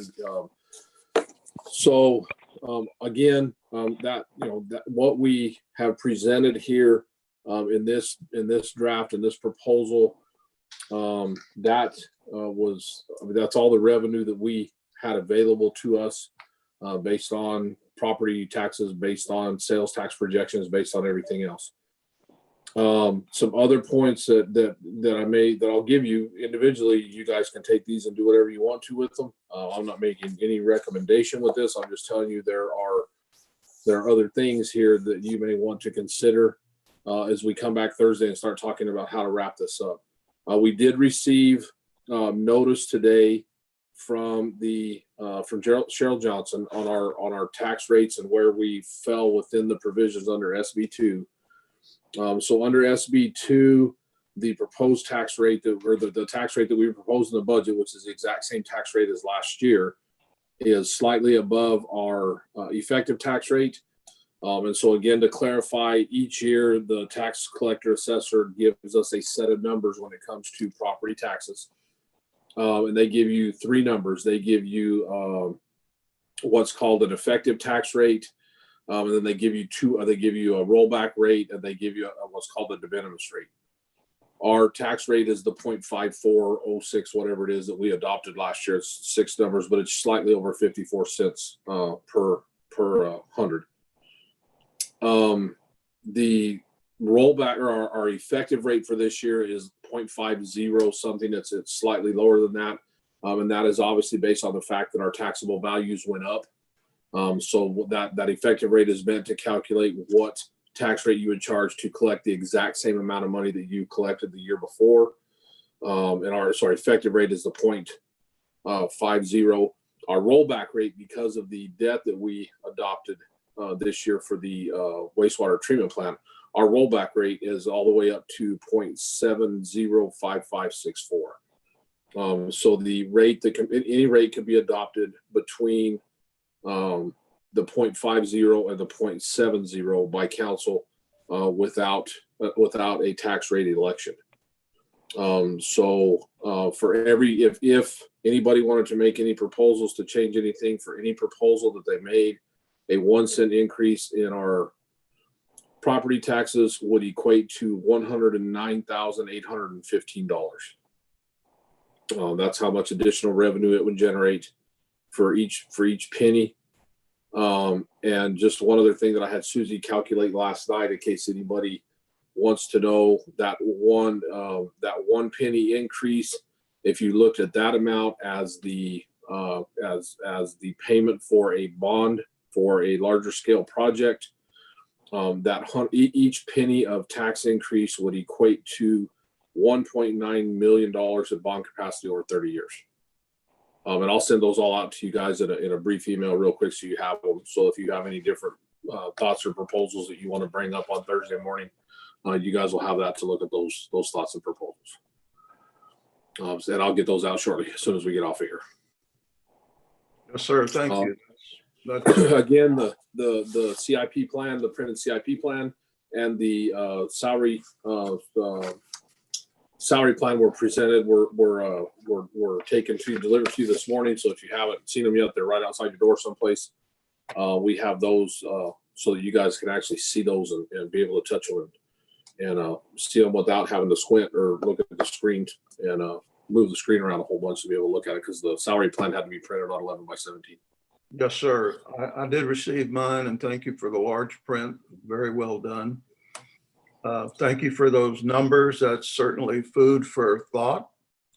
I personally feel like there may be a bond in our future concerning the police station.